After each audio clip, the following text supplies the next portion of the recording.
This exciting story begins inside the online game, in the in-game Walbury Forest. One of the players was seriously injured and was now kneeling in the middle of this forest. He found himself completely surrounded, and his fallen comrades lay beside him. One of the men told his commander that despite everything that had happened, that person never showed up. He asked what they would do next, and the woman, looking at the wounded warrior, ordered the executioner to kill him.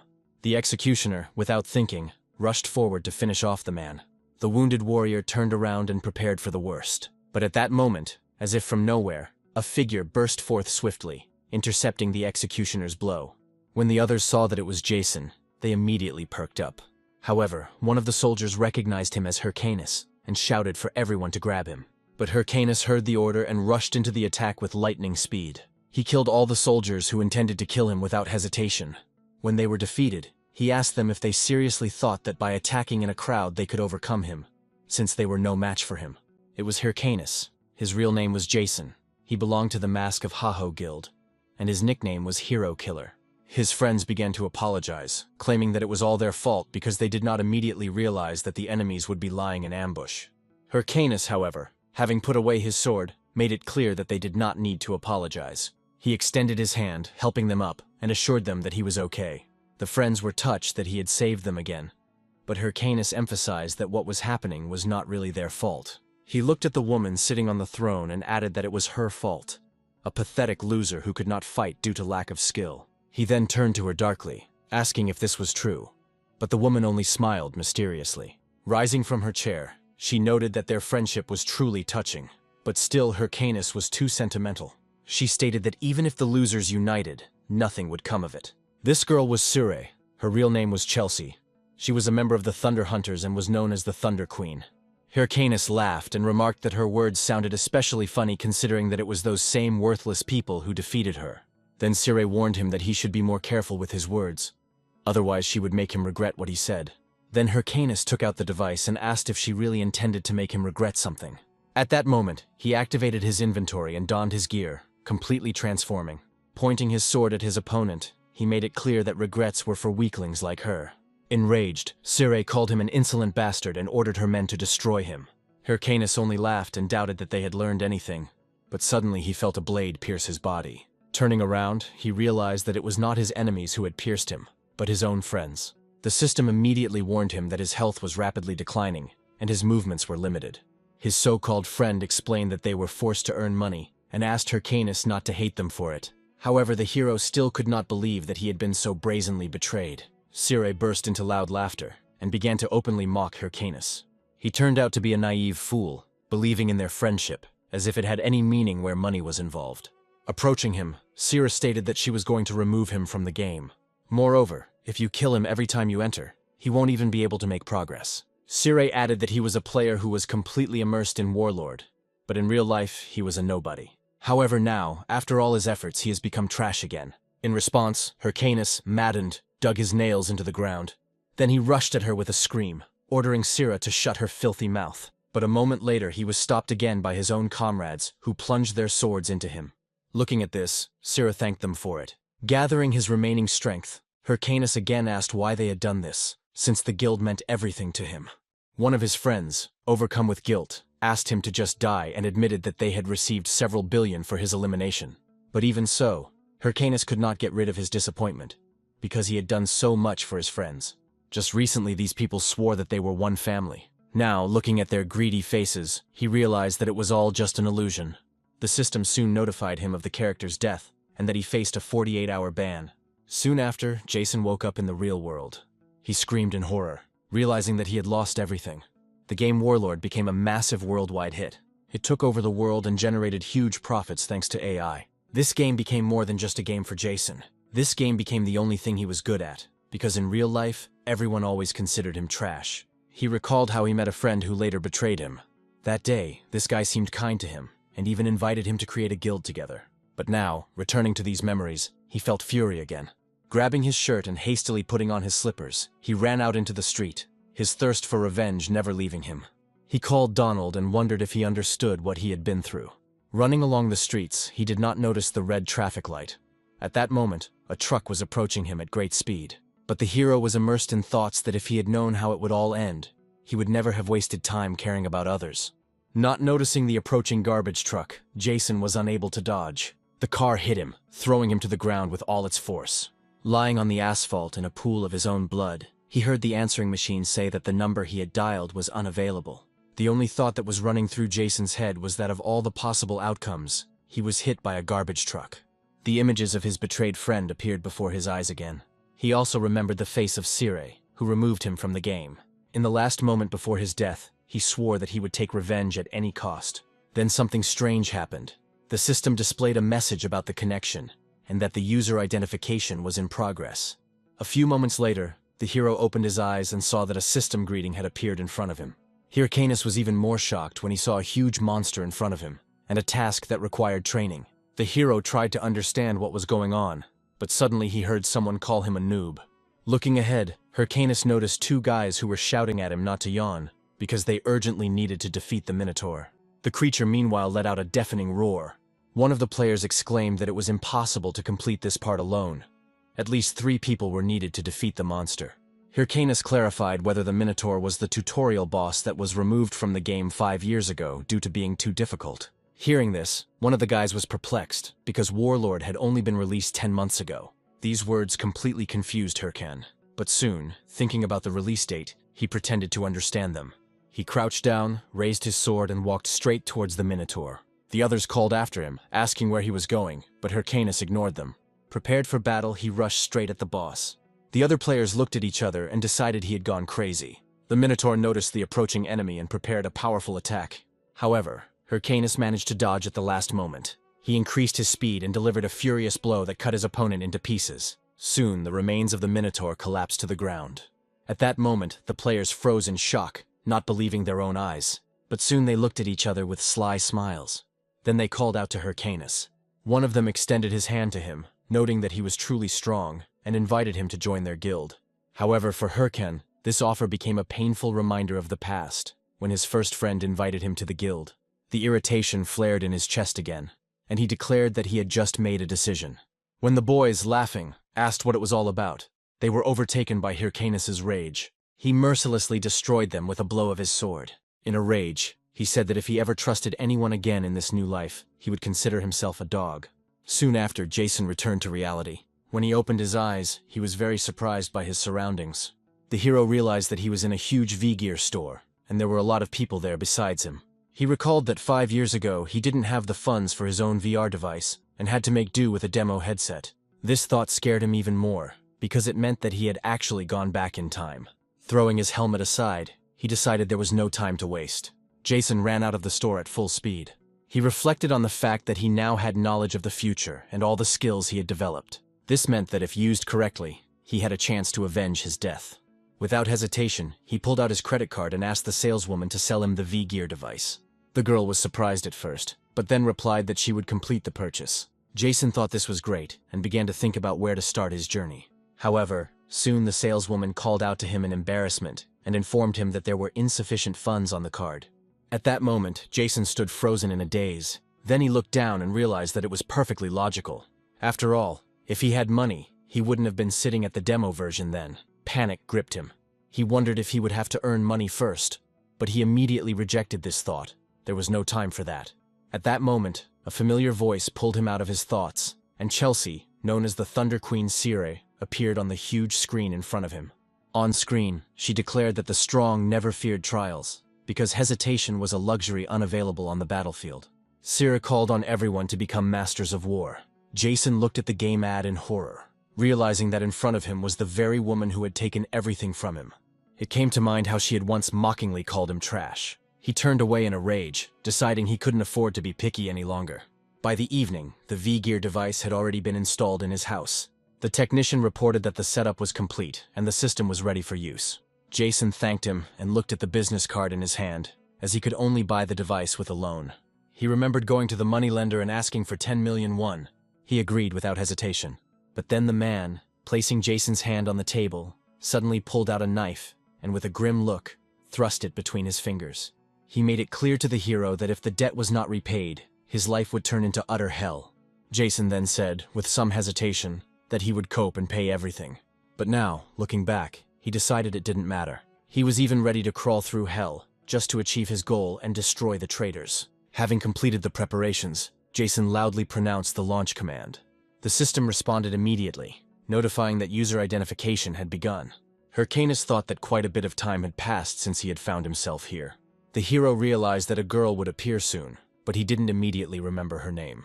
And at that moment, an entity in the form of a girl appeared before him, congratulating him on completing the training. She introduced herself as Ariadna and explained that she had come to help with class selection. Using her powers, she explained that it was necessary to choose a base class, the skills of which would determine one's class. Ariadna described 3 possible options. The warrior was a close combat fighter, suited to those who enjoyed fast-paced combat. Hyrcan was interested in this, but at the same time he understood that in a single-player game this class became too difficult, and therefore refused. Then Ariadna told about the cleric, a support class capable of healing and strengthening allies with magic. But the hero also resolutely refused this option, declaring that he did not intend to waste time helping others. There was one last choice left. Ariadna noted that all that remained was to hope that the game would be exciting enough for him. The system soon announced that the base class had been chosen, and that he would be teleported to his class's tower. When the hero arrived at the place, he was met by an old man sitting on a huge book. He greeted Hyrcan as a young seeker of knowledge, and introduced himself to Golko, explaining that he would be his guide on the path of magic. After that, he asked him what kind of magic he would like to study. Hyrcanus replied that he would like to master dark magic. For a moment there was silence in the room. The old man asked again if he had really spoken about earth magic, but the hero clarified that he had been talking specifically about dark magic. Shocked, Golko asked him where he learned about this art, since dark magic devoured the soul of the one who used it. Hyrcanus confidently stated that he knew about this and was ready to risk everything. Golko trembled. He couldn't believe it, but said that he was ready to get down to business right away. After that he showed his true face, and in an instant he turned from a kind old man into a living skeleton. Golko laughed, admitting that he had not seen a young man ready to take this path in a long time. Having summoned a book of dark magic before the hero, he offered to place his hand on it. However, he warned him one last time that this road was too treacherous for the faint of heart. But Hyrcanus, without thinking, put his hand on the book. He emphasized with a firm look that his heart was far from weak. At that moment, black energy surrounded him. Then the skeleton laughed, feeling how power filled the body of the protagonist. He noticed that at last a truly interesting person had appeared. Then Hyrcanus remembered the legendary video from his past life. It showed a necromancer single-handedly defeating a raid boss. He realized that this was exactly the kind of power he needed. The system immediately announced that he had become a necromancer, and that he had also received a skeletal fragment. The hero was inspired, and immediately decided to test his new skill. He threw the skull, shrouded in magical energy, to the ground. Then the system notified him that the skeletal warrior, imbued with his magic, had begun to take form. Hyrcanus watched as his magic brought the creature to life. Soon the skeleton stood before him, and then the hero thought that this time he would become a necromancer. He turned around and noted that it was time to level up, as the training dungeon was supposed to be very close. However, when he looked at his skeleton, he noticed that its head had fallen off. They just stood there, looking at each other in silence. At that moment, a portal opened, and the system reported that Hyrcan had entered the training dungeon for beginners. However, his mood was spoiled when he remembered how his skeleton lost its head from the slightest movement. The hero remembered that in his past life, such creatures looked much more reliable. He brought up the stats window and saw the description of the skeleton fragment skill. The hero wondered if he had overdone it with mana, and decided that he needed to gain levels urgently. Suddenly he heard a noise and turned around sharply. As it turned out, a pack of coal wolves was approaching him. The hero was pleased and looked forward to the upcoming battle. These wolves were not considered the strongest, but their speed made them ideal opponents for testing skills. Hyrcanus then activated the skeleton fragment and ordered the skeleton to attack. The skeleton immediately appeared in front of him, and the system notified that the warrior had detected an enemy and taken a fighting stance.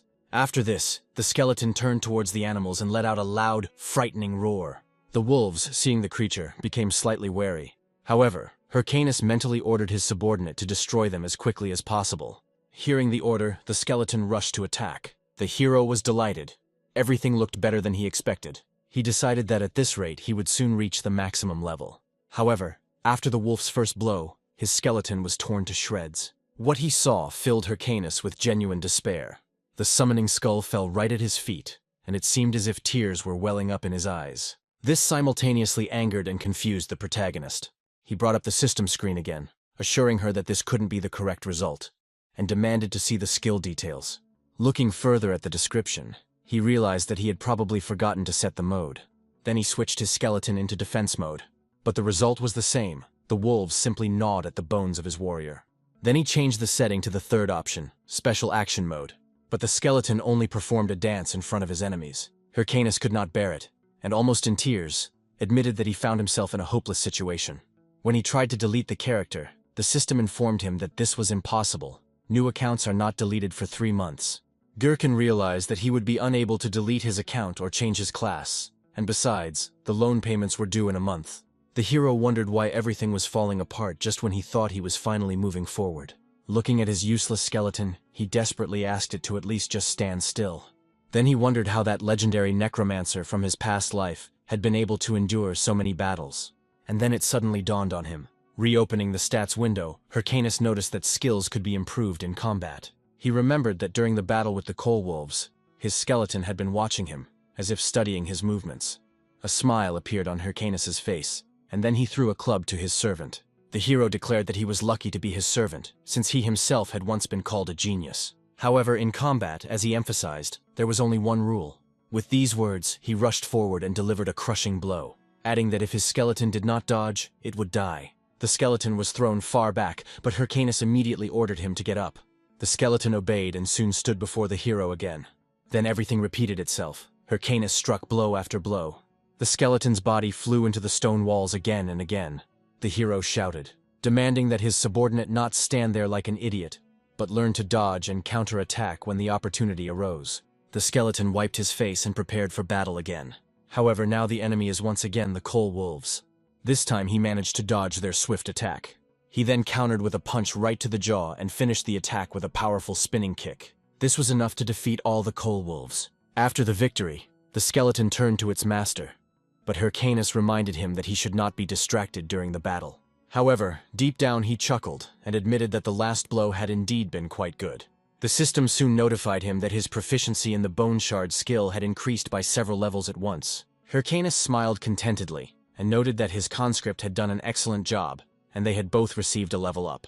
Sometime later, the hero found himself in the starting village, Figus Castle. Hyrcanus thought that his student was learning very quickly, and that after a few more days of training, he would be able to handle the dungeons alone. Therefore, he believed that now was the decisive moment. First, he needed to reach the 10th level. Suddenly, someone called out to the main character.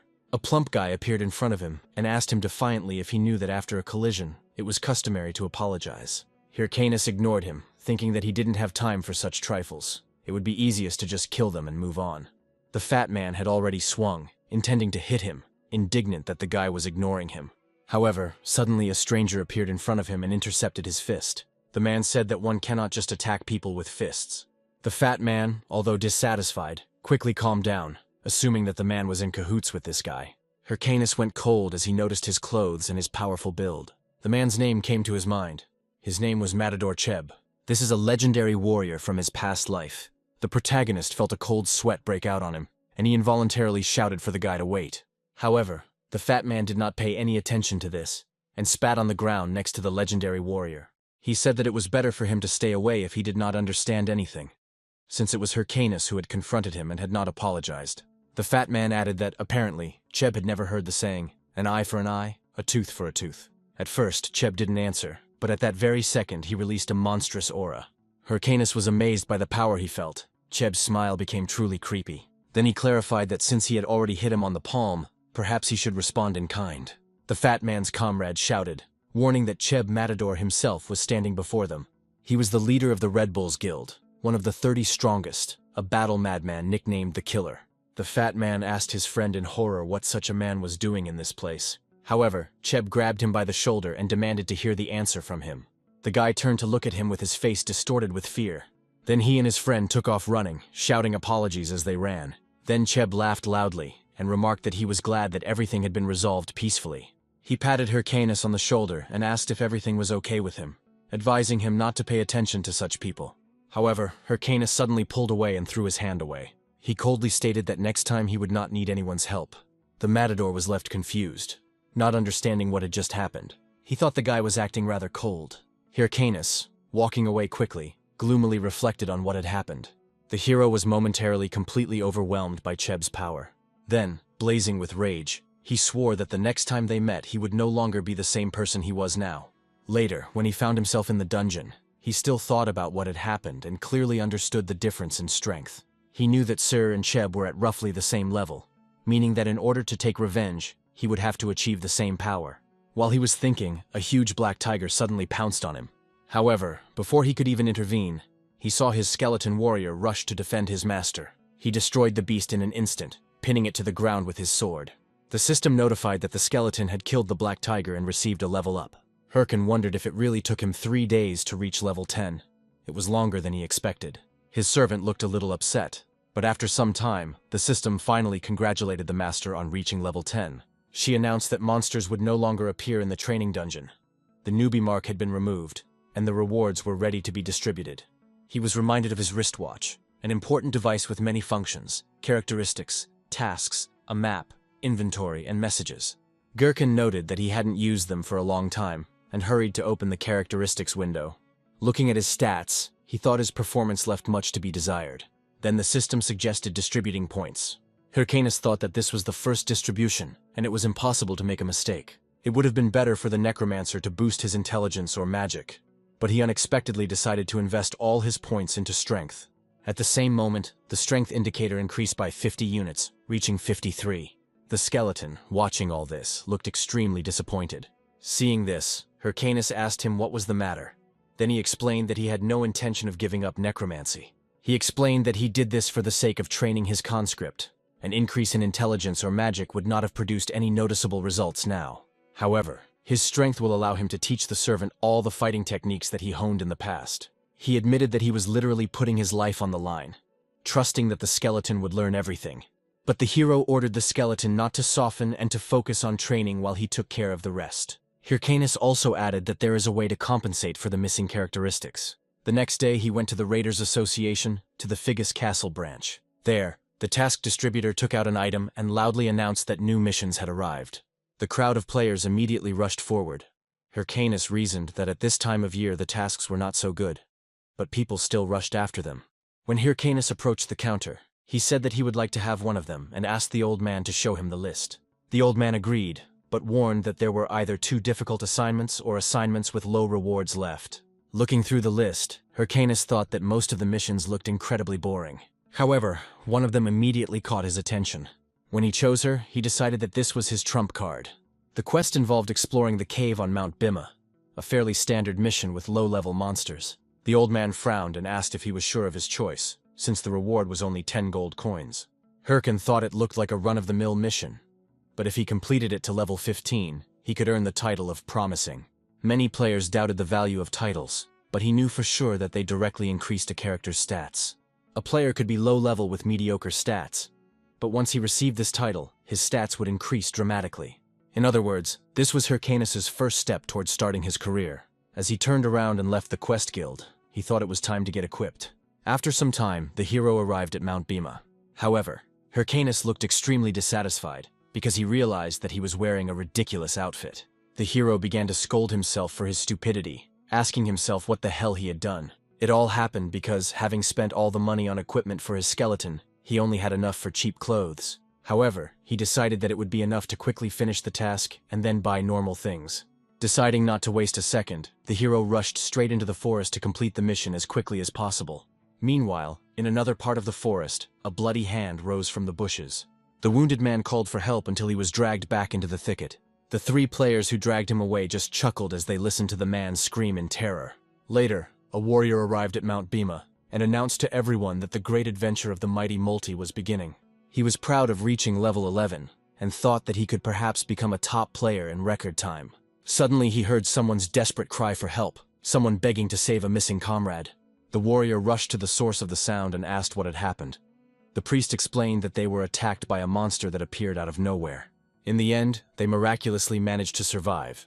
However, they ran out of healing potions. The warrior began rummaging through his device and said that he seemed to have some potions. The priest burst into tears of gratitude, but it all turned out to be a trap. While the warrior was distracted, another man struck him from behind. Having lost his strength from bleeding, the warrior collapsed to the ground, not understanding what had happened. The priest, bending over him, thanked him again, but immediately made it clear that now he and his comrades would use his things. Realizing that he had been deceived by such pathetic people, the warrior became furious. The priest plunged the blade into his body and coldly added that it was all his own fault for falling for such a cheap trick. The system notified that player Multi was eliminated and removed from the game. She also reported that his watch had been reset and now belonged to this group of players. They were members of the Ralph family, a notorious gang of gambler killers. Then the priest, who had been wearing several watches, cast a sinister glance at his friends and ordered them to look for the next victim. Meanwhile, in another part of the forest, the skeleton was preparing to fight the wolves. Without thinking twice, the monsters rushed at him. The hero snapped his fingers and switched his soldier into attack mode.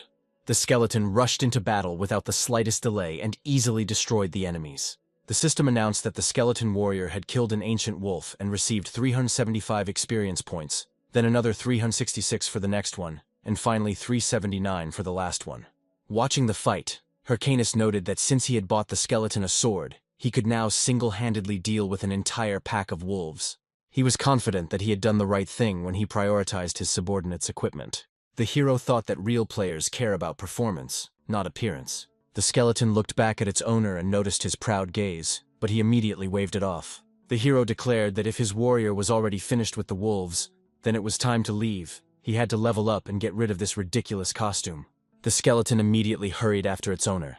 But at that moment, suddenly an arrow whistled through the air and pierced his skull. This stunned Hyrcanus, and he tried to figure out where the shot had come from. A man immediately approached him and began to apologize. It turned out that these were the same deceivers from the forest.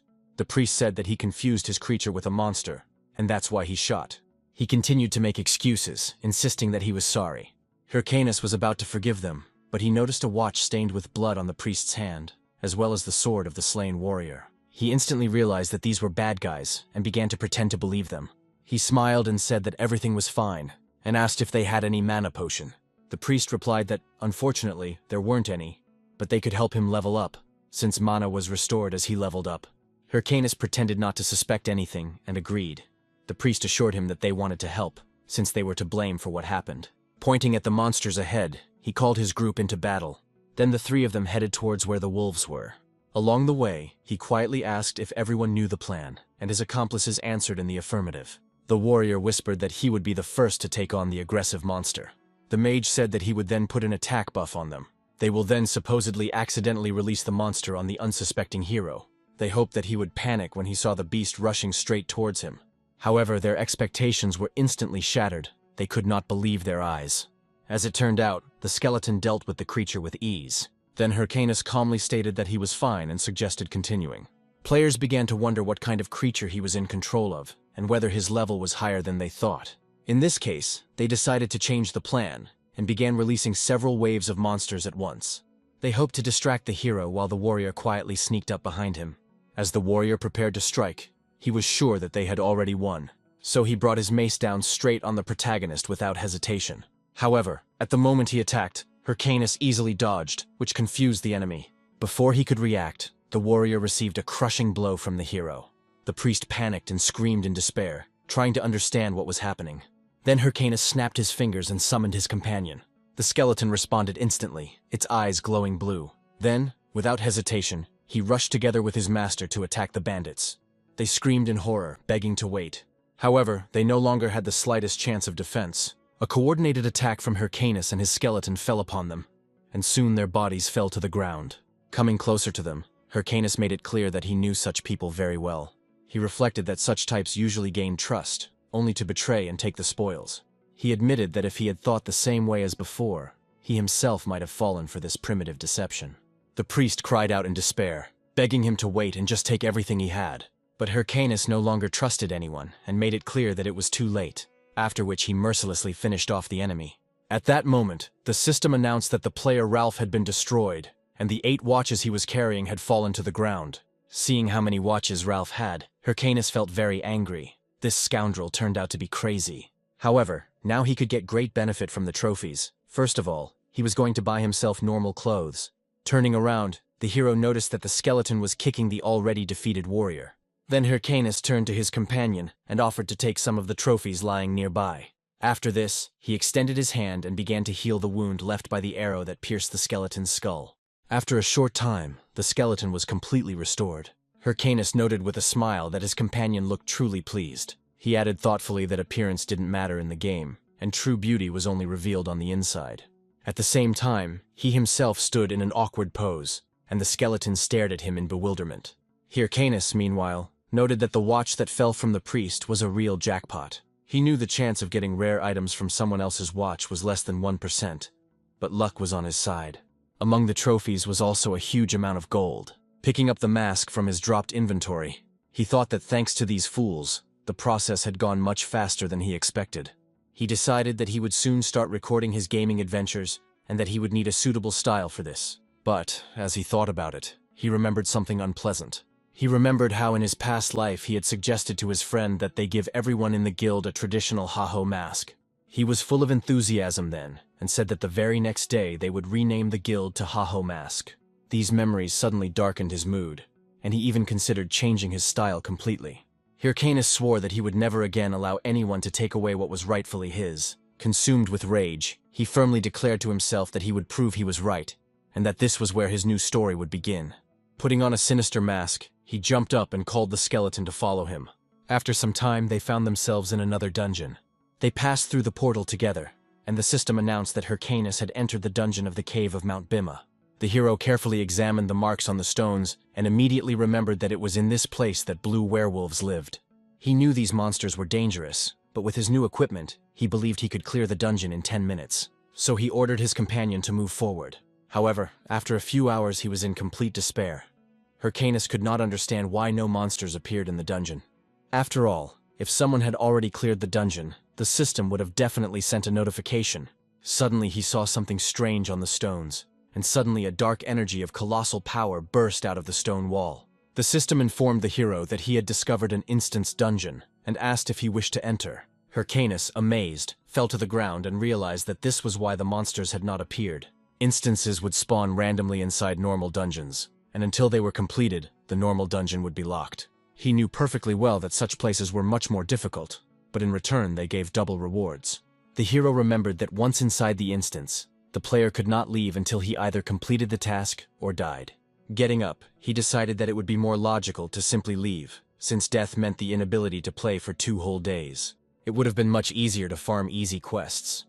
But he knew that this was something else. The system confirmed the entry, and Hyrcanus stepped into the portal and told himself that everything would be fine until he died. But at that very moment, a blinding light enveloped his face. Looking around, he wondered if he was in the Colosseum and felt the oppressive atmosphere. Suddenly, a powerful blow shook the earth. The next moment, a huge and ominous werewolf appeared in front of him. It was an infected werewolf of unknown level. The monster did not hesitate and immediately rushed to attack. Hyrcanus, who still hadn't fully understood what was happening, was unable to defend himself and crashed hard into the wall. The skeleton, seeing that his master was in trouble, became enraged and immediately took a fighting stance. However, Hyrcanus only laughed, calling his luck insane because a corrupted monster appeared before him. He was sure that this could be part of the main task. Then he called his companion and made it clear that if they did not defeat the werewolf, they could say goodbye to dinner. With these thoughts, he rushed into the attack. The skeleton, drawing his sword, prepared to follow him. He then laid the sword on the ground, allowing his master to use it as a support. Thanks to this, the hero was able to push off and jump straight at the infected werewolf. The creature let out a deafening howl. However, Hyrcanus used the curse remover skill. His blade instantly filled with the energy of a demonic spell. The werewolf, not understanding what the man was planning, froze, looking at Hyrcanus in horror. Then in an instant he lost one arm. The monster screamed in pain, and the system notified that the protagonist's skill had been activated, and the target's stats had been reduced by 10%. As the beast howled in agony, Hyrcanus glanced at his blade, noting that for a first attempt the result was quite good. But the werewolf, emitting a bloody aura and completely maddened, rushed at him. At that moment, a message appeared warning that the werewolf had gone berserk, and all effects placed on him had been cancelled. Hyrcan prepared himself for the worst, mentally noting that this was what he expected from the dungeon boss. Then he smiled, deciding that now was the right time to try something he had been saving for later. Activating the inventory, he summoned a stream of dark energy. It completely consumed his body and then exploded, releasing all its power.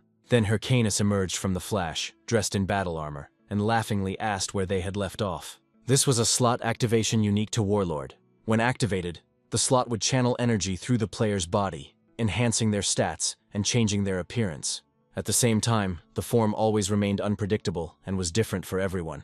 That's why most players called this mode the ultimate ability. Then Hyrcanus summoned the infected werewolf to show him what he was capable of. The monster roared with rage and rushed at the hero. However, he dodged his blows without much difficulty. After a few maneuvers, he jumped back to buy time. However, the werewolf again released a powerful attack. As he dodged, Hyrcanus thought that his opponent was clearly a boss, the beast's speed and strength confirming this. He wondered how many more attacks he could withstand. As the werewolf went on the attack again, leaving many vulnerable spots, Hyrcanus noticed one of the openings. His sword, radiating energy, fell on his opponent, dealing a crushing blow, and the monster screamed in pain. Hyrcanus smiled, noting that it was moments like these that made the game truly exciting for him. But then the earth trembled under his feet. It turned out that the werewolf was still alive and attacked again. The hero sighed, realizing that the enemy was still in a state of rage and it was dangerous to relax. As the beast swung its claws, Hyrcanus only smiled. He glanced to the side and wondered if his skeleton had forgotten something too. At that moment, the skeleton suddenly jumped on the werewolf. He dealt him a crushing blow and managed to cut off his second arm. Then Hyrcanus ordered his servant that it was time to use the technique they had practiced together. The werewolf was confused and lost the ability to resist. The combined attack of the master and his skeleton fell on him so quickly that he did not have time to react. In an instant they dealt a multitude of blows, cutting the enemy into pieces. The system then announced that the infected werewolf had been defeated. Hyrcanus turned off slot and noted with satisfaction that everything had not gone so badly. The system confirmed the completion of the Bima Mountain Cave mission, destroy the monsters, and awarded him 10 gold coins as a reward. In addition, the system announced that the skeleton warrior had defeated a high-level monster, and the bone shard skill had been upgraded to rank E. While the skeleton rejoiced at his victory, Hyrcan thoughtfully noted that instance dungeons did indeed drop better rewards. The hero received the infected ranger's necklace, a unique story item that increased all stats by 18. Hyrcanus was amazed by this find. He understood that he would not be able to sell the necklace, but its value was higher than standard items. The surprise was heightened when he received 3 new titles at once. They were Promising Newcomer, Hero Aspirant, and Infected Ranger. The hero was surprised, deciding that perhaps this was the introductory title to the first chapter of the main storyline, The Infected Count. He was well aware that the main quests were the foundation of the Warlord world and represented the key storyline. And since the rewards for them were truly colossal, any player was eager to take part in them. The main quest was the heart of the game. Trembling with excitement, Hyrcanus thought that even in his past life he had barely reached the 4th chapter. He took what happened not as simple luck, but as a real jackpot, and decided to immediately leave the game. In the news, one of the players solemnly announced that the Hydra Guild had officially entered the final chapter of the Infected Count scenario. They intended to complete it within 3 months. But Jason paused the broadcast and felt deeply disappointed. What recently seemed like a jackpot in the game suddenly turned into nothing. He then became enraged and started banging his head on the table, realizing that the player and his guild were already in the final stage. Jason wondered if perhaps he had no choice but to step aside and wait for the next chapter. But soon an idea rose in his head. He hurried back to the computer, deciding that this might be his chance. The whole world was now watching the Infected Count scenario, and Warlord's first main storyline was coming to an end. He wondered if it would make a difference if he posted his video about the Infected Count right now. The hero suggested that it could go viral. Jason realized that he had done a good job recording everything that was happening. Now he needed to edit the recording and upload it to WTube. He realized that editing was the key moment and could only be entrusted to one person.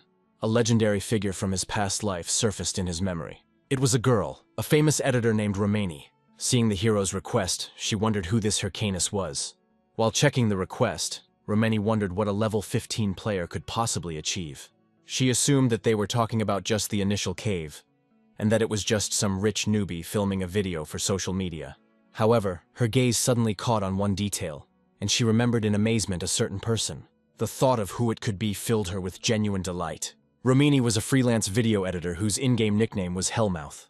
Meanwhile, the story moves to the city center, dotted with skyscrapers. In one of them, a woman in a red suit was watching the news on her tablet. Her subordinate entered the room and asked if she had called him. She replied that a new video about the Infected Count had just appeared. She noted that she found the video quite interesting, as it showed a level 15 player single-handedly defeating an infected werewolf. The man said that their team had also seen this player, but such monsters were too low level to waste effort on surveillance. However, the woman only smiled mysteriously and noted that she liked the video.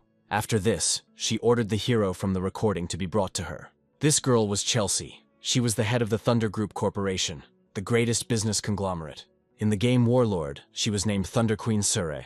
The next day, the main character looked at the screen of his phone in surprise.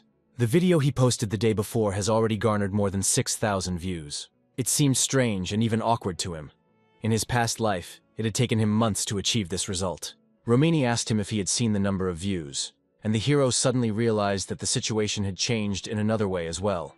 She wrote first, which she usually never did, as she had a reputation as a mysterious and unattainable person. Moreover, she asked when he would send her the next video, and Jason admitted to himself that he had no idea what to do next. He understood that he would never find another monster like that infected werewolf. Therefore, he came to the conclusion that it would be better to return to recording videos only when he reached level 50. Nevertheless, he still launched the VR device, started logging into the game and thought that he should strike while the iron was hot. Meanwhile, Cheb, known as the Killer, was watching the video of the hero again. He noted that no matter how many times he watched it, the player's movements always looked impressive, but at some point he thought about it. The face and manner of movement seemed vaguely familiar to him, as if he had already seen this person. At that moment, a girl approached him. Yell, a member of the Red Bulls. Cheb explained that he was talking about Hirkan, the player wearing the Haho mask, and that he was currently one of the most discussed topics. Yell noted that if her friend had watched the video countless times, it was no wonder it seemed familiar to him. The blonde, filled with excitement, exclaimed that newcomers were always reserved. But this player acted completely differently. Yell, tired of his enthusiastic words, sharply shouted at him to shut up. Pushing him in the shoulder, she added that if he continued to talk nonsense, then at least let him go inside. There were only 5 minutes left before the broadcast. Cheb only smiled slyly in response, winked and remarked that he really liked her. Yell, crossing her arms over her chest and taking a deep breath, said that if this was true, then he should prove himself in the next stream. After all, more than 200,000 people bought tickets just for him. Soon the audience was already greeting the leader of the Red Bulls and the 9th-ranked warlord, Matador Cheba. When the broadcast began, all the guild members gathered at the dungeon portal. The portal to the dungeon was supposed to open soon. The countdown began, and the Matador moved forward, leading his soldiers. Cheb, pointing his blade forward, called on everyone to prepare for battle. Meanwhile, the story moves to the Figus Castle Raiders Association. There, Hyrcanus, with annoyance on his face, tried to comprehend what was happening. He was disappointed. There wasn't a single worthwhile mission on the list. It was to be expected, since this was a newbie village. But what struck him was that there wasn't a single decent quest here. The hero even considered taking a break from recording the video. Suddenly, an old man approached him, and recognized him as the very adventurer who had cleared the dungeon of Mount Bhima. Hyrcanus remembered the old man who had introduced himself as Khotan the last time they had met. He asked to give him a little time and took the hero to a more secluded place. There he said that he had heard about everything that had happened, and knew that the adventurer had encountered a mutated creature in the cave. Hyrcanus was perplexed, because he did not remember any such task, and claimed that he had only seen a werewolf with strange eyes. Khotan chuckled and noted that this was exactly what he suspected. The monster was most likely infected with the power of the infected. Hyrcanus was skeptical of his words, thinking that the old man had lost his mind. He added that although he could not name a specific name, it was the hero's power that caused the monsters to go crazy, and many became its victims. For this reason, the association has offered a reward for their capture. However, before he could finish, Hyrcanus grabbed his hand. He declared that he would like to help in the hunt for this villain. The hero did this thinking that there was a hidden quest in front of him, and therefore he couldn't miss the chance. Khotan tried to explain that it was too early for him to take on such a challenge, but Hyrcanus insisted, assuring him that he could handle it. The old man, embarrassed by his pressure, finally agreed, promising to give him a chance depending on how well the hero proved himself. He mentioned that in Banzu Castle, east of Figus, there was someone named Ahimbri. Khotan continued, explaining that this man would be able to guide him and that he would write a letter of recommendation for the hero. Thus, a new quest, the teachings of Ahimbri, appeared, where the goal was to find Ahimbri and present the letter of Khotan, and the reward was a skill book. As he left the association, Hyrcanus could hardly contain his emotions. He didn't believe that everything that was happening was real. The hero wondered if he had really been tasked with becoming Ahimbri's apprentice. He was one of the 7 disciples of the great mage Bogan, and all the mages dreamed of meeting him for the sake of rare skill books. In other words, he was an incredibly important character in the game world. He ran forward happily, thinking that this opportunity was most likely given to him thanks to his title and main mission. He figured that if everything went well, he wouldn't have to worry about video material anymore. However, he suddenly stopped, remembering that he had almost forgotten to do one important thing. He then headed into the forest, used the bone fragment skill, and summoned his companion. A skeleton appeared before him, and Hyrcanus realized that he still hadn't checked the rewards from the last battle. So he decided to start with a werewolf skull, which he never sold. The system asked him if he wanted to use the werewolf skull to empower the skeleton warrior, and Hyrcanus agreed. At that very moment, the system announced that the skeleton warrior had acquired werewolf traits and received 2 additional points to his stamina. Realizing that the time had come to use the corrupted ranger's necklace, he put it on without hesitation. The system reported that the necklace's effect had been activated. All of the hero's stats had increased by 18. Hyrcanus felt that his preparations were complete and everything was going as it should. Then he took out 2 more bone fragments. The hero threw them to the ground, summoning 2 new skeleton warriors. The lead skeleton was confused when he saw 2 new skeletons behind him. Then Hyrcanus explained to him that now there would be 3 of them, and from now on, they would have to fight as one, so they should get along. Having set off with the new summons into the depths of the forest, the hero thought about what kind of monsters could live in the area. Meanwhile, the skeleton went berserk, believing that he should be the master's only disciple. They didn't have to wait long. Soon they met a level 25 forest bear. The monster rushed to attack, forcing the hero to dodge. The blows of his powerful paws flew every now and then literally a couple of centimeters from Hyrcan's head. But at some point the bear found an opportune moment and rushed forward with a roar. Hyrcanus panicked and thought he wouldn't have time to dodge. However, he suddenly smiled, snapped his fingers, and noted that he had managed to attract the attention of the beast. One of his skeletons rushed at the enraged bear. But despite the element of surprise, he received a powerful blow and was thrown back, and several of his bones were cracked. An angry Hyrcanus wondered if his summoner had truly believed that such a predictable attack would work. He ordered the attack again, and then the second skeleton rushed to attack. But the hero again received the same result. The skeleton was thrown away. The hero finally lost his temper and started shouting, repeating that he needed to attack from the blind spot. When he noticed that the second skeleton had repeated the same mistake, his rage only increased. However, the third skeleton suddenly stepped forward and stood in an awkward pose. This made the owner smile. He thought that perhaps this one would show a better result. Then the skeleton jumped on the bear, preparing his sword to strike. It seemed that he would definitely succeed the third time. However, the monster easily swung its paw and threw him away, completely cutting off the skeleton's head. Hyrcanus nearly exploded with rage and disappointment, and in the end he had to finish off the beast himself. After the victory, he wondered if his skeletons had any intelligence, as their behavior seemed senseless. He ordered them to collect their heads and return to the ranks. While they were fiddling around, he explained that the monster always turns towards the source of the attack, so you need to hit from the blind spot. He even drew a diagram on the ground, asking what would happen if he attacked straight from the front. The skeletons just twisted their faces as if they didn't understand anything. This drove Hyrcanus to despair, and he ordered to forget about everything. However, he admitted that there was progress. His skill rank had increased, and he could now summon 3 skeletons at once. However, there remained a serious problem. His calls were unable to fight together. They merely repeated each other's movements, but did not act as a team. This led to the fact that, despite the increased mana cost, the effectiveness of the units became even worse. Hyrcanus thought about this, but then decided not to delve into it too deeply. He had already reached level 20, which was what he had been aiming for, although he understood that he wouldn't be able to film combat videos anytime soon.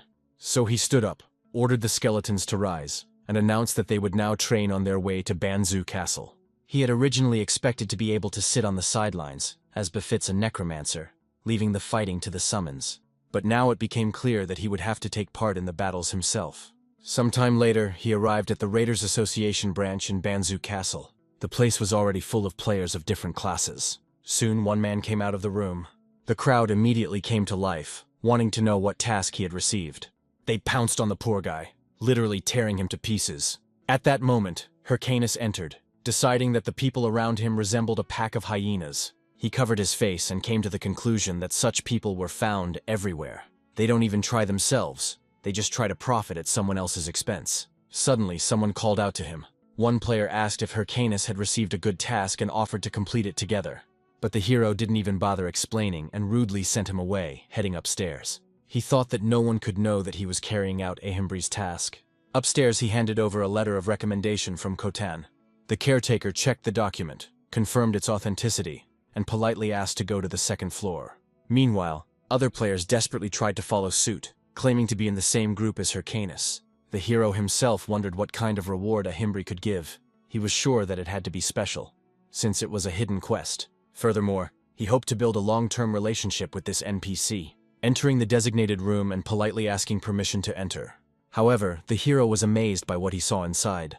The room was in chaos, with books everywhere, so thick you couldn't even see the floor. A man appeared among the rubble and asked in surprise who Hyrcanus was, since he did not remember making an appointment. As it turned out, it was the same NPC named a Himbri. Hyrcanus handed over a letter of recommendation, introduced himself, and explained that he had come on behalf of Khotan. A Himbri glanced at the letter, noticed that Hyrcan was a novice dark mage, and concluded that he was quite skilled for his level. Then a Himbri nodded and began presenting the reward. After receiving the skill book Bone Armor and Helmet of Madness, Hyrcan realized that he had become the owner of two extremely rare skills. Having thanked a Himbri for his generosity, he could not hide his happiness, but he declared that the conversation was over and asked the hero to leave the room. The system immediately notified that the task of a Himbri's teaching had been completed, and he also warned Hyrcanus to be careful on the way back. Hyrcanus found this odd and asked the NPC to wait, wondering why the quest had ended so quickly. He wondered if a Himbri was going to give him another task, since he clearly hadn't come here for a couple of skill books. In desperation, he began calling loudly for the man, claiming that he was ready to do anything. Then the NPC grabbed his hand and asked if he was really willing to fulfill any condition. When the hero nodded, a Himbri thanked him with a maniacal smile on his face. As a result, Hyrcanus received a new task, Egg from the Nest, which required him to retrieve an egg from the nest, and there was no reward for the task. This left the hero in shock. He felt that he had been deceived by the NPC. Meanwhile, a knight was strolling through the city, causing passers-by to become noticeably nervous. They began to guess that his equipment must be extremely expensive. The knight continued on to the Raiders Association branch. He thought that the Mask of Haho was there. Hyrcanus was very disappointed after leaving a Himbri's room. He began to suspect that NPCs might be deceiving players. He thought he would receive a quest related to the main storyline, but instead he was faced with a mysterious quest with no reward. Still irritated, he wondered if it was worth doing at all. Suddenly, a strange man appeared right in front of him and asked about the details of the task. Soon, several players gathered around him, trying to find out what task Hyrcanus had received. He panicked when he remembered that he had forgotten about them. The hero considered for a moment whether he should just eliminate everyone. Suddenly, a knight appeared in the room, releasing energy and scattering the players. After this, he sank down right in front of Hyrcanus, who was lying on the floor. He asked the hero to give him some time to talk in a quieter place. Hyrcanus found this strange, and did not understand who this man was who had appeared so suddenly. At first, he ordered the knight to retreat, but he approached and quietly addressed him, calling Hyrcanus the Mask of Haho and asking for his cooperation. This frightened the hero very much, because he had never heard anyone call him by this name. Soon after, they headed to a city alley. The knight apologized for the inconvenience. He then tapped his watch, explaining that it was impossible to have a normal conversation outside. After this, the knight appeared before the hero in his true form. It was a man with glasses. Hyrcan thought, judging by the equipment, the knight should be at least a ranked player, but he didn't recognize him. The knight asked if Hyrcanus was really the Mask of Haho, and the hero, becoming nervous, decided to play the fool. He asked who Mask of Haho was, claiming that he had come just for a chat, but in reality he wanted to understand who he really was. The knight, a little irritated, asked if Hyrcanus had recently received a quest from an NPC named a Himbri. Hyrcanus then demanded an explanation, asking who he was and why he should share such information. Pretending not to know anything, he asked if he was looking for a fight, knowing full well that he himself didn't know who the man was. All he knew was that he had to keep pretending. He was curious what the mysterious stranger would do. The knight was silent for a moment, then extended his hand and admitted he had made a mistake, apologizing. Then Hyrcanus sighed with relief, shook his hand and said that everything was fine. Then he turned around, intending to leave, showing that he would forgive only this once. The knight only silently watched him leave. At this time, another player, emerging from the shadows, informed his comrade that he doubted that Hyrcanus was the one they were looking for. The knight noted one thing: the hero was clearly not an experienced player. After all, if he had been playing Warlord for a long time, he wouldn't have so carelessly shown his wrist with a watch. Another player wondered if they should continue monitoring the Himbri NPC, as the Infected Count quest was almost complete. The knight explained that the quest Hyrcan received was the main story mission, so he couldn't take unnecessary risks. The magician agreed with him and decided to return to his place. Meanwhile, Hyrcanus, who had been watching their conversation from the window, quickly realized that there were actually two players there. He concluded that they were clearly from some organization, since they acted in a coordinated manner. However, he also thought that if it were an ordinary guild, they would have already made an offer after introducing themselves. This reinforced his opinion that these were unusual players who should not be underestimated. The next day, Hyrcanus was still puzzled by what had happened, suspecting that the mission was hiding something more. He assumed that these players had seen his video and knew in advance that Mask Haho would receive the task, since they let him go so easily. Therefore, he believed that they did not care who was really hiding behind the nickname Mask Haho. The hero understood that if he continued the quest, he would encounter these players again.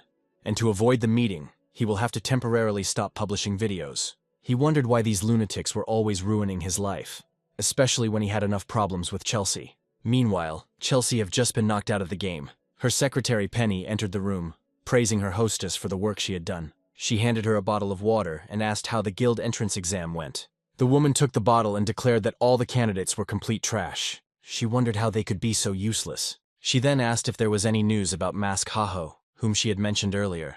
Penny hesitated a bit, but said that he seemed to have joined a different guild, since he hadn't responded yet. This infuriated Chelsea, and she demanded that the information be verified.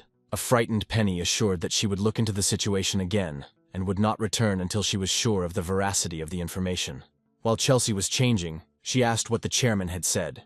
However, Penny replied that he had not said anything yet. Chelsea smiled and explained that if he was being quiet, it meant Warlord was doing very well. After she got dressed, she emphasized that the hero tried to force the marriage when she told him about her experience in the game. Chelsea then ordered her assistant to gather a new batch of candidates and report back the results the next morning. Penny was surprised and asked if she really had to do it so soon since it was unexpected. But Chelsea ignored the secretary and left the room. And then Penny thought that her boss had a terrible temper. Later, while in the dungeon, Hyrcanus noted that he had not been here for a long time. Now they came to the swamp with the lizards. He decided that since Ahimbri was currently in Banzu Castle, the quest must be somewhere nearby, considering it was related to finding the egg. By his logic, the egg could have belonged to some bird, reptile, or insect. Looking through the locations available to him at the current level, he realized that the swamp with the lizards was the only option. He called one of his subordinates and noted that the monsters here were high level, so he would have to use a boost. He knew he had to draw a mark and cast the appropriate spell. Activating the helmet, Hyrcanus watched as his subordinate creature began to change. His gaze filled with bloody energy, and a powerful aura quickly spread around him, stunning the hero. He was extremely excited to see his subordinate being transformed into something incredible. Hyrcanus decided to test his strength and ordered the creature to attack him. However, he forgot about the note in the skill that there was a chance of losing sanity. The creature took a deep breath, its eyes filled with bloodlust, and lunged at its master. Not expecting such a reaction, the hero was very scared. However, Hyrcanus landed a powerful blow to the creature's skull, sending it high into the air. When the skull landed with a thud, the hero demanded to know how he dared to attack him. He decided to take a closer look at the skill to check for bugs, but found nothing. Hyrcanus suggested that perhaps the skill had somehow not worked properly. Lost in his thoughts, he didn't notice that a level 30 lizard had emerged from the swamp behind him, ready to attack. The hero turned and noted that it looked like the test targets had arrived just in time. He activated his skill again, and the system notified that when the Helmet of Madness was activated, the attributes of the subordinate creature would increase. Hyrcan also activated bone armor, equipping the skeleton with armor, although only the chest plate was currently available. All the skeletons were ready for battle. This even made the lizards a little wary, as they weren't expecting any resistance. Then Hyrcanus ordered his subordinates to destroy the monsters. The creatures unleashed a series of attacks, forcing the lizards to go on the defensive.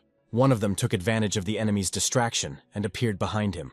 After this, he dealt a powerful blow, destroying the lizards. The system soon announced that the skeleton warriors had killed 3 lizards, receiving 864 experience points, and the hero had risen 2 levels. Hyrcanus watched his subordinates and burst into laughter, full of delight. He informed the skeletons that for the next week they would hunt monsters while also searching for the egg. While Hyrcanus was praising his creatures, a woman watched him from afar.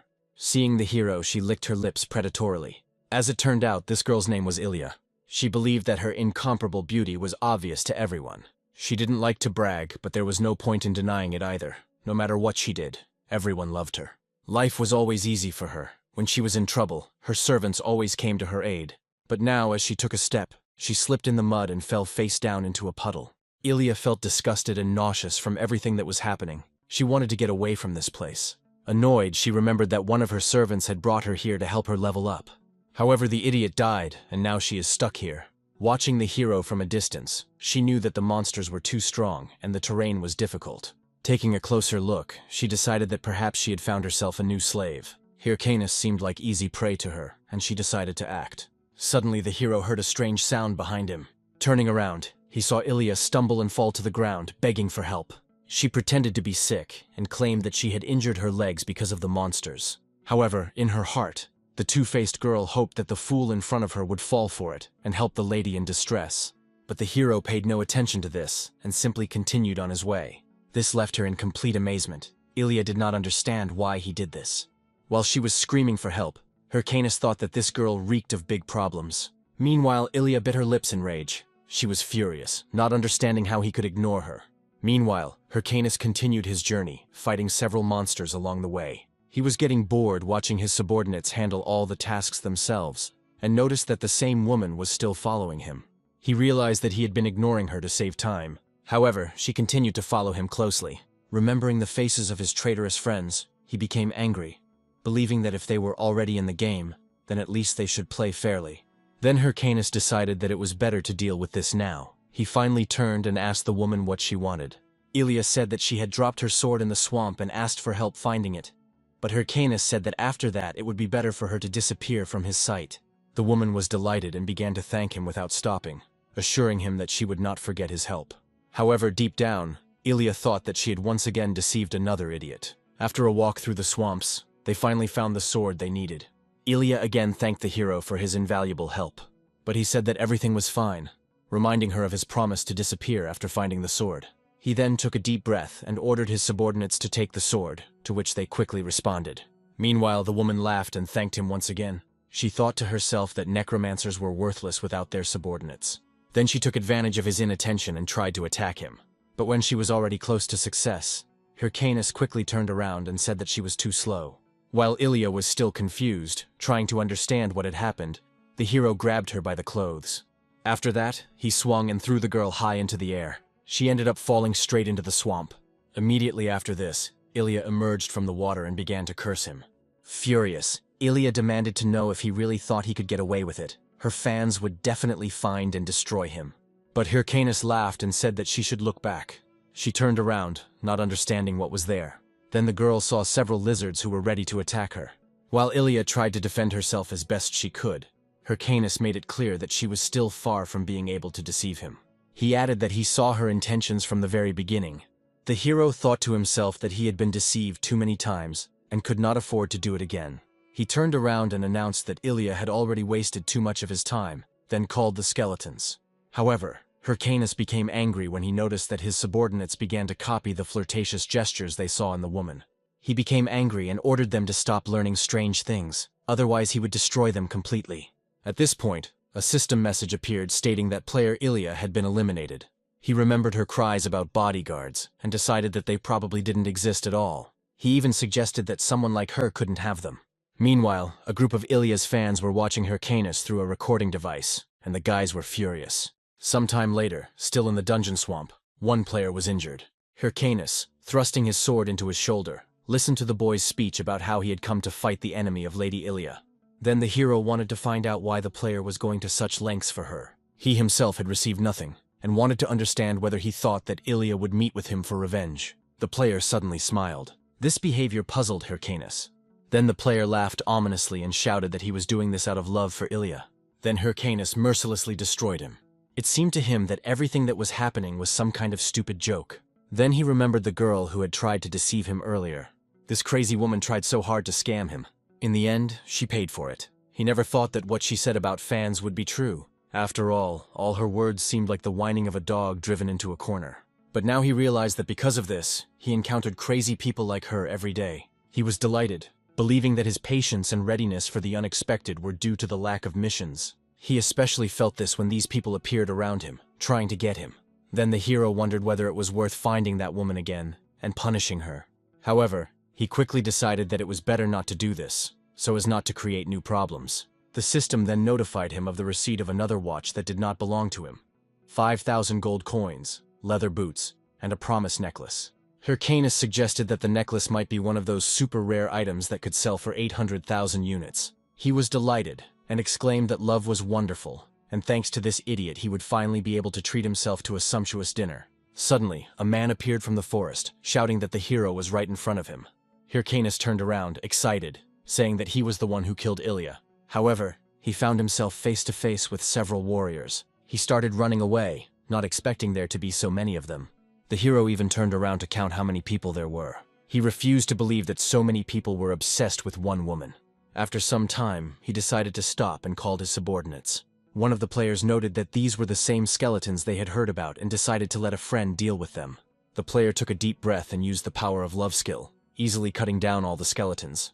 Then Hyrcanus realized that the opponents were above his level, and there were so many of them that it was impossible to fight them directly. Then he increased the speed of his movement and left them behind, swearing that as soon as he rose in level, he would find them and destroy them. After such an intense run, he stopped to catch his breath. He realized that getting rid of his pursuers was difficult due to his low level, and that he just needed to keep moving first. Suddenly he felt something strange in the air. Then the hero looked around, wondering where he was. Realizing that the place was very different from other locations, he realized that he had never seen such a black swamp before. After a little reflection, he came to the conclusion that his guesses were correct. Meanwhile, the players searched for Hyrcan, wondering where he could have gone. One player shouted that he might be ahead because he could see a skeleton. As it turned out, there were the main character's skeletons ahead, dancing as if in a club. The players were amazed by what they saw. The fat guy got angry. He cursed Hyrcanus and said that he had harmed Lady Ilya, and now he still dared to insult them. Without thinking, he rushed straight at the skeletons. But at that moment, a huge creature emerged from the swamp. Without thinking twice, it grabbed the player. The monster wrapped its tongue around him, pulling him into its huge mouth. His friends were dumbfounded with horror before this giant. It was a level 40 dragon lizard, the boss of the lizard swamp. Meanwhile, Hyrcanus hid, watching as the players faced the boss. He never expected that the nest would turn out to be a dragon lizard nest. He knew it was a boss with huge defense, HP, and attack, and that a group of 20 level 40 players was needed to defeat it. He also recalled that, according to rumors, the raid on the dragon lizard had already been completed some time ago. Normally this boss shouldn't appear here. However, if someone with the appropriate quest enters the area, as in his case with the egg from the nest, the monster will respawn. In other words, since the dragon lizard is here, this must be the location of Ahimbri's quest. It made him wonder if Ahimbri had really sent him here to defeat this creature and take the egg. Then Hyrcanus became angry, considering the NPC a real swindler. But he also realized that he had luckily managed to gather good allies, and he decided that everything would be fine. One of Ilya's fans shouted that the dragon lizard was too strong and they should retreat. However, Hyrcanus appeared and declared that they could not do that. He used the skeleton fragment skill and summoned his warriors. Players observing Hyrcan's skeletons noticed that they were surrounded. One of them, shouting that everything was fine and they just needed to break through, was suddenly hit by a lizard. As a result, he was thrown high into the air. Taking advantage of their distraction, Hyrcanus quickly ran away. He ran at full speed, mentally thanking those players, and telling himself that he would never forget their sacrifice. He also thought that now that the boss was busy, it could only mean one thing. He can go straight to the lizard's nest to steal the egg, assuming it should be empty. Soon Hyrcanus reached the right place. Having landed in the nest, Hyrcanus was delighted, believing that all he had to do was take the egg and leave. However, he was amazed by what he saw there. To his great surprise, he did not find the egg. Hyrcanus began to search frantically until he finally found it and stared at it. It was a stone with a strange purple seal in the middle. He noticed that the object he found looked suspicious. Moreover, its shape is more reminiscent of a stone than an egg. He was then startled by a system notification that his skeleton warrior had been destroyed. Hyrcanus turned and assumed that the dragon lizard was returning after spotting the intruder. After some time, the boss returned to the nest. Hyrcanus tried to hide and realized that he was now completely in danger. He also realized that with the boss's return, he would no longer be able to explore the nest. However, looking at the object that looked like an egg, he decided that since that was the case, he would have to take it, even if it was not actually an egg. Meanwhile, Ahimbri closely monitored the execution of the task. Returning to the place where the players fought the boss, he saw that their bodies were scattered across the swamp. Then Hyrcanus approached one of them, laughing. Taking the player's watch, he noted that the warlord game is really interesting.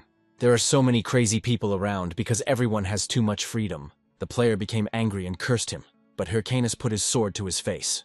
When the player became frightened and fell silent, Hyrcanus told him to listen carefully. He explained that before this he was just playing, but now he has a lot at stake in this game. He made it clear that next time they would not get off so easily, and that this warning applied to them and that woman. Having said this, he turned around and ran at full speed. He used the bodies of Ilya's fans as islands to escape the swamp. After walking a little, he thought that if these players continued to pester him, even after the warning, a real war would start. He then decided to make some money by mining from the swamp. Hyrcanus decided to post information about a dragon found in a swamp on the game forum, indicating that he would sell the exact location for 100,000 gold. Returning to where Ahimbri was, Hyrcanus placed what he took to be an egg on the table. He then awkwardly announced that he had brought what was requested. He hoped that this was a really useful item. He didn't want to search the entire map for that ill-fated egg again. The NPC's observation of the object made Hyrcan nervous. However, Ahimbri soon confirmed that this was exactly what he was looking for, thanking Hyrcanus. He was delighted, realizing that he had finally managed to bring the right item. Ahimbri noted that Hyrcanus had acted faster than expected, and thought that someone like him would take much longer. Hyrcanus was surprised by the NPC's behavior, but stated that he had done everything he could, and wanted to know if he was entitled to a new task. Then Ahimbri asked if Hyrcanus knew what this object was. He explained that while exploring the mutant area, they found this object, called the Stone of Infection. Hyrcanus was shocked, realizing that this was why those players were hunting him. The thing is, the Stone of Contagion is an important starting item related to the main storyline. He realized that they simply wanted to make sure that no one else got an item that could affect the progress of the main quest. At the time, he believed he had been tricked into giving the quest, and didn't expect it to be part of the main story. Ahimbri then apologized, saying that he understood that the task would be too difficult for Hyrcanus.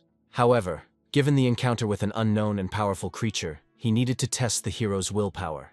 He asked seriously if Hyrcanus was ready to fight the infection. Hyrcanus clenched his fists, thinking he had enough willpower, and if this was part of the main quest, this was a unique opportunity. Then he cried out that he swears this on his body and soul, but Ahimbri answered that he should not hurry. Ahimbri explained that Hyrcan had seen how strong the monsters were and didn't think it was worth giving such a task to a newbie. The hero was shocked, doubting that his level was really too low to continue the quest. Suddenly, the NPC changed his expression and said that if Hyrcanus asked him to accept him as a student, he might agree to help and train him. Soon after this, Hyrcanus left Ahimbri's room.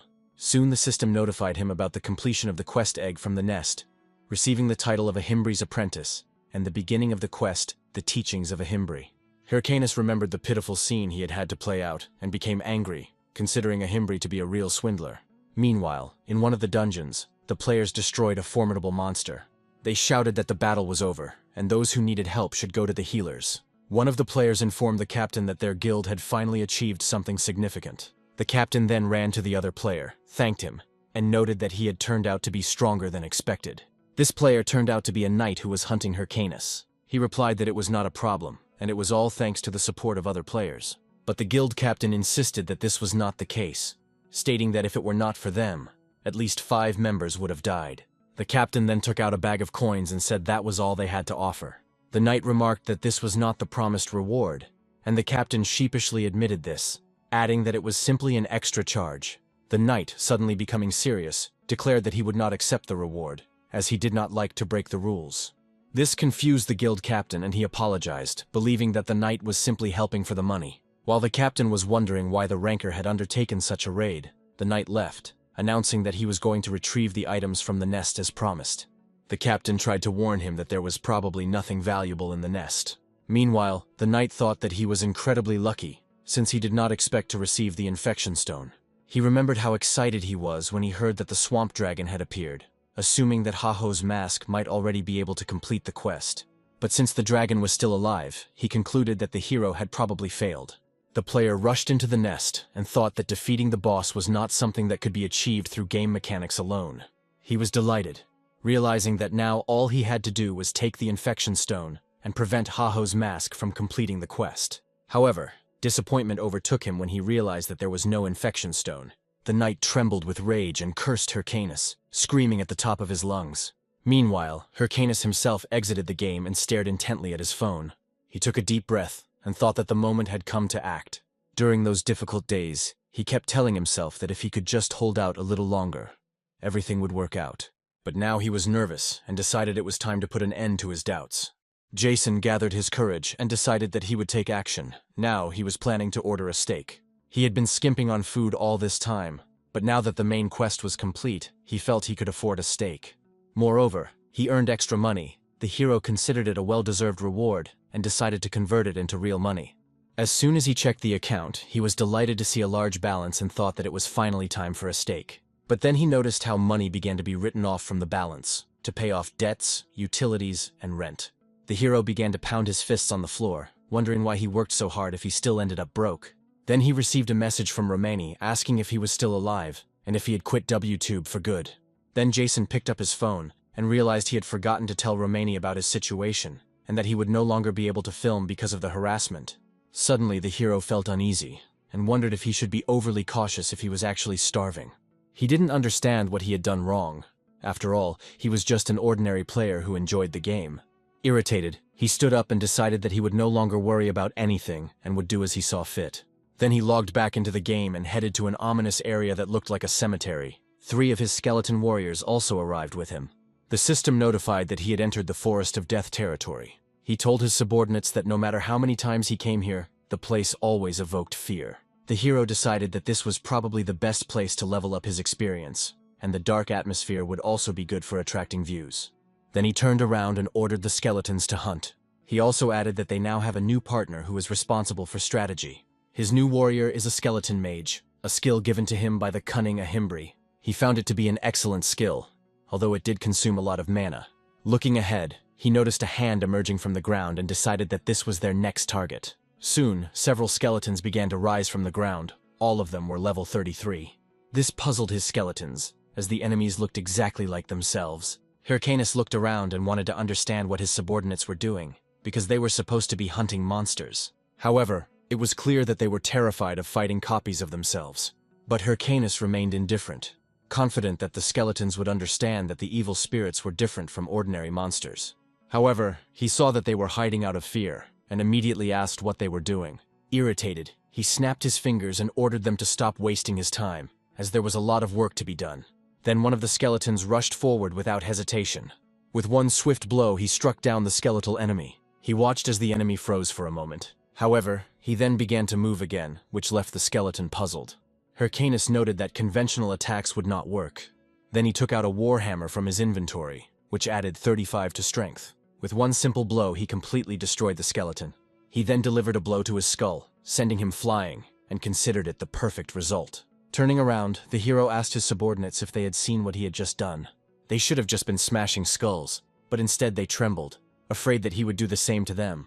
Hyrcanus then explained that the goal was to destroy 100 skeletons in 100 minutes as he was recording the video. The hero warned them that if they failed, he would leave them there to rot. These words immediately made the skeletons rush to hunt. Soon the system notified that Hyrcanus had destroyed several skeletons and leveled up. He praised the skeletons and thought that they ended up doing better than expected, which gave Hyrcanus confidence in the success of the upcoming video. At that moment he felt a strange sensation, and then the ground began to shake under his feet. Soon, a massive level 35 skeleton warrior appeared in front of him. Hyrcanus tensed, realizing that this was a rare monster that appeared randomly, and that it could be reborn in the future. However, the desire to eat was so strong that the hero could no longer distinguish where the skeletons were and where the cows were. So he ran towards the enemy at full speed with his subordinates towards the boss. In his mind, he was already imagining how he would enjoy the steak after his victory, wondering whether it would be fried or baked. But when he saw the skeleton warrior swing a huge axe, he had to jump back sharply. The impact was so strong that it left a huge dent in the stone wall. Retreating to his skeletons, Hyrcanus thought that it was terribly scary. He almost died without even having time to react. Luckily, he was the first to aim a blow at the monster's arm. The skeleton quickly struck back. However, Hyrcanus anticipated this, and together with his servants, struck the monster with a hammer, throwing it to the ground. Hyrcanus first checked to see if his skeletons were in order. He thought that everything went easier than expected. At first, the hero did not notice how the skeleton warrior rushed at him again. However, at the very last moment before the strike, he noted that the creature turned out to be very impatient. He then reported that one of his subordinates was still capable of delivering the final blow. The skeleton mage began to focus his fire magic and released it, hitting the enemy on target and setting his bones on fire. The system notified that the hero had destroyed the skeleton warrior and received a large amount of experience. Hyrcanus took a deep breath. Realizing that this was on the edge, looking at the burning remains of the creature, he decided that the video should get at least 10,000 views. Despite this, he was still hungry and decided that he would definitely fry a steak. At that moment, the system reported that the location boss noticed the death of one of his subordinates, which confused Hirken a little. The system then continued to warn that the field boss had detected an intrusion, and finally, that it was awakening. A giant magic circle appeared next to them. Gradually a head appeared from it, then a body, and soon a colossal creature completely materialized in front of Hyrcanus. He was dumbfounded, not believing his eyes. A level 40 golden skeleton boss, the Golden Lich, appeared in front of him. He realized that this was the boss of the Forest of the Dead, and the first boss of the mage class. He was also known as the Rookie Killer. Hyrcanus remembered that the condition for his appearance was defeating several skeletons. Although he had not taken this into account at the time, he understood that defeating the boss was almost impossible, but if he succeeded, it would be a huge win. He thought he might be able to cope if he strengthened his skeletons, but when he tried to call them into battle, they disappeared. The system notified him that his skeletons had been scattered due to a lack of mana, and Hyrcanus was dumbfounded. He began to panic. Now he was all alone, but he soon realized that this was normal, since he had summoned all four and forced the mage to use spells, so there was no mana left. Standing before the colossal creature, he realized that there was no other choice. Hyrcanus grabbed his watch and decided it was time to warm up his body for the first time in a long time. After this, the hero activated the slot with a sly grin. Soon he was already in his battle armor. The hero stood facing the boss and challenged him. Without hesitation, he took the initiative and rushed into the attack. The Golden Lich quickly began to focus his abilities. When he was ready, the boss released a powerful attack. This time Hyrcanus had to dodge the blow. He understood that even one shot would kill him. The boss continued to attack with multiple blows, living up to his nickname, Rookie Killer. Hyrcanus realized that there was no chance of victory if he allowed the boss to cast spells freely. He jumped up, and at the moment of impact he realized that the main thing was to prevent the boss from casting his spell. He delivered a powerful blow to one of the golden skeleton's palms, stopping its attack. At that moment, the Lich looked up and looked in horror at his destroyed seal. Hyrcanus noted that the boss's hands were connected to his spells. He quickly realized that all hands had to be destroyed. At this point, the boss started acting strangely. The system notified that the boss was looking directly at Hircan, which confused him. The system then alerted him that his boss had analyzed him and was assessing his skill level. After making several hand gestures, the golden skeleton released a powerful wave of dark, negative energy. Hyrcanus was frightened, not understanding what was happening. In the blink of an eye, he was struck by an attack of dark energy. While he was dodging, he tried to understand what was happening. At the last moment, Hyrcanus realized that he would not be able to dodge another attack, so he jumped to the side and the attack hit the ground, throwing him far across the area.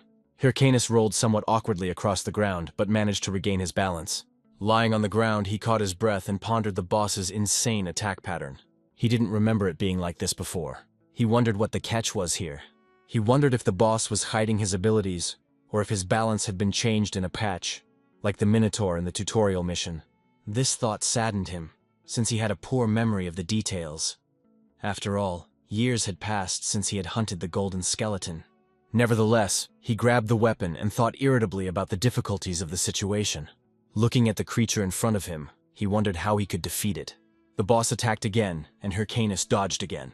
He continued to do this with every attack. For now, this was the only thing he could do against the Golden Lich. As he approached the boss, he realized that he could dodge if he knew the trajectory of the attacks. However, this left him without the ability to counterattack. Hyrcanus realized that he urgently needed to find the blind spot. But at that moment something unexpected happened. The skeleton boss grabbed it with one of his hands. Then he pulled it towards him and began to twirl it above his head. After this, the Lich let out a powerful roar right in front of Hircan's face. At that moment the hero thought that it was all over. As he watched the creature prepare its attack, he considered the number of patterns. However, the hero then smiled, remembering that he had a trump card. Hircan used the demonic infection skill, placing a debuff on the boss. The system notified that the target's characteristics have been reduced by 13%. Then the hero took advantage of the moment, broke free from the grip, and rushed at the boss. Hyrcanus admitted to himself that he had not known how the opportunity for a strike would open up, but the boss himself provided it. Then he concentrated his power into his fist. After this, the hero powerfully struck the golden skeleton right in the face. A powerful explosion accompanied the impact, and the bones of the skeleton cracked and broke. This spectacle delighted Hyrcanus. Gradually, the golden skeleton began to disappear. Soon, the system reported that Hurkan had defeated the Golden Skeleton, received experience, gold, the title of Skeleton Slayer, and increased his level. Finally, the hero breathed a deep sigh of relief. Having deactivated the slot, he thought it was a close call, and was sure he would have failed if the fight had lasted another 10 minutes. He opened the status screen and was happy to see that he had reached level 36, but also realized that things would get more dangerous from here. Even though 141 mana was enough considering the minimal investment, he knew it still wouldn't be enough. Until this point, Hyrcanus had been moving forward thanks to his titles and leveling up. But now that wasn't enough. After all, he had increased the strength of his skeletal warriors. But what good was that if they disappeared at the most inopportune moment? He lowered his head and thought that he had already obtained all the mana-related titles that could be achieved at this stage. Suddenly he smiled and decided that he didn't care, and he didn't even think about it anymore. Hyrcan cast aside his doubts, deciding that for now he would send the video to Romini and focus on reaching level 40. Sometime later, after he sent the video he had shot from the dungeon to his editor, she watched it. At some point, Romini paused the video. Sitting at the table, the girl took a deep breath. After this, she hit her teddy bear with all her might, wondering if Hyrcanus had gone mad.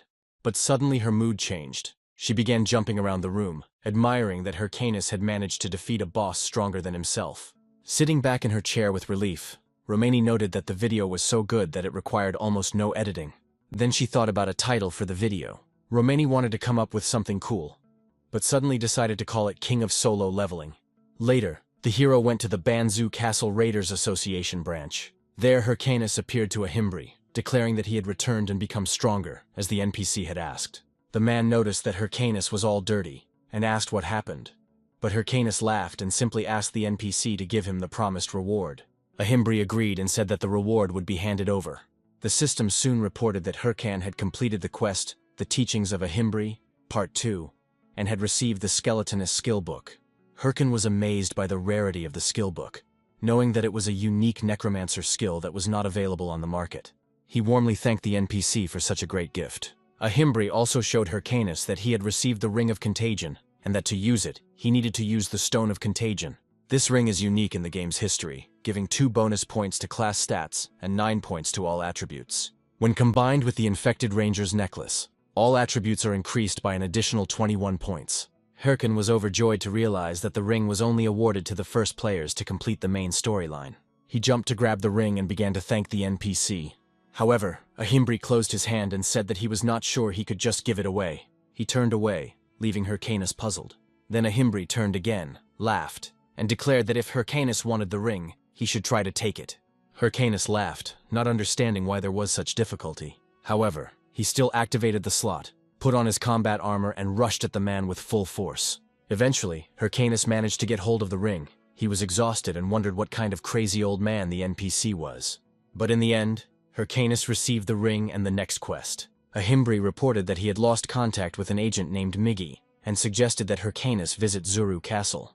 Remembering this, he decided not to take revenge on this guy for now. However, the hero understood that the area of Churyu Castle was high level, and that he should level up along the way. Then several messages appeared on his watch. Romini wrote that she had posted a video of a golden skeleton and asked him to take a look. Gherkin opened the video and immediately saw more than 2 million views and numerous comments of praise. Hyrcanus was horrified when he looked at his total earnings. The hero was shocked, not understanding what was happening. He fell to the ground and began counting the zeros in his account. In the end, he counted as many as 8 zeros on his account. Soon the hero was drooling, thinking that he could now eat whatever he wanted.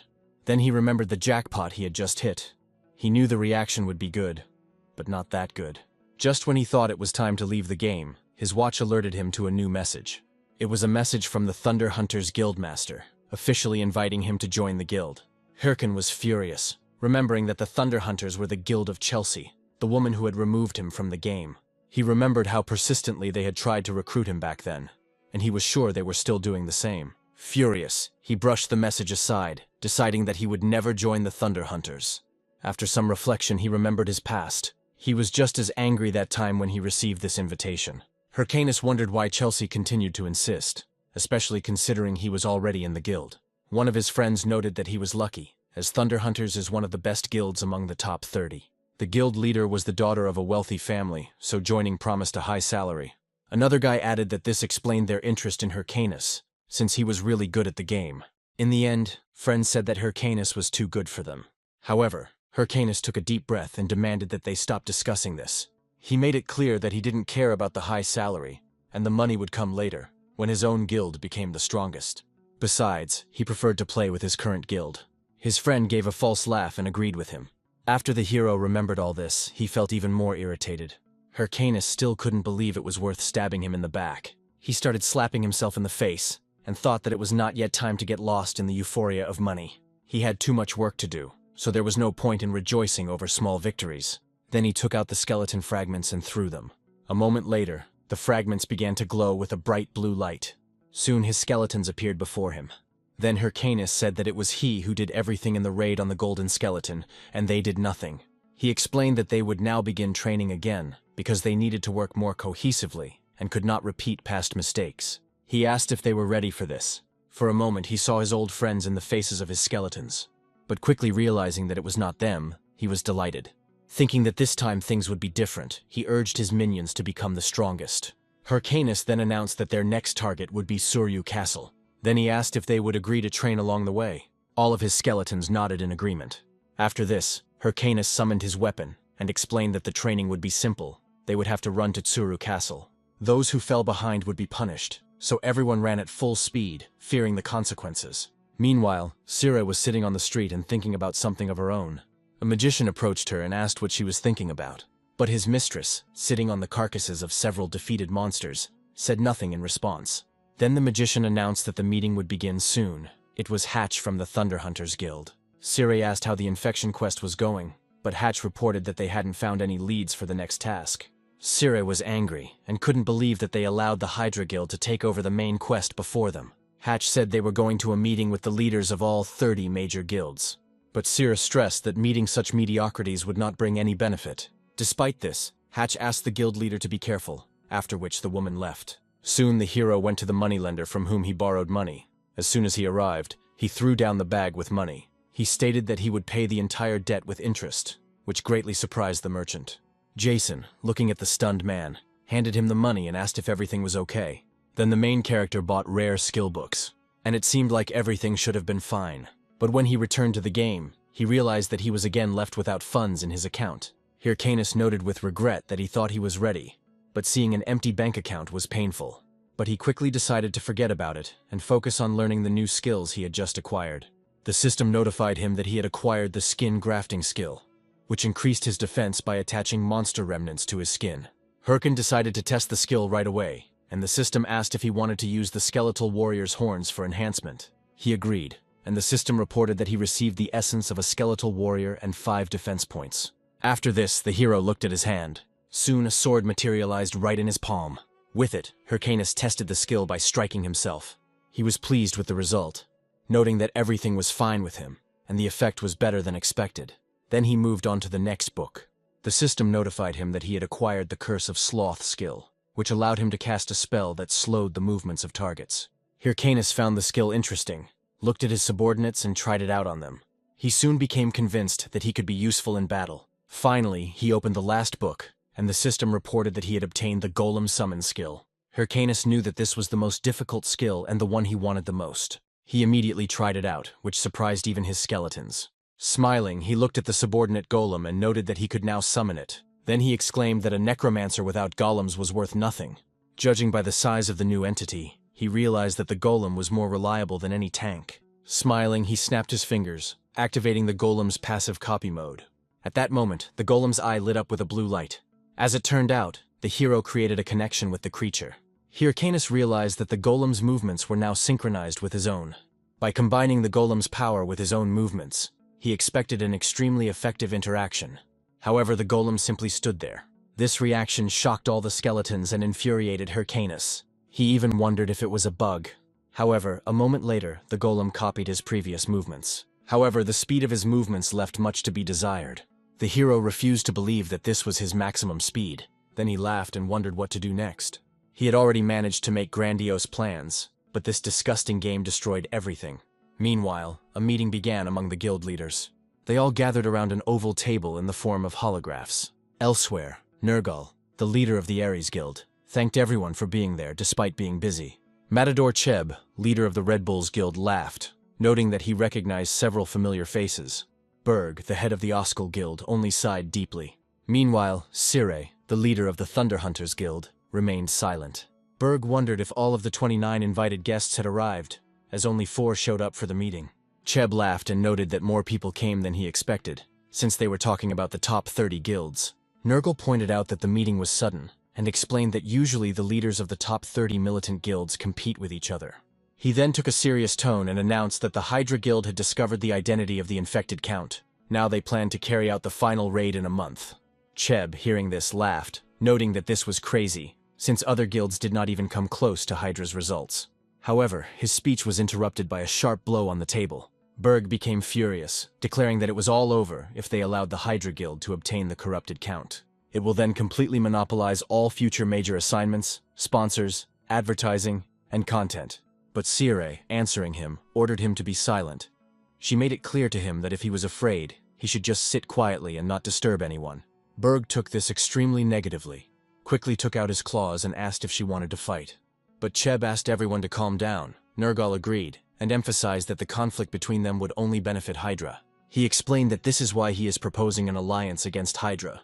The 4 guilds present must agree not to fight until the missions for the infected Count are completed, and to share all information. Cheb admitted that he was not a supporter of Union schemes, but believed that there was no other way out. Having encountered no objections, Nergal ended the meeting, although Sire was still dissatisfied, but said nothing. Later, after the game, she headed to the shower. Chelsea found the meeting humiliating. They couldn't handle the boss of the first chapter alone, and were forced to team up with other guilds. She understood that there was nothing she could do for now. If Hydra got the infected Count first, it would be all over for them.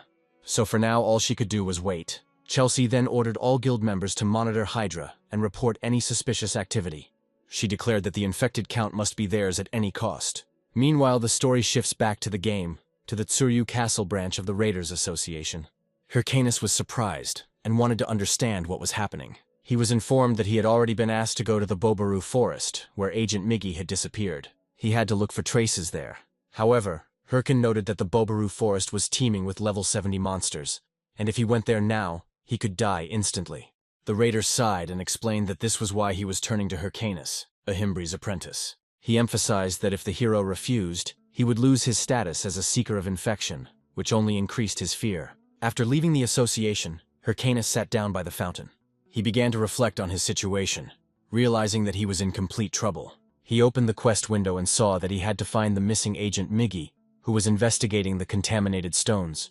Hyrcanus was furious, realizing that losing his title as Seeker of Contagion would deprive him of his participation in the main quest. He realized that taking on all these high-level quests had backfired on him. Normally he wouldn't have been able to complete them, but somehow he managed and moved on to the next stage. Moreover, he has now accepted a quest intended for players level 60 and above. He found himself at a crossroads, wondering what to do. He couldn't give up on the main quest, but going into the Bobaru Forest was mortally dangerous. At that moment, he heard a player asking the mage if he thought the Hydra Guild would complete the main quest. The mage explained that the rest of the top 30 guilds hadn't even started the main quest yet. The player then inquired about what would happen to the other main quests if the infected Count was defeated. Hyrcanus was frightened, but he quickly smiled, looked at his watch and realized that perhaps he would not have to go to the Bobaru Forest at all. Meanwhile, someone was watching the huge castle from afar and reported that nothing special had happened. The man declared that their mission was almost complete, as sitting and watching the castle for hours every day was starting to drive him crazy. He asked his friend if he agreed with this, but when he didn't receive an answer, he called out to him, and his friend turned out to be Naital, the 8th commander of the Hydra Guild. The guy wanted to know what the reward would be for defeating the infected Count, and whether Hydra would become the strongest guild. But Nathal sternly replied that there was no point in getting ahead of themselves and reminded them that their mission was to secretly observe the infected Count's castle. They couldn't let their guard down and reveal information, because true professionals know how to stay calm. Suddenly, a player ran up to them and shouted that he had found Natal, which infuriated him. The player turned out to be Kims, a third-rank player from the Red Bulls Guild, who smiled and said that a long time had passed. Nithal, shaking with rage, asked what a member of the Red Bulls was doing here. Kims explained that the boss on that mountain was a high-level one, and he had come to defeat it, asking if that wasn't their task too. Nate looked at his friend, realizing that he couldn't reveal the true mission, and answered in the affirmative. Then Kim's came over and asked why he looked like he really needed to go to the bathroom, which made Nathal even more angry. Kim's turned around and said he was leaving, and told Nathal to go about his business, which made the redhead even more furious. Kim's had already moved away, and Nathal was shouting at him to come back. After walking a little, Kim's touched his watch and reported that the 8th Hydra commander was in place, and it seemed that the information received was correct. Cheb said it was impossible to believe that the anonymous source about the infected count's location was accurate. Then Yell admitted that at first she thought it was a prank, but they still sent Kim's just in case. She noted that they were given such important information too easily, and wondered about the motives. Then Kim's intervened in their conversation, saying that they were in no position to find fault with this, since they had almost lost everything because of Hydra. He asked if he could start a fight to buy time, but Cheb forbade this, saying that it was better to retreat. If this is indeed the location of the infected count, most of Hydra's forces are there, and they can't afford to lose one of their best fighters. Kim's was so distracted by the flattering words that he didn't notice that someone jumped on him from above. The next moment, a powerful explosion occurred at the place where he stood. Cheb and Yell immediately became worried about their friend. When the dust settled, Kim's noticed a sword pointed straight at his face, and realized they weren't the only ones who had gotten the tip. He laughed and noted that this was the crazy Chihuahua, or rather the princess from the Thunder Hunters Guild. Princess Haley immediately demanded that Kim tell everything he knew, otherwise she would destroy him on the spot.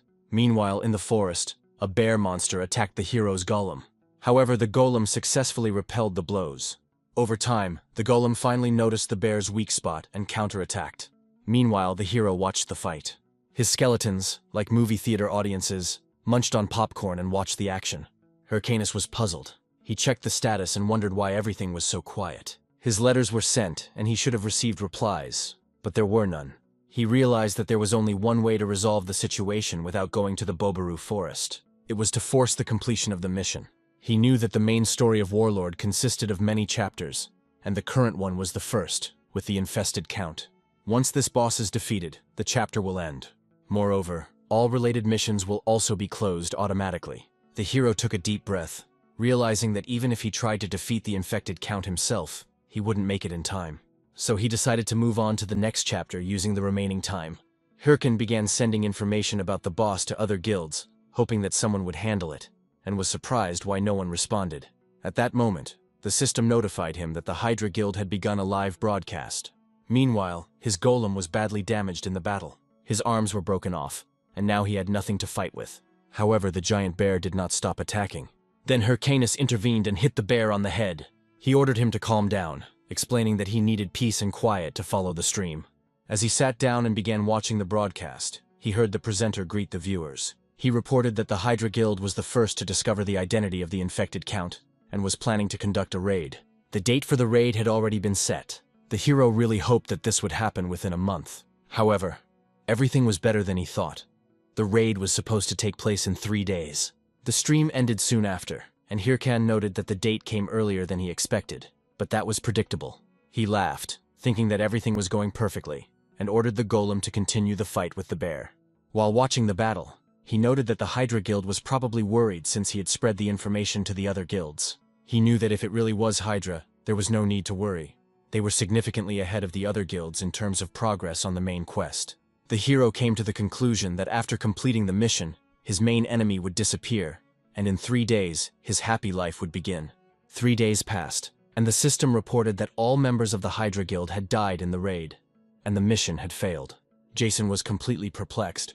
In irritation, he threw the phone on the ground. Jason was outraged, wondering why the raid had started so early without a plan. He wondered if he had overestimated the Hydra Guild, and whether it was worth looking for alternatives. He soon noticed that the Red Bulls Guild had begun their broadcast. He grabbed the phone and wondered if Cheb, known as the killer, was from there. In-game, Cheb commented that the location was resetting, and he assumed that the Hydra raid had failed. He asked the soldiers if they saw what happened. He explained that the infected count was a powerful enemy, capable of destroying even Hydra, and the lack of supplies reduced the chances of success. However, Cheb slammed his sword into the ground, making it clear that the Red Bulls Guild accepted the challenge. The soldiers shouted that they were ready for the upcoming battle. Jason wondered if the Red Bulls would actually begin the quest with the infected count, as even their skill was not enough. He was then surprised to hear that another player would be joining the raid. Soon a woman in heels came out to the Red Bulls Guild. As it turned out, it was the Guildmaster of the Thunder Hunters, the Thunder Queen's Sura. This confused Hyrcanus. It took him a few moments to realize they were talking about Chelsea.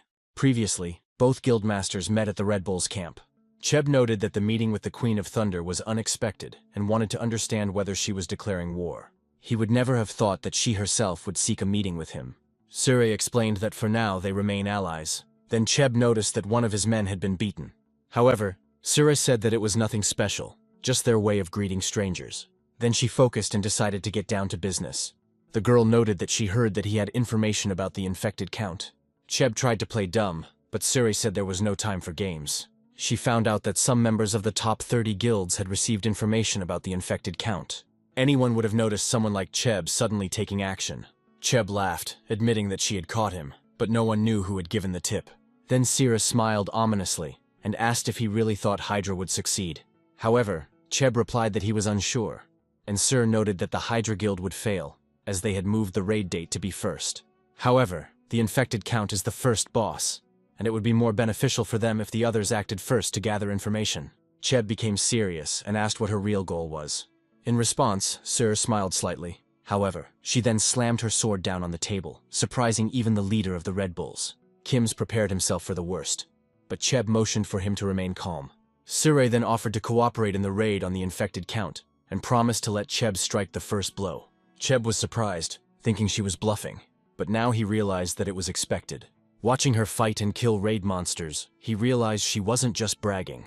Still, he understood that the infected count was no easy opponent. The count himself, laughing arrogantly, noted that he was not even harmed, and immediately ordered his creatures to attack without stopping. Thus began a fierce battle between the infected count and the two guilds. The battle dragged on, and Cheb noticed that the allied forces were gradually beginning to wear thin. Seer, watching the enemy tensely, noted that more and more monsters were arriving. Then Cheb took a step forward, unleashing his terrifying power.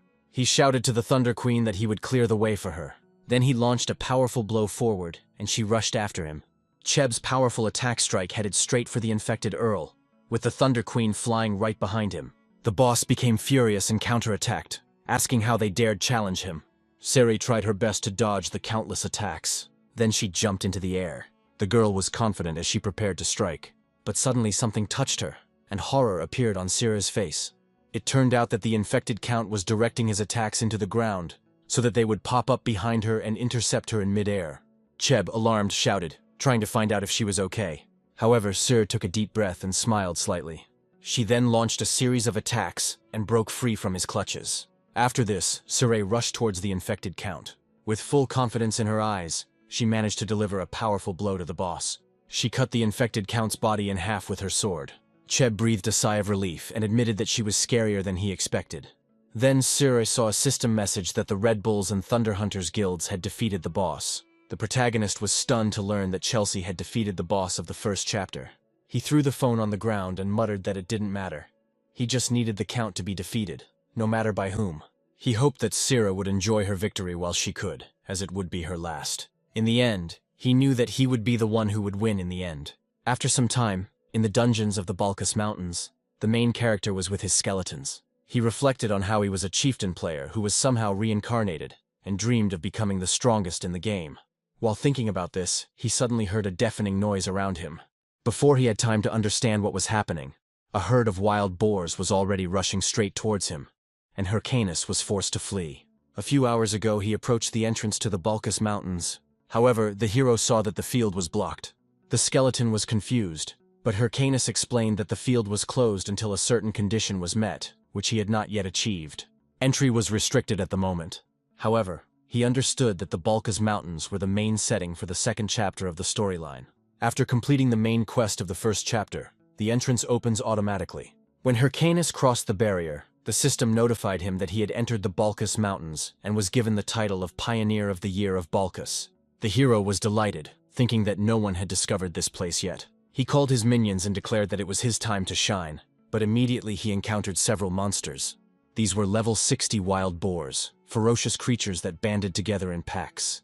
Hyrcanus, being only level 41, was shocked when he met them right away. In the present time, the boars were furious and rushed after the main character, while Hyrcanus continued to run, amazed at his bad luck. He realized that someone had probably already noticed that the blocked field had opened, and there was no time to waste. The chances were low, but the attempt was still mandatory. Then he shouted to his servants to activate their helmets and attack the boars. However, the creatures proved too strong and easily destroyed his skeletons. As he retreated, the hero saw that all his skeletons had died with one blow. But the protagonist only smiled. Considering this a bait, he activated the laziness curse skill on the wild boars. Approaching them, he informed them that they would not be able to move for some time. Then, taking his sword, he rushed into battle. Hyrcanus was going to take revenge for the destruction of his skeletons. However, he suddenly stepped on a banana peel and fell right in front of the animals. After this, another skin fell on his head. Hyrcanus became furious, trying to understand what was happening. Meanwhile, a level 50 armored monkey, known for bullying people, sat on a tree branch. Hyrcanus became angry and told the monkey to wait, as it was about to be punished. But at that moment the system notified him that the debuff effect had worn off. He turned around in panic, realizing that the situation had become critical. Suddenly a bright flash blinded him, and the head of one of the boars was completely destroyed. Hyrcanus was stunned, trying to understand what had happened. There was someone in the tree who was shooting a crossbow. The stranger fired a multitude of arrows, which destroyed several boars in the blink of an eye. The protagonist was amazed at how easily the monsters were defeated, and wondered how this was possible with just one shot. Then a mysterious figure approached and asked if the hero was hurt. Hyrcanus turned and saw the man, wondering if this was the man he thought he was. Meanwhile, the story moves to Zuryu Castle. The two raiders who were there were surprised by what they saw. One of them noticed a knight leaning against the wall and asked if it was the White Mamba's armor. The other nodded and asked if it was a rancor in front of them. The knight, visibly irritated, adjusted his glasses and asked if his partner had discovered the informant's identity. At that moment, the mage who appeared from the shadows said that none of the guilds knew who provided the information, which, however, was logical. After all, we were talking about a person who knew the Count's identity and shared the information for free. It is impossible to find someone like that. The knight wanted to know if his friend had any news about the Mask of Haho, and the mage replied that Tot was just posting regular hunting videos. The mage continued by saying that it was impossible for a newbie who had just started the main storyline to be involved in all of this. He then asked where the knight's next mission would be, and the knight said it would be to the Cleansing Guild. The knight assured him that he could handle the assistant's task, and asked his friend to focus on finding the one who leaked the information. He stressed that the identity of this man was unknown, but vowed that he would make him pay for upsetting the balance of the world. Later, the story moves to a humble hut in the Balkis Mountains. There, the old man who saved the main character from the boars asked if he really was the apprentice of the magician Ahimbri. Encouraged, Hyrcan confirmed this and thought about how lucky he was to have met Mavun, the main NPC from the Chapter 2 storyline. The old man said that he was lucky to spot the hero in time when he was patrolling the area. Hyrcanus knew that Maven was skilled enough to have once been a fencing instructor to the prince, but due to an accident he was expelled, after which he became the captain of the guards guarding the Balkis Mountains. Therefore, Hyrcanus was sure that he should meet this NPC in the second chapter, and he felt incredibly lucky. Then Mavun admitted that he did not know what brought Hyrcanus here, but there was nothing in this place except monsters. So he urged him to return before something more serious happened. Then Hyrcanus, smiling, announced that the infected count was dead. He thought that there was no point in waiting for the old man to explain, since he already knew how to get to the second chapter. Hyrcanus added that even after defeating the count, there were still infected monsters left, and by tracking the source, he ended up here.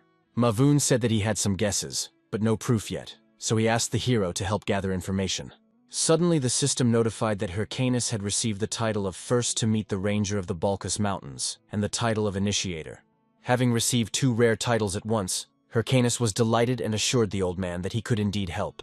Thus, a quest from Ranger Mavun was created, according to which Hyrcan had to defeat 50 monsters in the Balkis Mountains.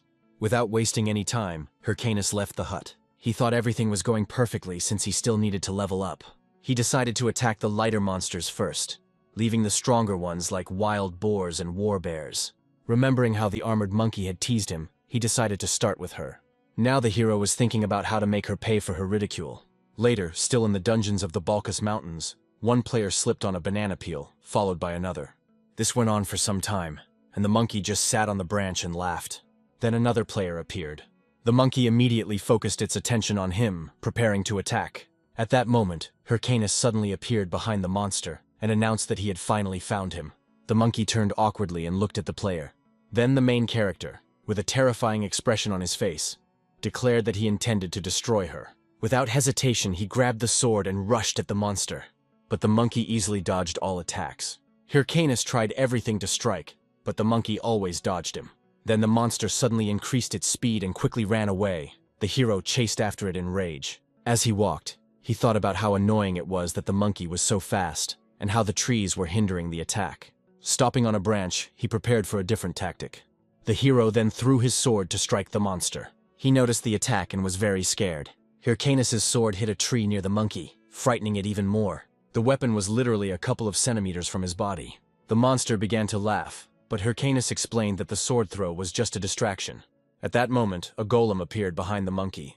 With one powerful blow, he inflicted devastating damage.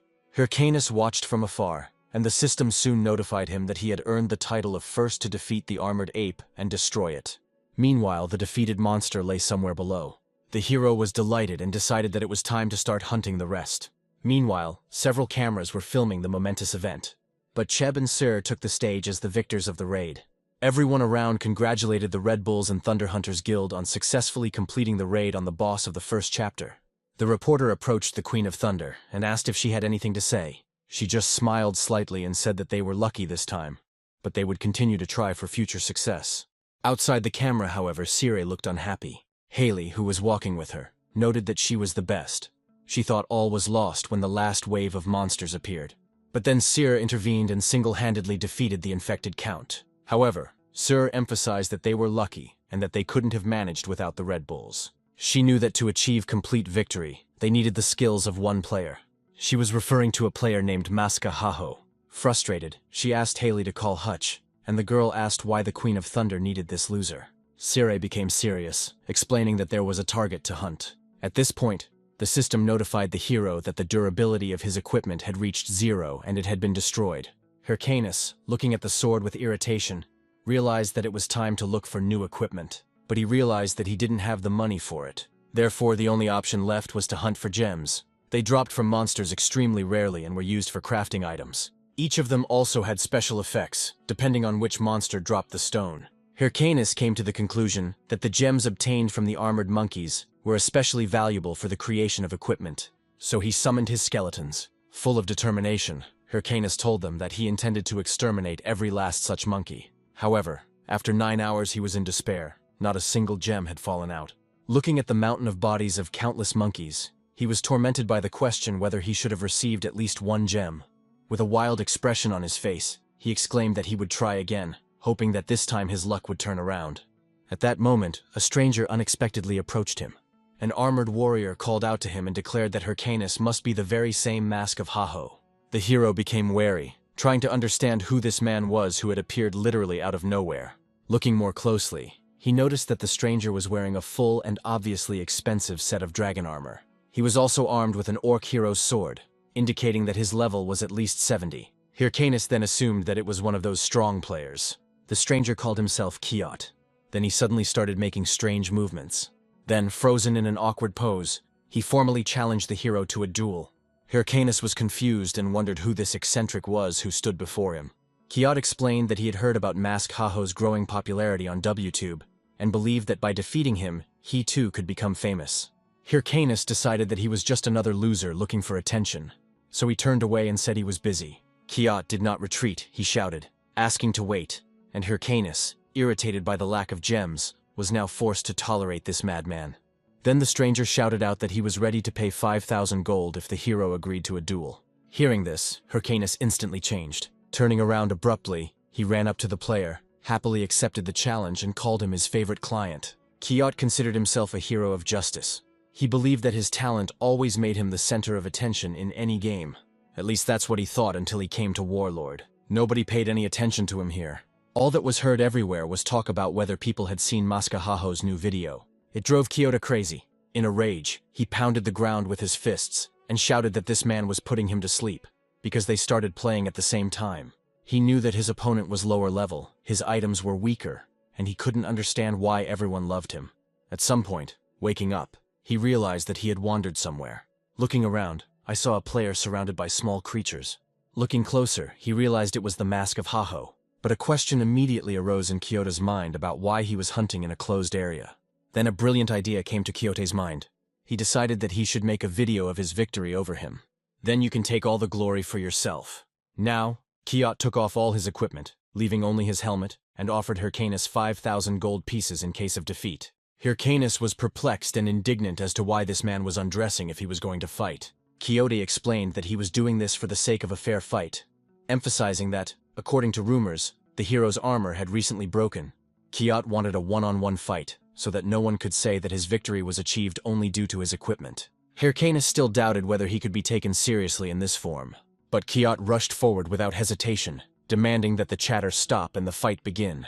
The hero dodged the first blow and remarked that the enemy should listen when spoken to. However, he did not pay attention and continued to attack furiously, forcing Hyrcanus to constantly go on the defensive. Soon, Quixote became enraged and began shouting, demanding that his opponent finally start fighting back. Hyrcanus, continuing to dodge, replied that he should let him force it himself. These words made Quixote furious. Then he activated the stimulator skill, dealing a powerful blow. Hyrcanus did not have time to dodge such a sharp blow, so he was thrown aside like a ragdoll. Lying on the ground, he realized that the enemy had just used a warrior ability that briefly increased speed.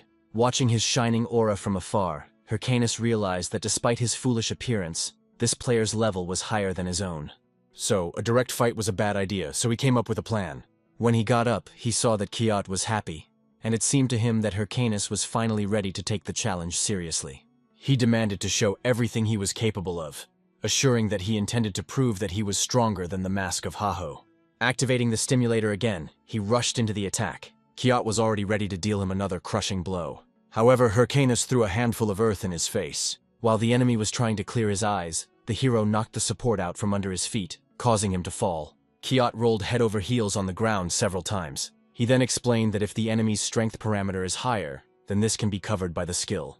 After these words, he delivered a powerful kick straight into his opponent's face. A crushing uppercut followed. This combination of attacks sent Quixote flying into a tree, and he, shaking with anger, accused the hero of cowardice and declared that this was not a skill at all.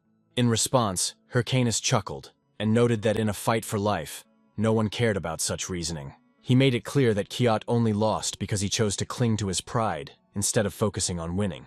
After that, he activated the skin grafting skill and the armored ape skin item. The system then notified him that the hero's stats had been enhanced by the attributes of these creatures. Quixote thought in horror that if he missed even one blow, he would die. Hyrcanus, with a gloomy expression on his face, reminded him that it was he who had started this battle, and therefore he must now be prepared for its outcome. As Quixote rushed at his opponent, he screamed, begging him to wait. Then he suddenly burst into tears and admitted his defeat. However, Hyrcanus was no longer able to stop the attack, and his blow was followed by a powerful wave of destruction. Luckily for Quixote, Hyrcanus managed to change the direction of the blow at the last moment and brought it down near his opponent's head. The tree, as well as everything behind it, was completely destroyed. Quixote shook with horror, thinking that it was so scary that he almost forgot that he was in a game. Then Hyrcanus laughed and demanded that he already give the promised 5,000 gold coins. He added that he was confident that his opponent would be much happier to resolve the matter peacefully than to leave the game for 2 days. Taking off his helmet, Quixote exclaimed that Mask Haho was an amazing person. He stated that his opponent was incredibly strong and impressive, which only made Hyrcanus frown, wondering what had come over him. The blonde admitted defeat and handed over 5,000 gold coins. He also gave the hero his sword. Raising the weapon in his hands, Hyrcanus realized that it was the legendary sword of the orc hero. Hyrcanus estimated that such an item would cost at least 15,000 gold at auction. Nevertheless, he tried to remain calm and asked why Quixote was giving him such a rare thing. He admitted that he was blinded by the thirst for popularity, and all this time made almost no effort to actually become stronger. It was Hyrcanus who helped him understand this, so Quixote asked him to accept the gift, emphasizing that he was worthy of being called his brother. Hyrcanus was stunned by what he saw and doubted whether this was really why he had given him the sword. But he immediately noted that perhaps behind all his stupidity, there was some charisma. Nevertheless, he kicked the blonde and sarcastically asked if he really expected to hear such words from him. Then he told him to get the hell out and ordered his skeletons to deal with the impudent fellow. Later, Quixote, with a swollen face, declared that his full name was Don Quixote and promised to return when he became worthy of the title of brother. Hyrcanus, leaving with his subordinates, heard him shout after him that he would wait for their next meeting. The hero smiled, noting to himself that Quixote seemed to be genuinely enjoying the game. However, he soon looked at the new sword. Hyrcanus said that now he no longer needed to hunt armored monkeys. This should have been enough to move on to the next task, However, a little later, he suddenly turned to his skeletons and remarked that perhaps it would be worth killing another 100 of these monkeys. He had a feeling that this time something especially valuable would fall out. But his skeletons clearly did not share their master's enthusiasm, and unanimously clung to him, assuring him that the sword was enough. Returning and handing over the ordered items, Hyrcanus watched as Mavun counted the spoils. He reported that there were 950 armored monkeys, 104 fanged wolves, and 76 poisonous lizards. He praised the hero, saying that he did an excellent job. Also, thanks to him, the investigation is progressing well. But at the same time, he noticed a strange expression on Hyrcanus's face and asked what caused it. He became embarrassed, apologized, and explained that he was simply thinking about how to spend the money he had earned. Then Mavin warned that the next mission would be especially dangerous. Pointing to the map, he explained that a fighting bear had appeared near the mountain peak. These creatures, according to him, were about 4 meters tall and wore armor similar to human ones. Therefore, if Hyrcanus can find out where exactly their armor and weapons come from, it will greatly help in the investigation. Hyrcanus rose from his chair and remarked that, in other words, he was required to defeat the bears and bring back one of their weapons. Mavun asked if he didn't think it was too dangerous to go there alone, since even the guards could barely cope with these creatures one-on-one.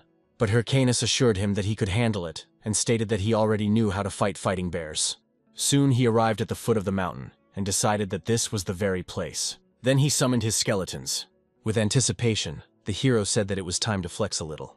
When he opened the auction interface, the system notified him that he could now participate in bidding with other players. Hyrcan decided that the best purchase for his level would be a bone snake set. He acquired the pauldron, then the boots, gloves, and helmet from the set. Hyrcanus tried to contain his emotions, but couldn't.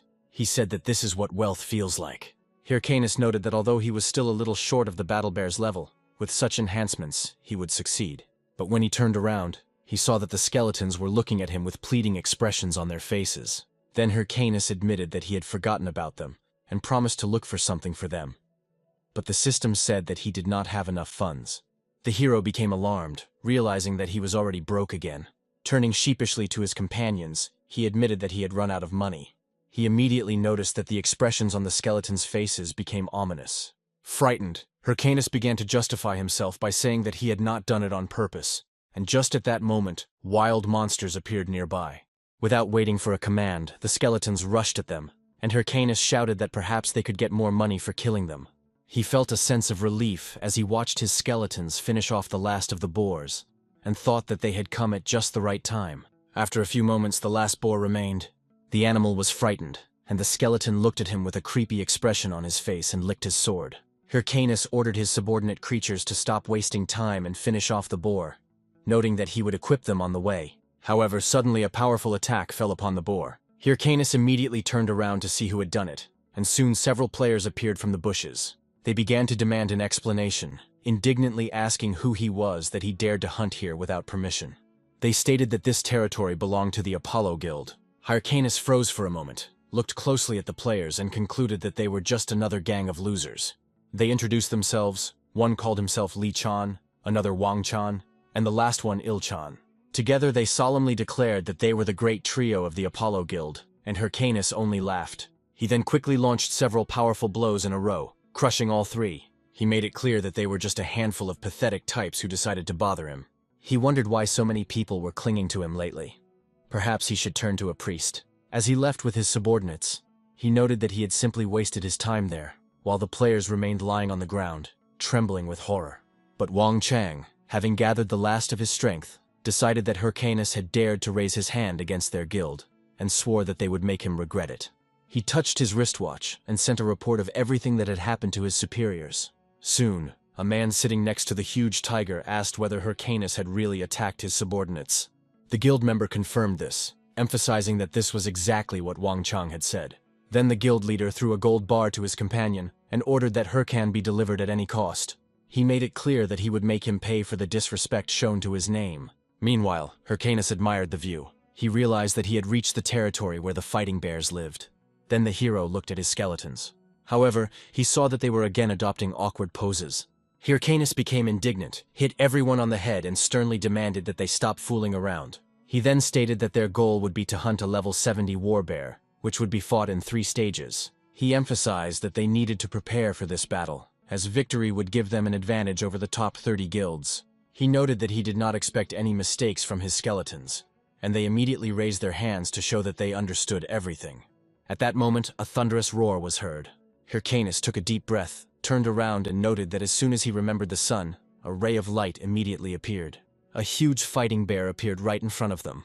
Then Hyrcanus immediately activated his watch. He instantly equipped himself and was now ready for battle. Hyrcanus confidently declared that he intended to take this quest for himself. Meanwhile, another person who was nearby decided that the Balkas Mountains were in front of him. He hoped that Mask Haho could still be found there, as he had arrived just after watching the video about the monkeys. Then the man sighed heavily and stopped, wondering in despair why he had to drag himself into such a wilderness. He was considered an important person, but in the end he was forced to carry out an assignment to search for some newcomer. While shouting that it looked more like a crime, he suddenly heard a noise. The man realized that the king of the wild boars was preparing to attack him. Then he simply drew a magic circle and unleashed a hellfire spell on the beast. This spell immediately stopped the ferocious monster, completely incinerating it. That man turned out to be Baptiste Hatch of the Thunder Hunters Guild, the 5th-ranked mage and warlord. He himself hoped that the Mask of Haho would appear as soon as possible. Meanwhile, Hyrcanus's battle with the warbear continued. Hyrcan remembered that before his return to the past, he had already encountered this beast with the guild and suffered 6 defeats. Now he understood perfectly well that if he failed again, he would give up leadership in the main quest to others. He reasoned that in order to deliver an effective blow to a bear, he would have to aim for the gaps in its armor and gradually remove it. Thinking that now he had new skills and everything would work out, Hyrcanus noticed how the enraged beast rushed to attack. He smiled and signaled his subordinates to act. The hero himself rushed forward.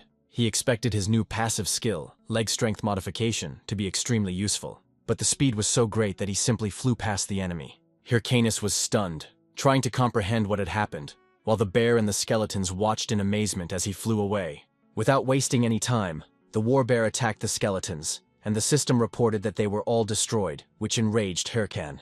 He immediately opened the description of the leg strength modification skill and shouted that there was a limit to everything.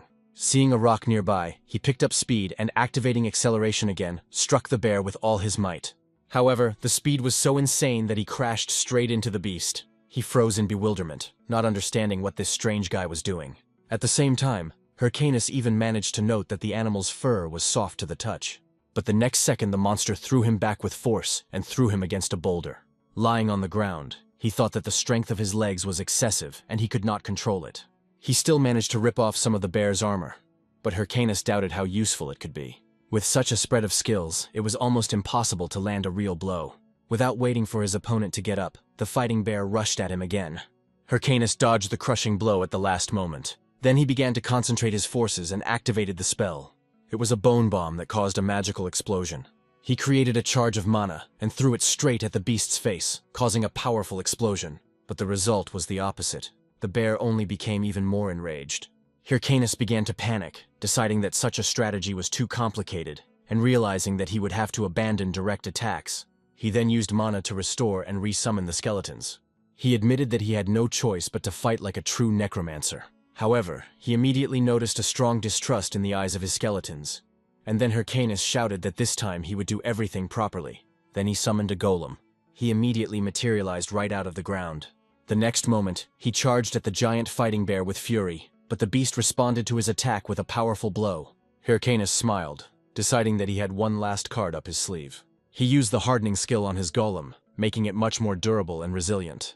After that, he snapped his fingers and ordered his skeletons to attack. They immediately rushed at the bear, while the beast was constrained by the golem's movements. The skeletons managed to land several blows on the bear. However, this only made the monster even more angry. Hyrcanus was sure that it was still too early for the bear to get angry, since his main attack was still ahead.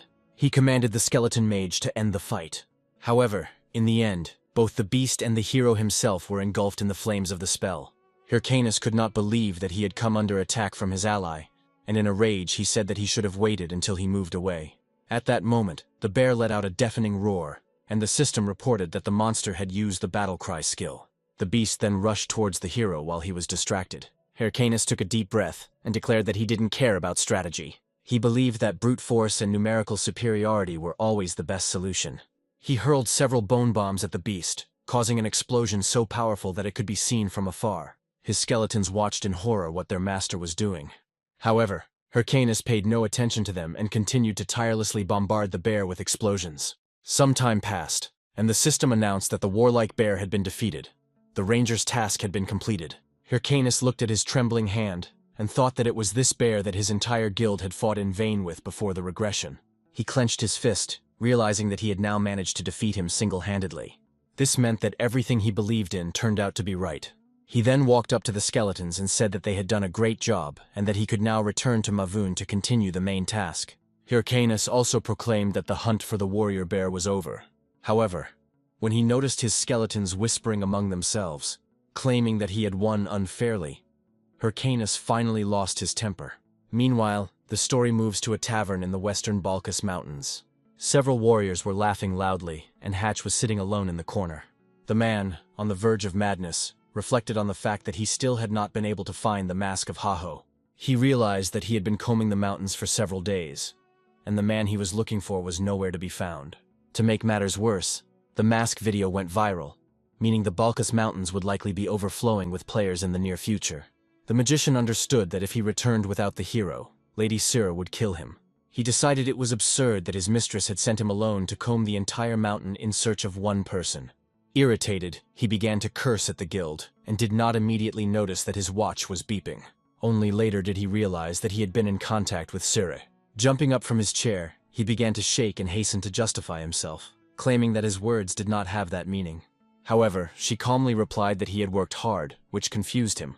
She admitted that the task she had given him was too burdensome, as he was wandering all over the mountainous area alone. But Hatch began to assure Syrah that everything was fine, that it was not a problem at all, and asked to be allowed to return to the mission. Then Syrah said that she sent Haley to help. At that very moment, an explosion thundered in the tavern. When the dust settled, visitors saw that a hole had formed in the wall. As Hatch turned around in horror, Syrah said that they would now work together to find the Mask of Haho. A girl stepped into the hole in the wall and screamed, calling the magician an idiot. It turned out to be Thunder Princess Haley of the Thunder Hunters Guild, who stated that it was because of him that she had to come all this way. Hatch froze, realizing that this was one of those who hated him, and he screamed that he hated this rotten world. Meanwhile, Hyrcanus, standing on the mountain, noted that Balkis was becoming an increasingly populated place, and even a camp had already been built. He noted that most players probably realized this was now the main search area. However, now the hero had to return to Mavun. He rushed forward, jumping from tree to tree. Suddenly he noticed 3 people moving towards him. Looking closer, he realized that their clothes resembled the outfits of those same 3 guys from Apollo whom he had met earlier. Hyrcanus decided that perhaps this was their attempt to avenge their friends.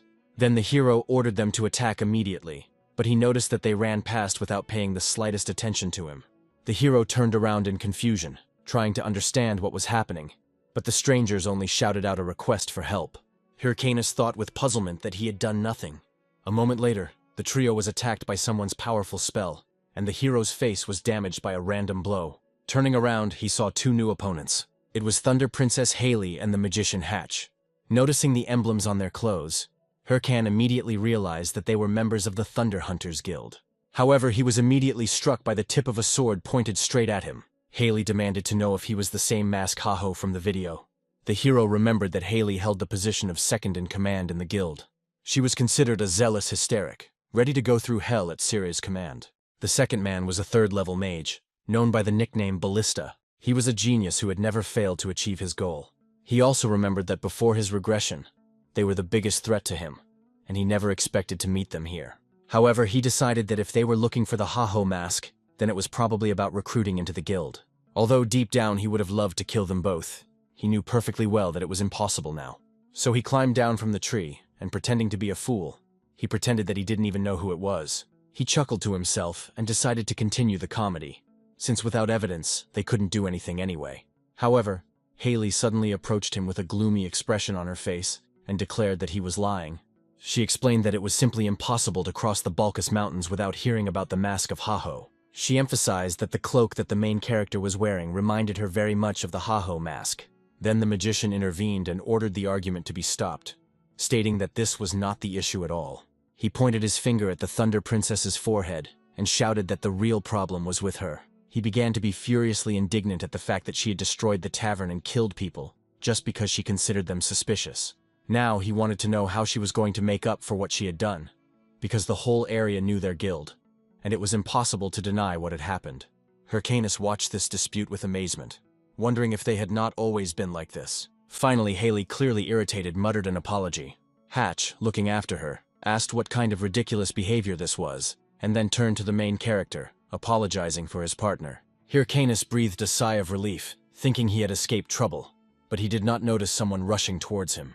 It was only when a fist appeared in front of his face that he noticed the approaching attack. However, there was no time to react, and the Thunder Princess's blow threw him straight onto the rock. Hatch grabbed Haley, asking why she hit him, and she replied that she thought he would at least try to dodge. Hyrcanus did not believe what was happening. It turned out that they had just attacked an innocent player who wasn't even defending himself. Then he demonstratively adjusted his glasses and solemnly announced that he was officially filing a complaint. The magician was horrified and hastened to apologize, assuring that they would compensate for the damage, begging them to forget about what happened. Hatch then gave the hero a bag of gold coins.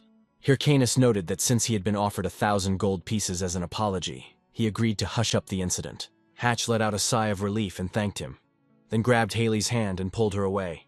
Hyrcanus knew he looked pathetic, but provoking them would mean disaster, so I decided it was better to endure it for now. Hatch was still scolding his partner, accusing her of causing trouble every time, and that for a large guild, it was important to maintain an image.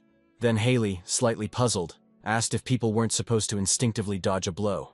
Hatch couldn't resist asking if she was seriously trying to blame the hero for not dodging. She replied that it wasn't that at all. It was just that the guy looked like he saw the blow but decided not to move.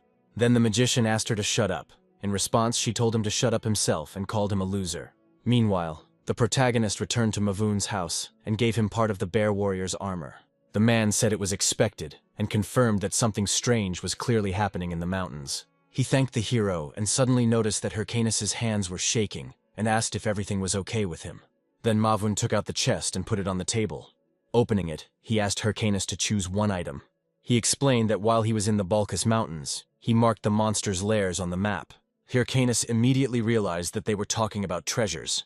The hero became inspired, imagining what rare items could be found there. However, when he had already extended his hand, Muwan suddenly added that he would like to ask for a favor. Hyrcanus turned away in irritation, thinking that he had known it all. No one would have given something like that for free. Mavun explained that armed monsters had begun to appear outside the Balkis Mountains, and asked him to explore new places. Hyrcanus reluctantly agreed, took the map and asked where the target was, and the man replied that it was the Parung Forest. The hero grimaced when he heard this, and Mavun asked if he had anything to say. However, Hyrcanus merely waved it off. Stepping outside, he sighed heavily. Parung Forest was a level 90 hunter zone, meaning he would have to level up along the way. He decided that the ideal place for this now was the Sura Canyon, where the 75th level demons lived. He even cheered up, deciding that since he was able to defeat the bear warrior, he could also deal with the demon. But after taking a few steps, he suddenly froze. Gherkin ahead of Matador Cheba. Cheb in turn was surprised by their meeting and asked Hyrcanus what he was doing there. Meanwhile, Hatch, almost in tears, contacted Lady Sura. The magician claimed that he was unable to work with this abnormal woman. Hatch began to justify himself by saying that he had not refused the mission at all, but he had heard that the Red Bulls Guild had already captured the Sura Canyon, so he suggested focusing on the main quest. He asked why it was necessary to persuade a guy who initially did not want to join the guild. Then Sire thought for a moment and ordered the hunt for the Mask of Haho to be stopped, announcing that the guild would now focus on the main mission. Their call ended shortly after that. When the connection was lost, Sire leaned back in her chair. She smiled and thought that the strong are always drawn to the strong. That's why she wanted to know how long Maskahaho could continue to escape. Even before the protagonist met Cheb, he found himself in the Parung Forest and encountered a level 75 demonic goat. However, he overcame him without any particular difficulties, as a result of which the main character was able to rise 2 levels at once. He was delighted and noted to himself that he had finally reached level 62 and everything was going great. While he was discussing with the skeletons the need to level up a little more, several players were watching him from afar. Soon they were all surprised to learn that it was the Mask of Haho in front of them. A few moments later they surrounded Hyrcanus, hugging him and trying to kiss him. This enraged the hero. He quickly rushed away and told the strangers to leave him alone. As he ran, the hero thought about why everything was exactly like this. All this happened thanks to the success of his video of the battle against the enraged bear warrior, which brought in a real jackpot. However, Hyrcanus understood that this was not good. Now he was constantly being watched, and hunting was becoming almost impossible. He just wanted to focus on hunting, but he was not allowed to do so. So he gathered his skeletons and decided to change the plan. They would head to the center of the Sura Canyon, where it would be more difficult to follow him. However, suddenly the hero came across Cheb. As soon as Hyrcanus saw him, he immediately stopped. Cheb smiled and noted that quite a while had passed since he had last seen the hero. But Hyrcanus only grimaced again, not understanding where this guy had come from again. Cheb patted him on the back and asked if he was the same guy from the newcomers area. He also noted that Hyrcan's leveling speed is impressive, considering he was in the starting location just a few months ago. Then Hyrcan asked Cheb why he was there, since the Sura Canyon was a place where rankers of his level usually didn't go. In response, Cheb laughed and explained that the day before, his guild, the Red Bulls, had decided to lay claim to the canyon.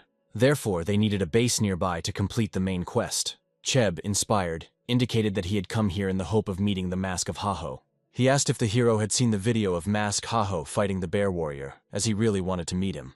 Cheb then asked if the hero was interested in this super newcomer. Without thinking, Hyrcanus rushed away along with the skeletons, shouting apologies to Cheb, and saying that he didn't even know who this Mask of Haho was. After running for some time, he stopped and, overcome with rage, wondered why everyone was chasing him. He realized that he was being watched by two entire guilds, Sir of the Thunder Hunters, and now Cheb of the Red Bulls. Hyrcan began to feel that at this pace, he would have to forget about the main quest, since leveling up was becoming impossible. Then he remembered the cards he had received from Mr. Mavoon. As soon as he grabbed one of them, he was sure that there was definitely a rare dungeon somewhere around here. Without thinking twice, he saw a dungeon mark on the map. Approaching the waterfall, he decided that rare dungeons are usually hidden in hard-to-reach places. And although it won't be easy to get something valuable, it's worth the risk. Taking a deep breath, Hyrcanus dove into the lake with the skeletons. The system immediately notified that breathing underwater was limited, and the available time was only 20 seconds. Hyrcanus mused that if Mr. Wong's map was correct, the dungeon should be very close. As he continued to swim, and time underwater was quickly running out, he knew whether he would be able to reach his destination in time. When there was only 1 second left, the hero was sure that there was very little time left. Eventually, he managed to reach his goal and emerged, the system reporting that he had entered the dungeon. Hyrcanus was amazed by his surroundings. He noted to himself that if people were creating a problem, he needed to hunt where they weren't. As they walked, the hero wondered what kind of monsters lived here, and whether there would be any strong ones among them, since this was a secret place. Suddenly he heard a strange sound. Suddenly a creature with brightly glowing eyes appeared in front of him. The main character froze in place in bewilderment. Then suddenly Hyrcanus became enraged, shouting that he didn't come here for the stupid slime. However, he was shocked to see that the creature was emitting fire from its body. He wondered if this dungeon was a habitat for monsters with attributes. These monsters are among the rarest in the world of Warlord. Their drops are used to craft equipment and are incredibly valuable. This greatly inspired the hero, and he realized that he could get rich by hunting them. Without thinking, he ordered his skeletons to destroy all the elemental monsters. The frightened creature let out a loud scream, and the ground beneath their feet immediately began to shake. Hyrcanus became worried, wondering what it could be. Suddenly, a massive level 70 fire salamander appeared in front of them. The main character couldn't believe his eyes. Salamander immediately began to concentrate his fire and fired it towards Hyrcan, forcing him to dodge. Hyrcanus watched the attack and was surprised, not expecting such a start to the battle. He stood up and realized that there was no choice. If things continued like this, the situation would become extremely difficult. So he decided to use his new powers. Hyrcan activated the Helm of Madness ability on the Bone Warrior, then used bone armor. He then equipped the Black Orc skull to strengthen the skeleton. Thus he completed the summoning of the Skeleton Knight. This frightened both the huge salamander and the small creature. The Skeleton Knight pointed his sword towards his enemy, and suddenly his silhouette began to ripple. In the blink of an eye, he completely cut the fire salamander apart. After this, the skeleton again stood in a fighting stance, ready to fight off the next opponents. Hyrcanus was delighted, and thought that the Skeleton Knight was fully prepared for battle. A flock of salamanders began a decisive offensive towards Hyrcanus, hoping to break his resistance. It was an unequal fight against the crowd, but Hyrcanus knew perfectly well that he would emerge victorious from this battle. As they got closer, the salamanders began to hiss aggressively, preparing to unleash their fiery attack on him. With a determined cry, Hyrcanus ordered the Skeleton Knight to rush forward and deal with these worms. Within moments, he had cut all his opponents into pieces, leaving them no chance. The system notified him that he had destroyed the salamanders and received a lot of experience points. Immediately after this, the skeleton knight began to shine and attract the attention of his colleagues who had not yet reached such heights. Gherkin was genuinely delighted with his incredible auto-farming capabilities, now that his costs had been cut. After he upgraded his skeleton's skills, they were able to hunt alone. Considering the rather high cost of salamander essence, he could easily compensate for the leveling. Gherkin knew he had to work this way until he'd leveled up all the skeletons in his group. He recommended them to continue in this manner until they defeated the boss and went to Purung Forest. However, after just an hour he was faced with serious problems, as things could not go so easily. The system told him that he had discovered a dungeon instance called the Throne Room and invited him to enter. It's impossible to simply crawl out of such dungeons, so going there was fraught with serious risks to life. If he lost, he would lose access to the game for 2 days, which his opponents could easily take advantage of to get around him. However, there were no decent farming spots left in the area, so there really wasn't much choice. Hyrcanus understood that in such a situation, he had no choice but to completely trust in luck and go inside. With a decisive step, he entered the throne room's dungeon, which at first seemed rather empty and ominous. Hyrcanus looked around, realizing that apparently this was some kind of abandoned temple with a bunch of stone knights. He noticed a large number of blade marks and realized that things would soon get hot here. After a while, he suddenly stopped, noticing something that immediately caught his attention. On the throne sat a huge body, which, however, had no head, but it could not be called dead. After a few moments, the giant armor began to move and a fire appeared above the place of his head. Hyrcanus realized that a quick evacuation was necessary, and ordered the skeletons to take cover as quickly as possible.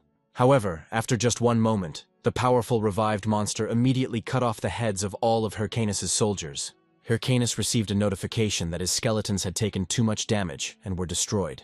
Hyrcanus was angry, realizing that he had been careless, and that he had paid dearly for this mistake. On the other hand, no one knew that such a powerful creature as a level 80 Night Spirit would be here. It was a monster whose artificial intelligence was excessively good, making it extremely difficult to fight. In a past life, the main character had already encountered something similar, and then he was at about the same level as now. He also came there with his guild, but it all ended in a cruel failure without a single chance. Back then he could only retreat, but now that was an unaffordable luxury for him. Gritting his teeth, he quickly tried to think of what he could do to defeat this enemy. Quickly jumping to the side, he again summoned his skeletons, who still felt neither fear nor pain. Immediately after this, he ordered them to rush forward and attack with full force from the very beginning. The Night Spirit grabbed his sword again and rushed forward, cutting off the head of the most careless skeleton. Hyrcanus called his opponent a pathetic wretch and rushed into the attack, thinking he had an opening to deal damage. Teaming up with the strongest and coolest skeleton, they launched a powerful attack, but the Night Spirit was distracted to block it. Meanwhile, one of the skeletons quickly penetrated the enemy's rear and delivered a powerful blow directly to his unprotected back. The visible effect was not long in coming, and the skeleton looked cautiously at his opponent, awaiting further orders. Hyrcanus told his skeleton not to hesitate and to get out of there quickly while he still had the chance. After a while, there was a powerful explosion that threw the skeleton knight and Hyrcan aside. The system notified Hyrcan that the skeleton warrior had been destroyed, and the protagonist realized that the blow to the heart had not been critical. The enemy stood up straight proudly, showing everyone that he had not received a single scratch. Hyrcanus tried to figure out what to do here, since ordinary skeletons and golems were clearly of no help here. For a few moments, he was transported back to his past when his former comrade suddenly called out to him, asking if he had gone crazy. At that moment he was asked why he had climbed on a monster 4 times his size. Hyrcanus said that he had not thought about such things, but if he needed some clever reason, he could come up with one. He grinned and said that he had forbidden himself to eat until he had given that scoundrel a good beating. His comrade looked at him with genuine incomprehension and asked him if he had really been so stupid and narrow-minded. Hyrcanus rushed forward, realizing that thinking through battle strategy had never been his strong suit. He understood that if the crits didn't work, he would simply hit the enemy with regular attacks until his pulse was exhausted. This strategy was very straightforward, but it worked, which meant you just had to keep going, dodging along the way. The Night Spirit gradually lost patience and tried to think of new ways to attack his opponent. Hyrcanus carefully noted that his opponent was accelerating with each passing minute, so he needed to finish faster. At a certain point, it became so difficult to dodge that he even received a serious injury. However, in reality, all of this was a secret plan that was initiated in order to lure the enemy into a trap. The skeleton knight followed another command and quickly jumped behind his opponent to deliver a powerful blow. A moment later, the skeleton warrior instantly cut off the enemy's arm, causing it to fly several dozen meters away. Immediately after this, the skeleton warrior jumped towards his master, preparing to carry out his next command. Meanwhile, the Night Spirit still maintained stoic indifference and looked at his opponents with a cold gaze. Hyrcanus smiled and said that he would not be able to eat until he finished him off, so he had no other choice. The action moved to a village near the Sura Canyon. Cheb and Yel walked around the local camp, noting that he lived his life no matter what. Yel said that they were in charge of setting up this camp, so there was nothing to worry about. Cheb said that in that case even Maskahaho could drop in here, but Yel did not share his enthusiasm. She told him that he was already obsessed with this guy, even though he was just a low-level monster hunter. Cheb said that for them these monsters were low-level, but for Maski it was different. Cheb claimed that in a game where you feel all the pain, only madmen and natural-born warriors would challenge such monsters. In his opinion, Hyrcanus was a hybrid of these two entities, which meant that he was sure to succeed. However, it was not without reason that the Night Spirit continued to stand motionless, even after such a serious injury. After some time, his arm began to rapidly regenerate, so the pace of the battle had to be accelerated. Hyrcanus asked him whether even the loss of his hand was really a mere trifle for him, unworthy of attention. He found this factor quite irritating, but he caught his breath to continue the fight. After that, he told his skeletons to rush into battle with him, and quickly ran the distance. The Night Spirit gradually restored his arm to a certain limit and decided to use a different tactic. Taking a few steps towards his enemies, he swung his sword sharply and hit the ground, creating cracks. A few moments later, the ground beneath the heroes flew apart, scattering the heroes along the way. Hyrcanus, however, landed softly on his knees, realizing that they were trying to bury him alive in this temple. After this, he and his comrade rushed forward, jumping away from the stones flying in the air. They began to spin around him, simultaneously striking his body with increasing speed. Hyrcanus realized that his plan was working perfectly, and he just needed to keep dealing damage as quickly as possible. In that case, victory would not have been long in coming, and the Night Spirit would have soon fallen at his hand. However, it was not worth thinking that the Night Spirit had no countermeasures to counter the hero's tactics. This time it became even more fiery, creating a special protective barrier. Hyrcanus realized that his opponent had become even stronger, despite the fact that he had already inflicted considerable damage on him. Gradually, the sparks of fire began to form into full-fledged fiery projectiles, and Hyrcanus was forced to repel them.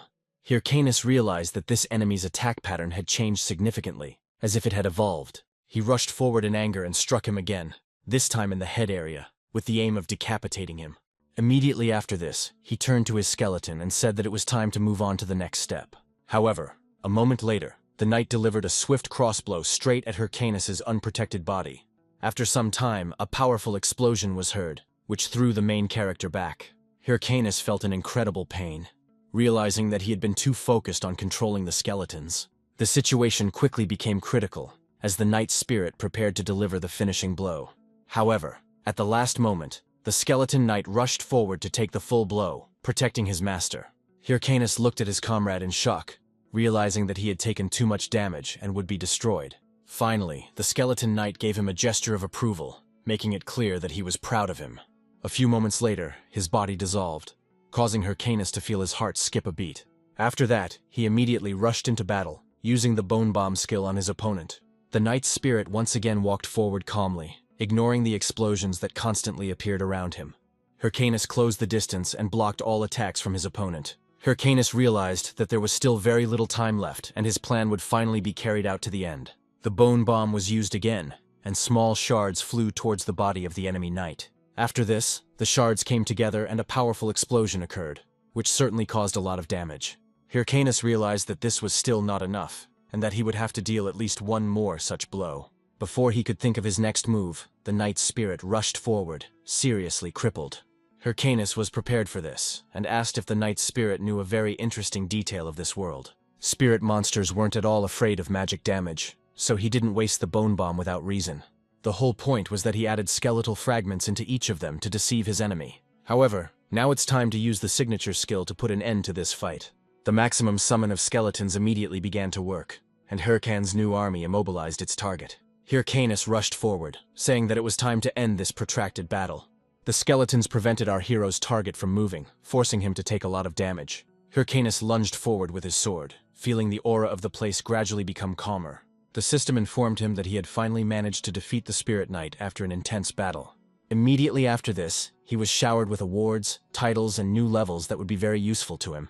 Hyrcanus recalled the words of his comrades, who said that he had drawn them into this meat grinder by signing the death sentence. Turning around, he saw how the risen skeletons were gradually patching up their wounded and looking around. The skeleton knight looked up at Hyrcan again and gave him an approving gesture. Hyrcanus smiled, realizing that the situation now was strikingly different from the one he had once been in. Addressing his skeletons, he said that they had done an excellent job, and he was proud of them.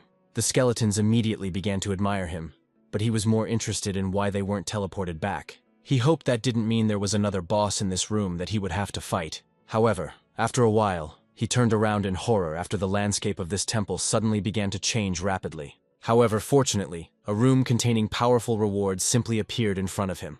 Hyrcanus immediately rushed forward, thanking all the gods that he had finally received a reward for his persistent and long efforts. He immediately wondered what amazing rewards he could receive, but now he was ready for anything.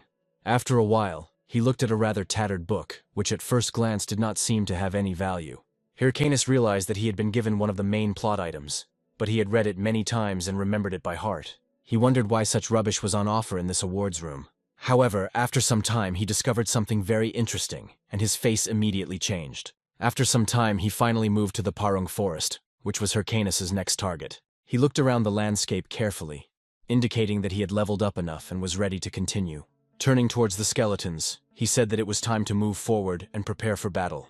The skeletons responded to this command with a funny dance and a demonstration of their dazzling appearance. Hyrcanus was impressed by their enthusiasm and wondered why they were so happy. However, their joy turned out to be quite justified if you think about what our hero found in the awards room. He gained an advanced skill that allows him to equip equipment to summoned creatures. Now he could upgrade skeletons regardless of his level, although it cost him a pretty penny. After this, he ordered his skeletons to try to justify his expenses. Otherwise, they would be in trouble. Suddenly, unknown people came out of the shadows and said that they were very impressed by what they saw. Continuing to approach him menacingly, they talked about how the rumors that had begun to spread seemed to be true. One of them smiled maliciously, saying that if he knew who was standing in front of him, he should have been trembling with horror. These young men said that the main credo of their lives was romance, for which they were ready to die, strike epic poses and introduce themselves as romantic bandits, or the R2 family. Hyrcanus looked at them with genuine bewilderment, realizing that it was impossible to find anyone normal in this game. The main character turned around and walked away with his skeletons, away from these annoying men. However, the R2 family continued to follow the protagonist, not lagging behind even a step. One of them noticed that Mask Haho was walking too fast. However, he immediately added that nothing else could be expected from a person with such a level of skill. The group members kept complaining that they could barely keep up with his pace and asked him to slow down. At some point, Hyrcanus finally lost his temper and shouted at them to leave him alone, but one guy noted that he never gave them an answer. After this, the group again invited him to join them, but in response, Hyrcanus rudely asked if they seriously thought that he would agree. Then the same man explained that they were the R2 family, and they were training in the Parung Forest, aiming to reach level 100. However, the monsters in this zone turned out to be too strong, and they simply did not have enough power to hunt them alone. That is why they were forced to look for new members. However, for some unknown reason, no one agreed to join them. Hearing this, Hyrcanus only thought that he understood perfectly well what the problem was. Then one of them suddenly grabbed the hero by the hand and began to insist again. Hyrcanus, frightened by such a sudden movement, abruptly pulled his hand back. The protagonist's fighters merely watched what was happening from the sidelines with interest. Sometime later, the entire group lay on the ground, covered in bruises and injuries. The protagonist made it abundantly clear that he was indifferent to their strange desire for camaraderie, and that he had no intention of working with them. He warned that if they followed him again, he would destroy them, and with these words the hero turned around and left with his skeletons. Left lying on the ground, the man sighed heavily and noted with bitterness that they had been rejected again, and the Mask of Haho was their last hope.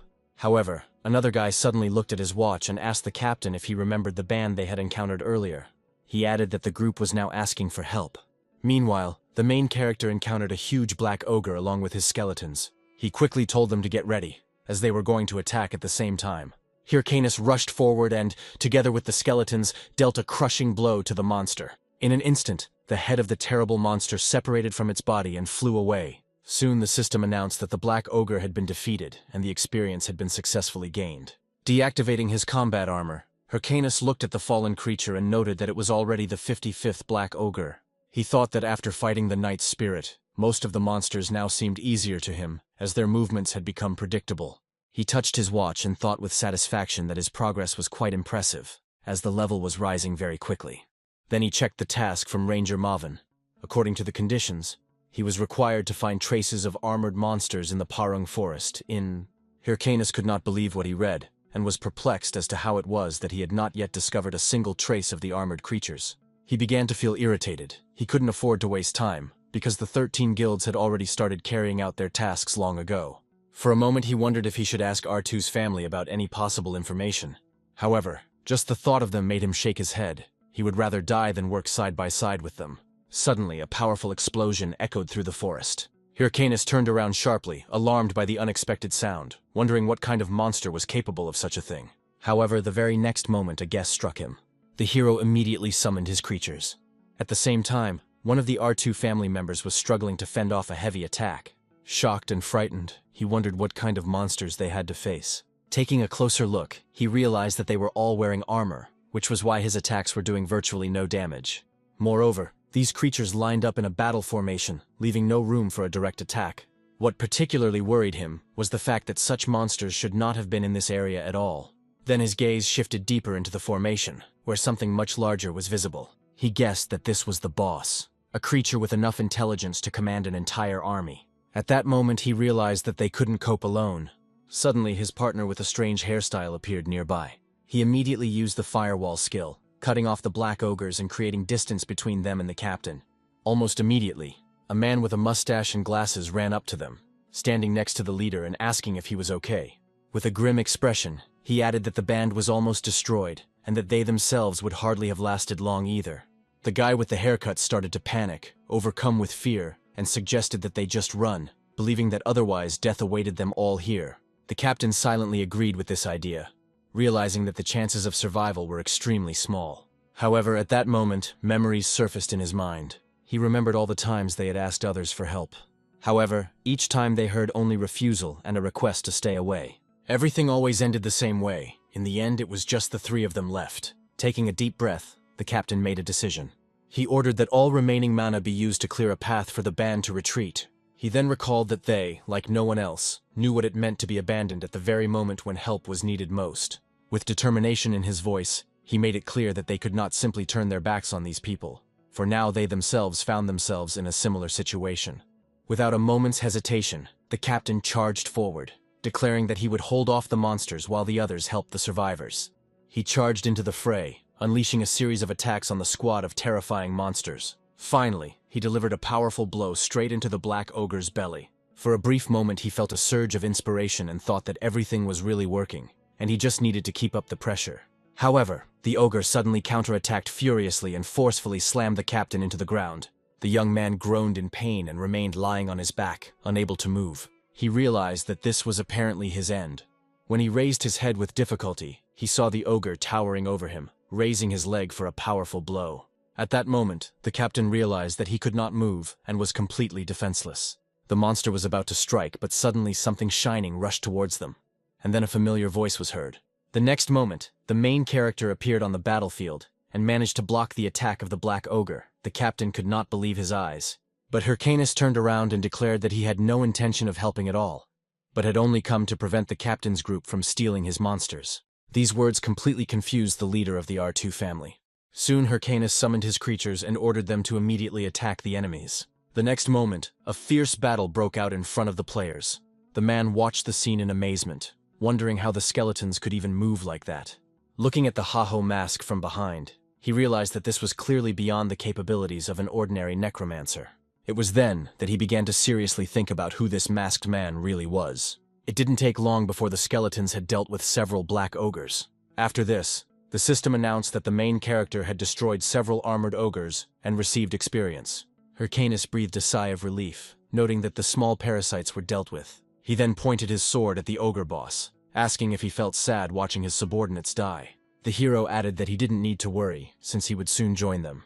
This mockery infuriated the boss. However, before the battle began, the protagonist looked at the captain of the R2 family and ordered his skeletons to pull him aside. At that moment, The boss stomped on the ground with great force, causing the entire surrounding area to shake. Then the ogre stood right in front of the hero and let out a deafening roar. It was an armored ogre of level 80. While the man was assisting the captain, he noted that even for Maski Haho, fighting this boss alone might be too difficult. In response, someone suggested that it might be difficult even for him. The captain turned around and saw that it was one of the musical group. He explained that the boss's eyes were streaked with black and red veins. This meant that in front of them was an infected monster related to the main quest, which were usually 3 times stronger than normal ones. Meanwhile, Hyrcanus tried to block the monster's blow. However, he was forced to jump back to avoid a powerful sword attack. The hero noted to himself that the boss was incredibly resilient, and perhaps even surpassed his skeletons in strength. Then one of the members of the band shouted, warning the protagonist not to get too close. At this moment, the boss began to emit a creepy, infected aura. After this, he rushed towards Hyrcanus at full speed. The guild representative watched this with alarm, believing that even the Haho mask might not be able to withstand such an attack. However, the hero raised his sword and directed the force into it, which began to swirl around him in bright streams. Then he laughed and wondered why the boss didn't even try to block his punch. The next moment, he launched a crushing attack, punching a huge hole in the center of the ogre's body. After that, as if nothing had happened, he landed right behind the monster. The monster fell to the ground with a crash, completely defeated. The R2 family, as well as the representative of the music guild, stood frozen in stupor, unable to believe what they were seeing. Soon the system announced that the protagonist had defeated the armored ogre, received gold, earned experience, and leveled up. The hero glanced at the mission log and thought that all he had to do now was return to Mavun's house and continue the main quest. However, first he understood that it was necessary to sort out the distribution of the spoils. He counted the monsters he had killed, and was confident that the total reward would be enormous, especially considering that the boss was a rare creature. He also recalled the rule that the player who attacked the monster first had the right to decide how the loot was divided. However, he suddenly felt irritated and wondered if he had ended up doing it all alone. Then he remembered the events of the recent past, when the R2 group was cornered by monsters. At first he expected them to be destroyed, but he overheard their captain saying that he would hold off the enemies to give the others a chance to escape. This surprised Hyrcanus, and he even became a little attracted to the guy. And in the end, without realizing it, he intervened and came to their aid. The R2 family group approached, and the captain thanked the hero, acknowledging that they only survived thanks to his support. Hyrcanus sighed deeply, thinking that at least they were grateful. However, the captain then became serious, and stated that he did not think it was possible to let the main character go so easily. Hyrcanus sighed heavily, noting that he should have foreseen this. In the end, it all came down to money again. The captain of the R2 family grabbed Hyrcan and said that he wanted to take a group photo, but the representative of the musical group wanted the same thing. The captain explained that they only needed proof, pictures confirming their presence during the boss fight. Then Hyrcanus asked if they were going to divide the spoils. These words took the captain by surprise. He turned to the band's representative and asked if he needed anything. The man was about to answer in the affirmative, but the captain patted him on the shoulder. He said that he would certainly not mind leaving the loot, considering that they were all saved by the Mask of Haho. After this, the captain of the R2 family gave Hyrcanus a thumbs up and offered him to take all the loot in the name of love. The hero looked at what was happening with confusion, thinking that he should have asked what love even meant to these people. Sometime later, the main character was already deep in the Parang forest. There, Hyrcanus, together with his skeletons, was already running back to Mavun's house. Along the way, he thought about both groups' requests to join their guilds. He recalled the captain's words that, although with Hyrcanus' skills they would not have gone far alone, they were always ready to come to his aid. The hero thought that, despite their stupidity, playing with such people could be quite exciting. However, he also understood that by agreeing, he would never be able to become the best version of himself. Smiling, he came to the conclusion that he must strive for his goal, and his goal was nothing other than to confront the strongest guilds. After this, he ordered his skeletons to speed up. He noted with enthusiasm that the mission was almost complete, and they would soon move on to the next one. Meanwhile, in another place, the battle with the huge bear warrior was already coming to an end. The creature was defeated, and standing on its collapsed body was Sira, the leader of the Thunder Hunters Guild. Her guild members cheered happily, reacting with admiration at how the girl had defeated the monster so easily. At that moment, Hatch and Haley ran up to her, and the girl noted that her mentor, as always, was incredible. Siri only calmly asked what the problem was. Then Hatch said that he had 2 pieces of news at once. First of all, he said that 2 guilds from the top 30 entered into a war, the Three-Winged Guild and the Big Smile Guild were drawn into the conflict. It all started when Berg, one of the Big Smile officers, provoked a conflict with a member of the Three-Wing Right during the monster attack. Since then, both sides have been actively burning through resources, but it was the Big Smile that appears to have suffered the greatest losses. After hearing this, Sirei coldly remarked that starting a war at such a critical time in the progress of the main quest was the height of stupidity. Moreover, she openly expressed the hope that they would kill each other, and then asked about the second piece of news. Hatch became noticeably nervous upon hearing the question, but still reported that, judging by the information received, Mask Haho had defeated the armored ogre. As a result, he once again pulled ahead in the race to advance through the main storyline, even ahead of the Thunder Hunters Guild. Sira froze for a moment, shocked by what she heard, but then suddenly smiled. The girl only noted that they also needed to speed up. The next step was to receive a new task from Mavin. She stated that the Thunder Hunter Guild was about to begin the second chapter of the main quest. Sometime later, our main character found himself in Banzu Castle. There, an NPC named Ahimbri greeted the protagonist with genuine joy. Hyrcanus himself, on the contrary, looked noticeably disappointed, wondering why he had to return to this place again. Ahimbri reported that he had received news from Mavun that the hero had successfully completed the task, and that he had instructed him to deliver the reward.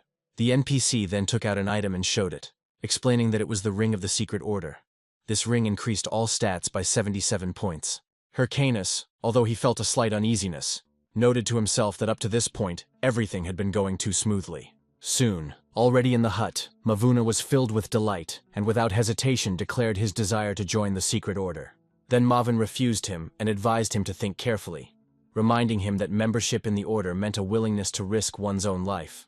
Even after hearing this warning, Hyrcanus claimed to be confident in himself, but deep down, he was only thinking about the ring and its impressive bonuses. At that moment, the protagonist could hardly contain his desire to scream with joy. Mavin replied that he understood his desire and did not intend to interfere. However, he then added that Hyrcanus should have met with Professor Ahimbri again. He explained that Ahimbri was also a member of the Secret Order, and it was he who was supposed to present the emblem. Hyrcanus visibly tensed up, knowing full well that this scoundrel never did anything for free. His fears were fully justified as soon as they met. The NPC said that the hero should have asked politely if he wanted to get the ring.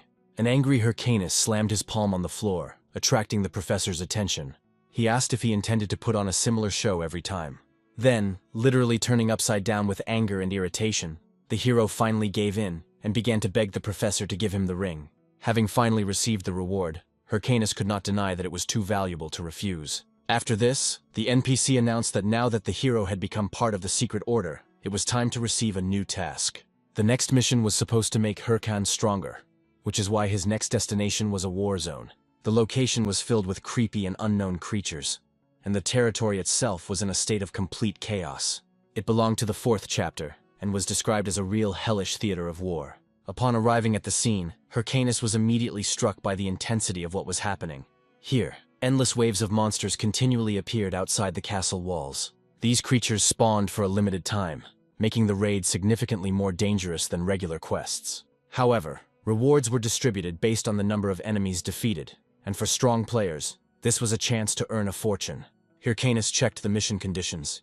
He needed to kill the monsters coming from beyond the walls of Turb Castle, and the rewards were determined by the number of enemies killed. He remembered that even before his reincarnation, he had dreamed of participating in such an event, but the guild members had always held him back. While walking through the battle zone, he decided to start preparing. At the same time, without knowing it, the hero was under the surveillance of a stranger. Someone was watching him closely from afar, confident that she had finally found the Haho mask she had been looking for so long. Elsewhere, a group of men were ambushed. The huge, enraged tiger let out a deafening roar, terrifying one of them. The man fell to his knees and began to beg for mercy. Before him stood Apollo, the head of the Apollo Guild. He scornfully mocked his subordinates, calling them idiots for failing to cope with the newcomer and returning empty-handed. Enraged, Apollo rose from his throne and demanded an explanation. One of the men reported that the Thunder Hunters Guild had unexpectedly intervened, preventing them from continuing the operation. Moreover, these hunters, apparently, were interested in luring the main character into their guild. This news made Apollo even more furious, and he thought with irritation that Maska Haho had begun to get too arrogant. Then he opened the system window and said with a wry smile that in that case he would have to apply special measures to him. Meanwhile, elsewhere, Havabin, an officer of the Big Smile Guild, which was among the strongest, received a message from Apollo. The man sighed heavily and thought with irritation about what the fat man could want this time, after which he accepted the challenge and asked what was the matter. Apollo got straight to the point. He said that he wanted Hevabin to teach Mask Haho a lesson. Hearing this, the officer showed interest and asked whether he was talking about a promising newcomer, and also the reason for such a request.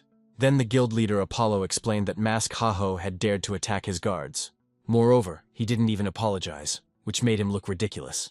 Hevabin was stunned by what he heard, and at the same time inwardly irritated, quickly realizing how petty the whole thing was. Despite this, he calmly declined, explaining that the Big Smile Guild should not interfere in someone's personal grievances.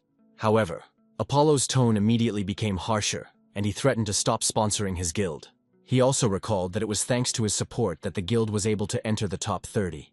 Apollo's interlocutor continued, adding that if such a trifle could not be accomplished, then their cooperation was meaningless. At that moment, Hevabin slammed his palm down on the table, and then his expression changed dramatically. He turned to Apollo with a sneer and suddenly agreed, stating that the Haho mask was nothing but trash and that he would personally take care of the matter. At the end of the conversation, the man promised to contact again as soon as everything was settled. However, immediately after the call ended, the officer lost his temper and began cursing, realizing that Apollo's refusal could cost the entire guild dearly.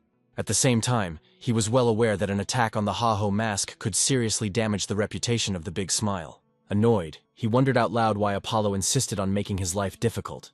Just then another man approached him.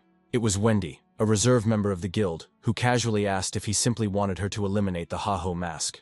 Hevabin thought that since she wasn't an official member of the guild, giving her the task might help avoid reputational losses. He then asked her if she was sure she could really handle it, and Wendy smiled and assured him that he could rely on her. She reminded him that she owed him her life and stated that this was exactly how she intended to repay the debt, by personally dealing with the Mask of Haho. Meanwhile, the hero was still in the war zone.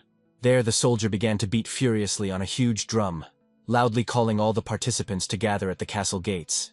In response, a crowd of fighters quickly flocked to the designated place. Captain Bagel, in charge of defending the outer walls of Tub Castle, struck his axe, attracting everyone's attention. He announced that the gates would soon be opened, and that everyone present had to be fully prepared. Hyrcanus immediately recognized him as an important NPC, and the captain then pointed out that beyond the walls began a completely lawless zone teeming with monsters. He warned that the gates would not open again for 144 hours. After this, rewards will be distributed depending on the number of creatures destroyed. He also said that no one would be able to return before the deadline. Then a special mission was announced.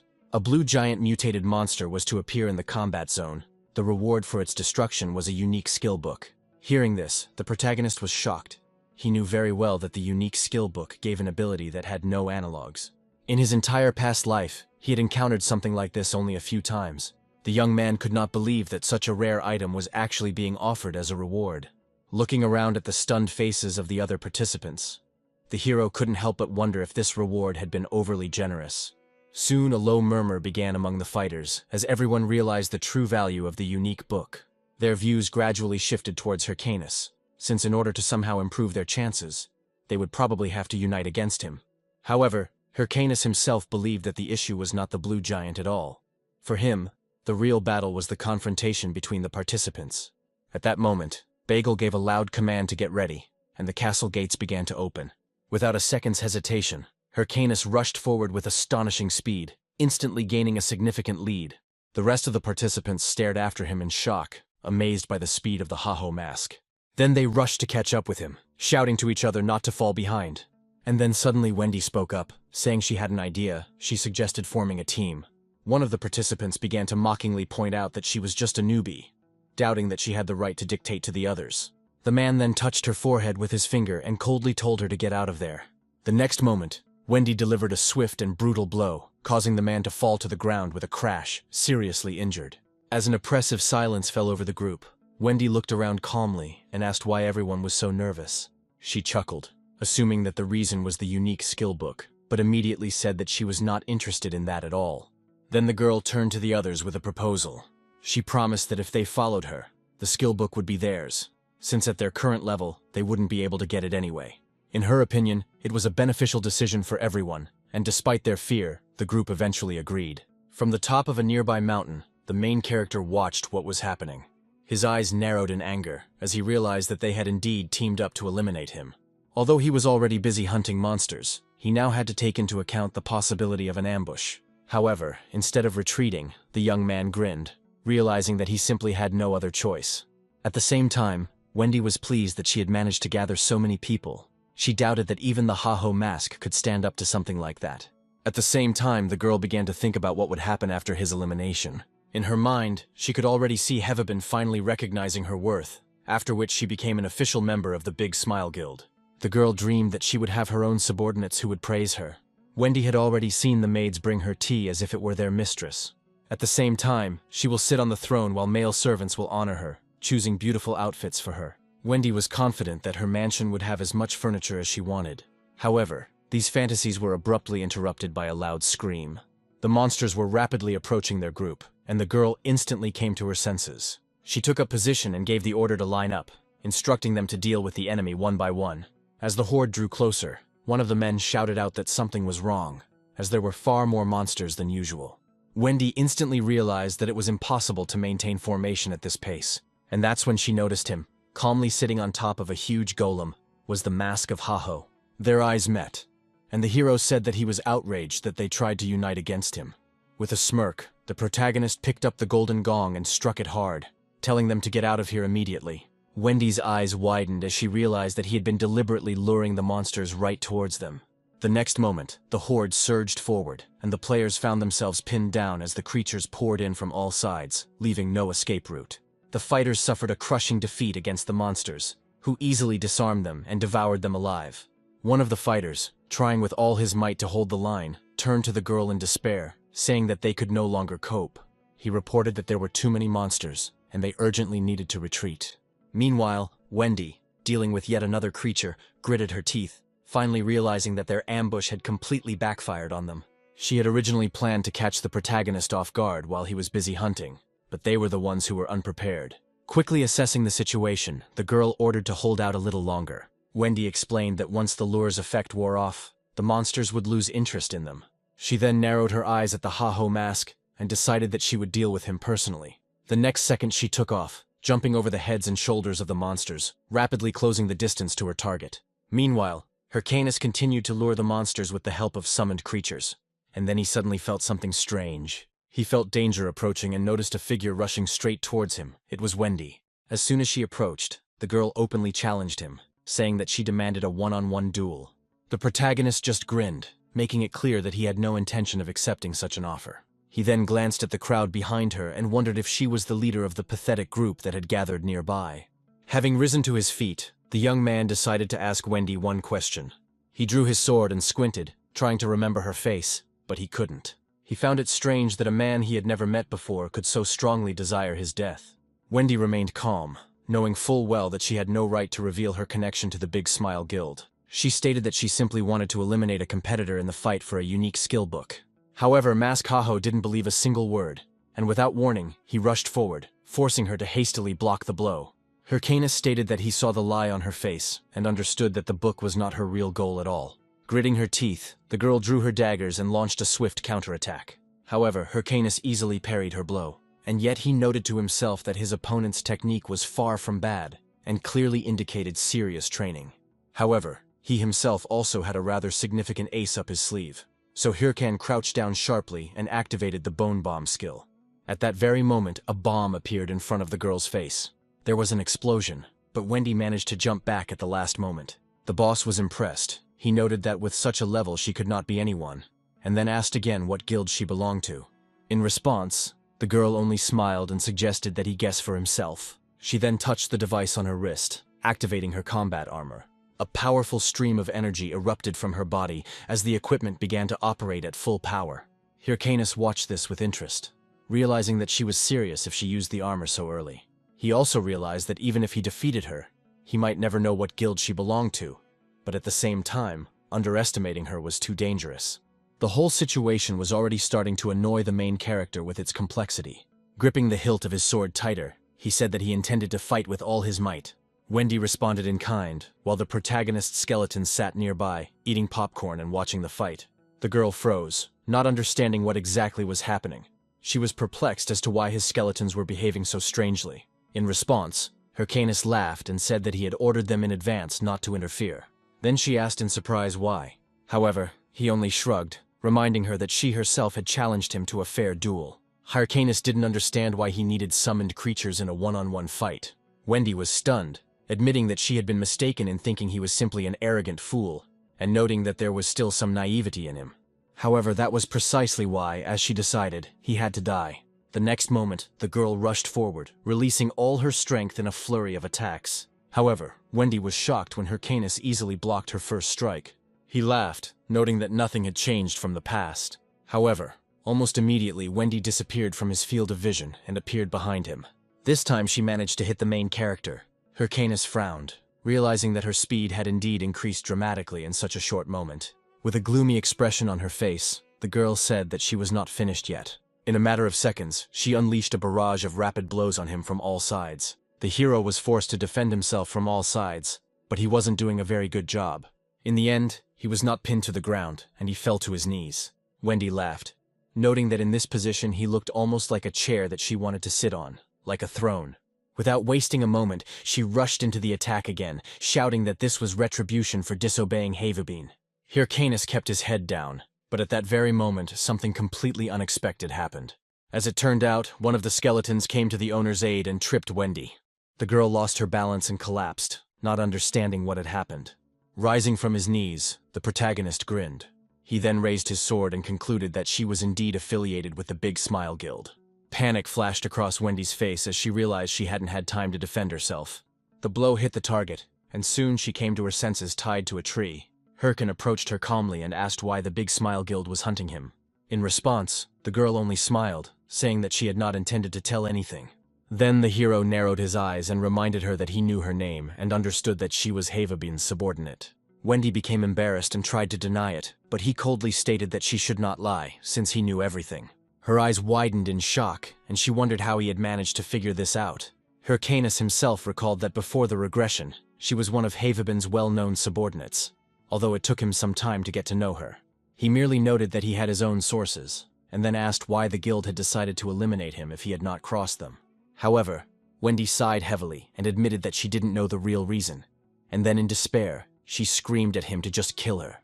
However, Hyrcanus shook his head, considering it a waste of resources. He decided that such a person should not die so easily, especially since she would still be reborn in 2 days, and left her there. At that moment, his watch vibrated, indicating a new notification. As it turned out, the blue giant had finally appeared.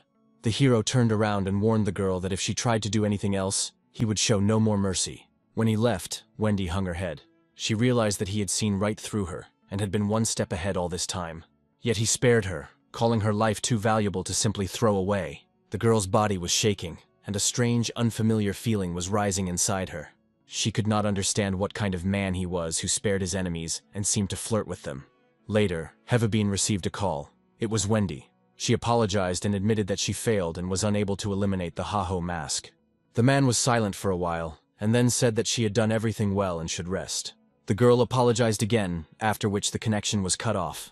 Left alone, Havabine exploded with rage. He could not believe that even the one he trusted the most had been defeated.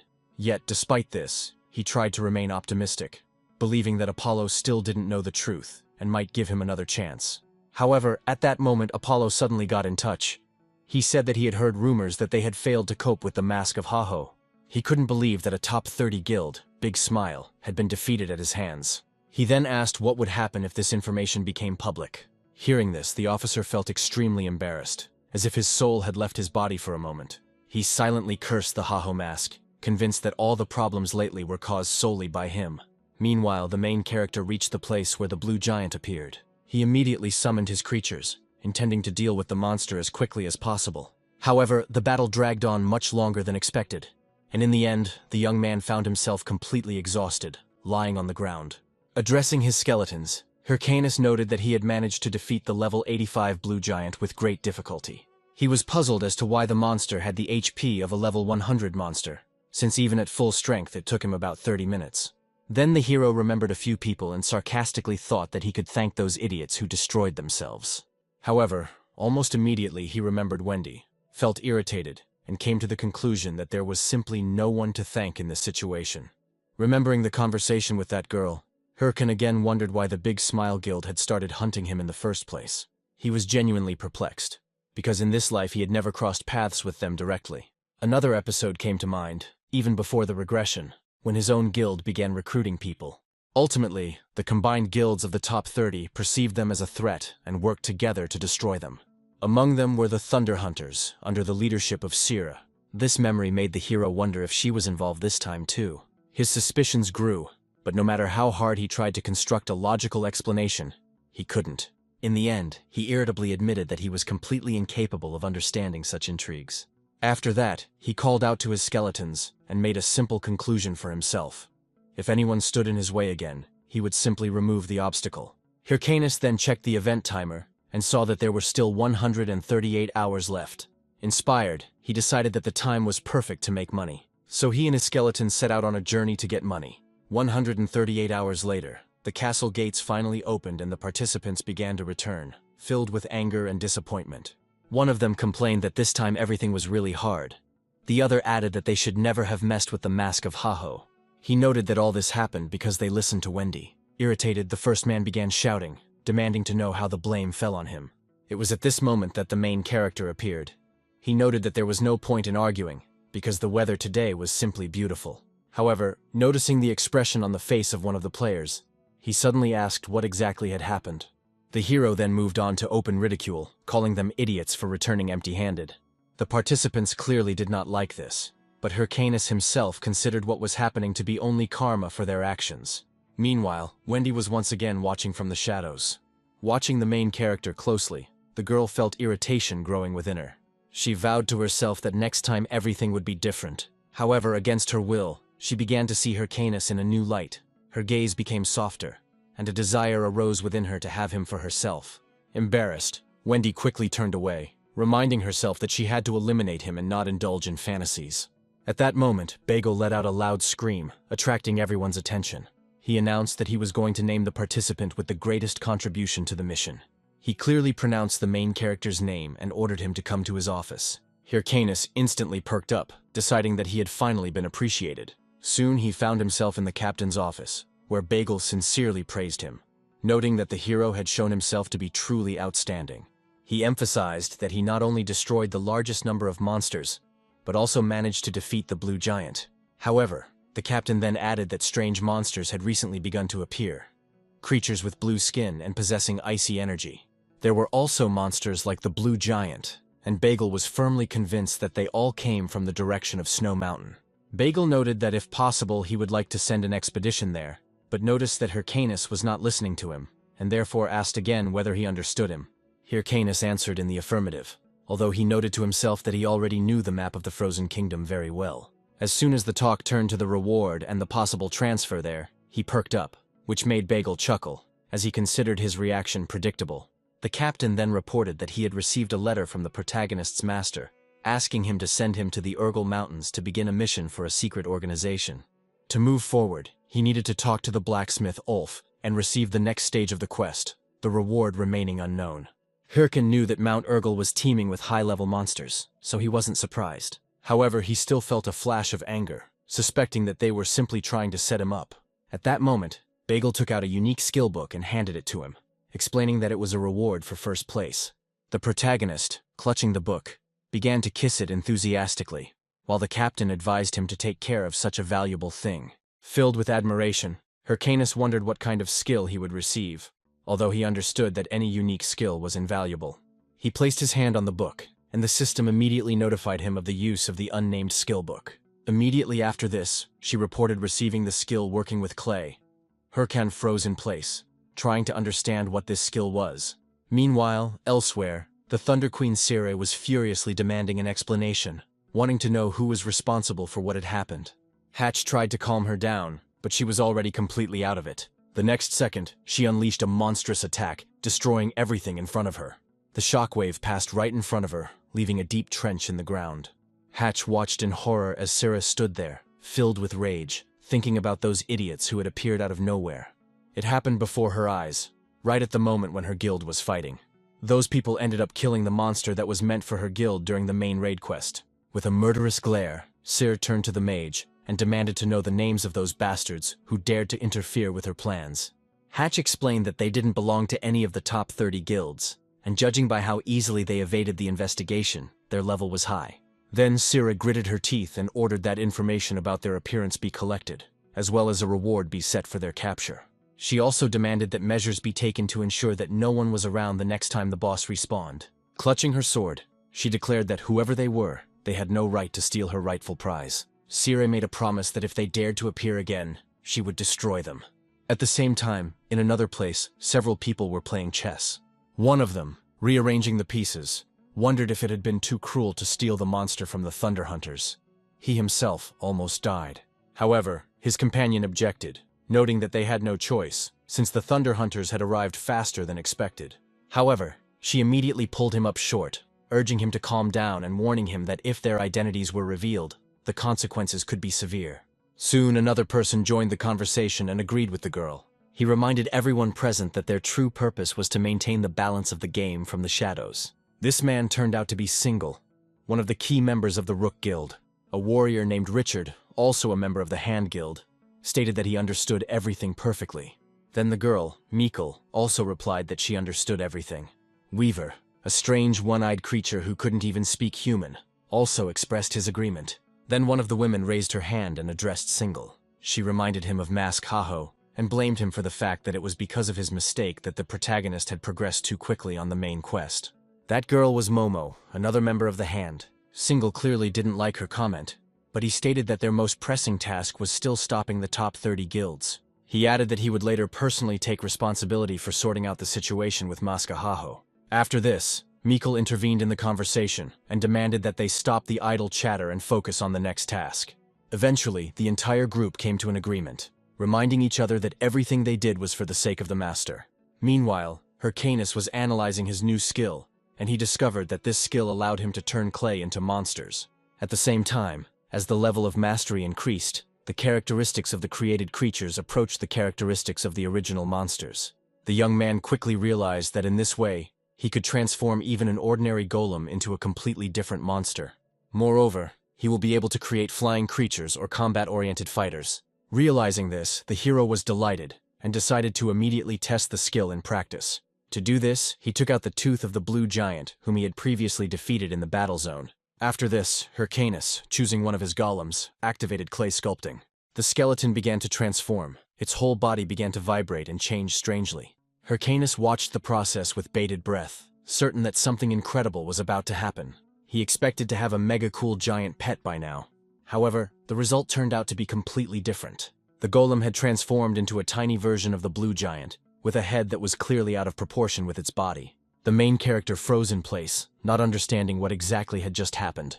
Almost immediately, the system notified him that the skill rank was too low, and the transformation efficiency was reduced by 50%. Hearing this, Hyrcanus could not contain his indignation and cursed the game itself. After some time, the hero arrived at the village of Urgel, still in an irritated state. He blamed himself for letting his hopes run too high. Moreover, he remembered very well from his past life that pets were rare, and it was impossible to get them so easily. However, he decided that over time he would simply increase his skill level, and for now, he would focus on the main task. The mission required Hyrcanus to travel to the Urgel Mountains and meet with Ulf to obtain information about the next task. Then the hero remembered a blacksmith named Ulf, an NPC he knew well from rumors. Ulf was a member of the Secret Order and was considered the most famous blacksmith, from whose hands came countless epic items. It was impossible to meet him outside of the main mission, which is why Hyrcan never crossed paths with this character in his past life. Now the hero thought with hope that he would finally be able to acquire a truly good weapon. After a long journey, the young man reached the place where Ulf was rumored to be. Without wasting any time, he opened the door and asked permission to enter. However, Hyrcanus was surprised that there was complete silence all around, and no one was visible. The next moment, something moved quickly behind him. Hyrcanus managed to turn around sharply, but before he could do anything, a powerful blow landed right in his face, and he was thrown against the wall. The system immediately warned about multiple loss of health points. Stunned, the hero tried to understand what was happening. He indignantly wondered who dared to attack in the NPC zone. In response, a rough cry was heard from the old man, who grinned and doubted the protagonist's strength. He added that the newcomers are too weak these days, and that in his time they were much stronger. Thus Hyrcanus realized that the blacksmith Ulf himself stood before him. They sat in silence for a while, not daring to start a conversation. Still recovering, Hyrcanus asked if this was indeed the legendary blacksmith. The old man confirmed this, and explained that the attack was a test for the new members of the secret order, because it was not for nothing that they were called secret. Hearing this, the hero became furious and was outraged that such a test looked like blatant mockery. However, before he could continue his outrage, the system announced that he had received 2 titles at once. The first was given for the first conversation with Ulf, and increased the characteristics related to work by 25 units. The second title was awarded for surviving an encounter with the blacksmith and increased maximum health by 25%. Realizing this, Hyrcanus changed his behavior dramatically. He folded his fingers into a heart shape, fell to his knees, and began to demonstratively express his love. The blacksmith looked at this with frank bewilderment, not understanding what was wrong with this strange guy. By continuing to behave in an overly enthusiastic manner, the protagonist completely unsettled Ulf. As a result, the blacksmith, in a panic, threw a sack in his face and ordered him to get out of there. Then he, giving the main character a final kick, ordered that the bag be delivered to the Baheim forest. Hyrcanus, losing his balance, rolled down the steps and fell face down on the ground. Rising and rubbing his bruises, the hero grinned, deciding that he was ready to endure abuse and beatings. If this would allow him to obtain even more titles from this NPC, he was determined to repeat the same thing at any cost. At that moment, the system notified him of the registration of a new task, a request from the blacksmith Ulf. He was to deliver a bag to those who lived in the Baheim forest, and the reward was to be recognition from the legendary blacksmith. Hearing this, Hyrcanus became inspired, remembering that elves lived in this forest. However, almost immediately he realized a serious problem. The hero remembered that elves were generally hostile to people. They often hid deep in the forest and were constantly moving, making them extremely difficult to find. In a past life, players used special cards to search. And although Hyrcanus always found the excitement that people felt towards the elves strange, he had no choice. Then the main character headed to the city square, where many players were gathering. Then he began to loudly beat his golden gong, announcing the purchase of information about the Baheim forest. He immediately indicated that he was ready to pay up to 100,000 gold, depending on the quality of the information provided. Hyrcanus realized that such attention looked awkward. However, posting a formal public request for information would almost certainly attract the attention of top 30 guilds. So he decided that a little embarrassment was an acceptable price to pay for not wasting the whole day wandering aimlessly through the mountains. Suddenly someone approached the crowd. Everyone around froze in shock as they noticed the approaching man. The protagonist also stared forward, his mouth open in surprise. In front of him he saw a man carrying a huge defeated creature on his shoulders. This man approached Hyrcanus and declared that before him must be the so-called Mask of Haho. The young man's eyes widened. He instantly recognized the stranger as Pitbull Singh. The players around gasped, and a new wave of whispers immediately swept across the square. People were debating whether it was really a top 100 player in front of them, and trying to figure out what he was doing there. Gradually, the rumor began to spread among the crowd that Singh might have come here to challenge the Mask of Haho. Hyrcanus remembered how he fought with this warrior in his past life. He managed to win then, but he knew very well that Singh was an extremely experienced and dangerous opponent. Now the hero was not at all sure that he would be able to defeat him again. At this time, one of the players loudly doubted whether Maski Haho had enough strength to stand up to Pitbull Singh. Another added that he received the nickname Pitbull for his merciless manner of dealing with enemies, and his level was higher than Hyrcanus's. The discussion continued, and some members of the crowd began to claim that Singh could supposedly defeat the hero with one hand. Hearing this, Hyrcanus completely lost his temper. He exploded with rage and rudely demanded that those around him shut up, threatening that otherwise he would eliminate them first. However, he was then suddenly thrown off balance by the words that someone had heard that he had bought information about the Baheim forest. Singh took a step forward, an ominous aura emanating from him, and he declared that he was ready to tell the protagonist everything he knew about this forest. Hyrcanus immediately became wary. He began to doubt whether this man really had the necessary information, or whether it was a trap. Therefore, the hero decided to immediately clarify the price. As Singh began to answer, a silence fell over the area, and Hyrcanus and all the nearby players froze in anticipation. However, Pitbull Singh then, without changing his serious expression, stated that the price was a declaration of love. The protagonist stared at him in complete bewilderment, unable to comprehend what he had heard. An awkward silence fell around the room as the players began to look away, and then whispers began to spread through the crowd again that Pitbull Singh had allegedly confessed to Maska Haho. Later, after leaving the city and heading into the forest, Hyrcanus tried to make sense of what had just happened, wondering what had just happened.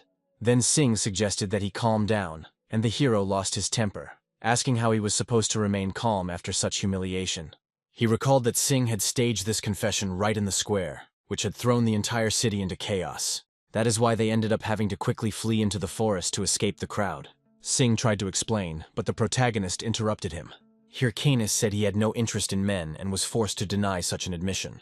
After this, there was an awkward pause between the men. Pitbull responded irritably, clarifying what exactly Hyrcanus meant, since he had not made any confession to him. And then Hyrcanus became completely confused, not understanding what was happening. Then Sing began his story. It happened several months ago. As usual, he went to these parts to hunt, and then he suddenly heard a sound behind him and turned around sharply, thinking it was another enemy. However, behind him, Sing saw a cute little animal, a rabbit with leaf-like ears, approaching him. Soon, a girl approached the animal and remarked that it should not have wandered alone. This moment deeply affected Sing. It was then that he saw her, a beautiful elf who had accidentally caught his eye. At that very moment, Sing realized that in front of him was the most beautiful creature in this world. He was immediately overcome with feelings and decided to immediately confess his feelings to the stranger. However, when he tried to approach, the girl became frightened, ran away, and never returned. After that, Sing never saw her. However, the hope that the mysterious elf would return did not leave him. So Sing waited for months in the same place, hoping that one day she would appear again. Imagining this scene, Hyrcanus could hardly believe what he heard. Sing then continued by saying that he was gathering information about the elves from NPCs, and the hero immediately thought that this behavior resembled stalking. However, Sing explained that despite visiting all possible places where the elf was seen, no traces were found. But when he was about to give up, Sing heard Mask Haho announce that he was buying information about the elves, and so he decided to ask for help. Then Hyrcanus realized that this was precisely what explained Sing's strange behavior earlier. However, he was still nervous, not understanding why he hadn't said everything directly, but had started with a ridiculous confession. Despite this, the hero realized that he had gotten involved with an extremely tiresome person, but he had no choice. Sing was the only one left with any lead, and the mission needed to be completed as quickly as possible. So Hyrcanus asked to be taken to the place where the elves appeared most often. Sing immediately perked up and enthusiastically agreed. Soon they found themselves in front of a huge waterfall. Sing explained that according to local residents, Bekong Falls was the place where elves were seen most often. The second such place was considered to be the area under the Great Oak. Hyrcanus remembered Sing's words about the inhabitants and quickly wondered if monsters had appeared here as well. Pitbull confirmed that large monsters were especially common here. Then the main character smiled, deciding that everything was turning out exactly as he had expected. He then stated that they would do as usual and go monster hunting. Soon a huge snake appeared in front of them. As it turned out, it was a level 90 tree snake. Sing was going to deal with her as quickly as possible, but Hyrcanus stopped him, saying that he could handle it himself. Sing expressed doubt, recalling the high level of the monster and the difficulty of fighting such a creature. However, the hero only wondered who he was talking to. After that, he rushed forward at great speed, proclaiming himself the Mask of Haho. The serpent immediately rushed to attack, and although Hyrcanus grinned, the creature turned out to be much faster than he expected. As a result, the monster hit the main character with his head and threw him back. Sing was astonished to see the protagonist lying on the ground. He couldn't believe his eyes, doubting the legendary power of the Haho mask. At that moment, Hyrcanus took a deep breath from pain and great disappointment. Then he immediately screamed in pain, complaining that his nose hurt terribly. Both Sing and the snake itself stared at him in complete bewilderment. While Pitbull was trying to figure out what was going on, the snake attacked again. Soon he was already next to the main character, intending to finish him off. Sing tried to warn the hero so that he could dodge the attack in time, but Hyrcanus could only scream in horror, already prepared for the fact that this snake would now devour him. However, the next moment an arrow pierced the snake, stopping it a few centimeters from the hero. Immediately after this, a series of attacks followed, raining down on the monster. Sing was shocked. He clearly did not expect anyone to intervene.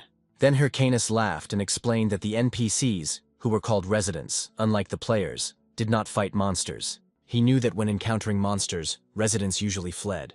That is why he assumed that the moment the inhabitants were driven into a corner, the elves would inevitably appear. And as it turned out, soon a small detachment of elves actually emerged from the nearby forest. Among them was the very girl that Pitbull had been looking for so long. Sing asked if Maskahaho had foreseen this from the very beginning. In response, the hero only laughed, saying that he simply allowed for such a possibility, and, apparently, the elves finally really showed up.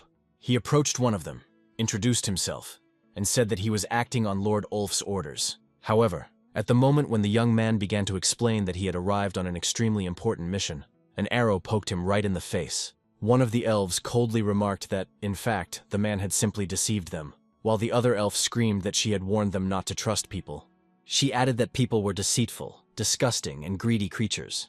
Hyrcanus felt as if each of these insults was addressed to him personally. Then another elf declared that Lord Ulf would never have entrusted such an important task to such a lying bastard as he. The protagonist began to panic, wondering what he should do next, and whether he would have to convince them by force. It was at this moment that Sing suddenly fell to his knees, which astonished Hyrcanus, who did not understand what he was even thinking about. Pitbull then apologized for the deception, and admitted that he did it because he needed to meet one of them. When he said that they had already seen each other here, in this very forest, the elf was surprised. Then Sing continued, explaining that he fell in love with her at first sight. He extended his hand and gently asked for a chance to get to know her better. The protagonist couldn't believe his own eyes, especially considering how much the elves hated humans. Now Sing was practically openly admitting that he had been following her. But to his shock, the elf calmly replied that it was not a problem. The other elves immediately laughed and began to tease her, saying that Celine had ended up charming the human. After this, they began to take Sing away with them to the village, while Hyrcanus remained standing there, speechless. He even let out a nervous laugh. His nerves were already giving way from everything that was happening. He was still in a complete daze, trying to comprehend what was going on with this game. However, no matter how strange everything seemed, Maskahaho still completed the task of finding the elves, so he and Sing followed them. Along the way, the protagonist was furious and demanded an explanation as to whether the whole situation was some kind of dating simulator. Sing, a little embarrassed, turned to Hyrcanus and confessed that he felt as if he could die of happiness. These words only angered Hyrcan, and he told Pitbull that he could get lost, since they almost died because of the elves. He stated that the more beautiful a person is, the crazier he often turns out to be. He knew one very beautiful and at the same time crazy girl. However, Sing objected, emphasizing that he was attracted to elves not only by their appearance. He recalled that elves were the embodiment of fantasy itself. These words intrigued Hyrcanus, and he suspected that Pitbull might be a pervert. However, Sing hastened to explain that the hero had misunderstood him. He said that in his youth, he encountered elves in every game, novel, and comic he came across. Elves have been iconic images of the fantasy world. He always wanted to go on adventures with friends like them. Sing even stated that it was his lifelong dream. Hyrcanus was completely confused and did not understand what this conversation was leading to and what relation it all had to the confession. Then Pitbull asked if the main character didn't come to this game to fulfill his own dreams. Hyrcanus took a deep breath and replied that he did not have such naive fantasies. He admitted that his dream was to become the strongest in the game. That way he could destroy any idiot who dared to look at him sideways. He added that he could already imagine their faces and knew that he would be delighted when that day came. Sing listened and asked him in return whether this made him the same as those who had once looked down on him. This question completely stunned Hyrcanus, as he had never looked at the situation from this angle. However, a moment later he grinned. Then he showed Sing his middle fingers and said that he saw nothing wrong with it, because the strong always devoured the weak, and that was the order of the world. But Sing noted that if devouring the weak was natural, then perhaps everything that happened to Hyrcanus himself was also natural. These words caused a flash of anger in the hero, and just as Pitbull was about to continue, Hyrcanus struck him. There was a powerful explosion, attracting the attention of the elves. Hyrcanus grabbed Sing by the collar and demanded to know what he knew about his life. He then declared with fury that dreams and happiness were luxuries for those who already had something. He wondered if Sing understood what it was like to fight for survival day after day. Hyrcanus asked if he knew what it was like to lose all the little you had in an instant. Clutching Pitbull's clothes tighter, the hero said he didn't care that he had only flowers in his head. However, he himself no longer wished to listen to any moralizing. Sing was shocked by what he heard. However, at that moment, the elves shouted at them to stop making noise. However, one of them soon announced that they had arrived in Baheim, their village. It was a settlement built around a huge tree. Then the elf Seelan said that the elder was in the largest tree. Immediately after this, the main character went there alone. Along the way, Celine quietly asked if Sing had really fought with his companion, but he chose to remain silent. Having reached the largest tree, the elf called out to the elder. She said that she had brought a man who claimed that he had come on behalf of Lord Ulf. Hyrcanus took a deep breath and decided that Singh had simply lost his composure, and that continuing the conflict would lead to nothing. He realized that he had to focus on the main mission. The elder who appeared stated that since it was a message from Lord Ulf, it meant that it came from the secret order. The main character was confronted by an elder elf of the Baheim tribe. His name was Dra. The NPC took the package from Hyrcan and confirmed that this was exactly what the elders had spoken about. Once the package was delivered, the system notified the hero that he had delivered Ulf's package to the Baheim tribe, and the task was complete. The elder began to untie the bundle. Soon Hyrcanus saw its contents with amazement. He realized that in front of him was an epic item, a bracelet of purification, capable of removing all negative effects and status penalties. Realizing what exactly he was delivering, the hero became nervous and understood why Ulf had not allowed him to look inside earlier. Then he remembered what was supposed to happen next, based on his experience from his past life. The next task was to cleanse the corrupted elf and find out who was behind the main chain of missions. This thought inspired him, because he knew that the reward for completing it would be the bracelet of purification. However, at that moment, Dra turned around and asked the protagonist to leave the village. Hyrcanus called out to him and wondered if there was anything else he should do, such as use the item to save someone. But Dra replied that Hyrcan had no other options now, since he himself understood perfectly well that he was too weak at the moment. These words infuriated Hyrcan, the young man irritably wondering if there really was a level limit. Then the hero thought that the situation was similar to the previous one. His level was too low to progress on the task. After this, Mask Haho clenched his fist with force. He told Dra that he would definitely come back when he finished training. With these words, the main character headed into the area filled with monsters and began to methodically exterminate them. As he did so, he thought gloomily about how absolutely nothing had been working out for him lately. Having dealt with the monsters, the hero remembered Sira and realized that the progress of the main quest now belonged to the Thunder Hunters. As a new wave of creatures rushed towards him, Hyrcanus thought that they had recently defeated the ogre. Most likely they were in the Urgal Mountains. Annoyed, he thought that he should have reached level 100 a long time ago, even if it meant sacrificing sleep.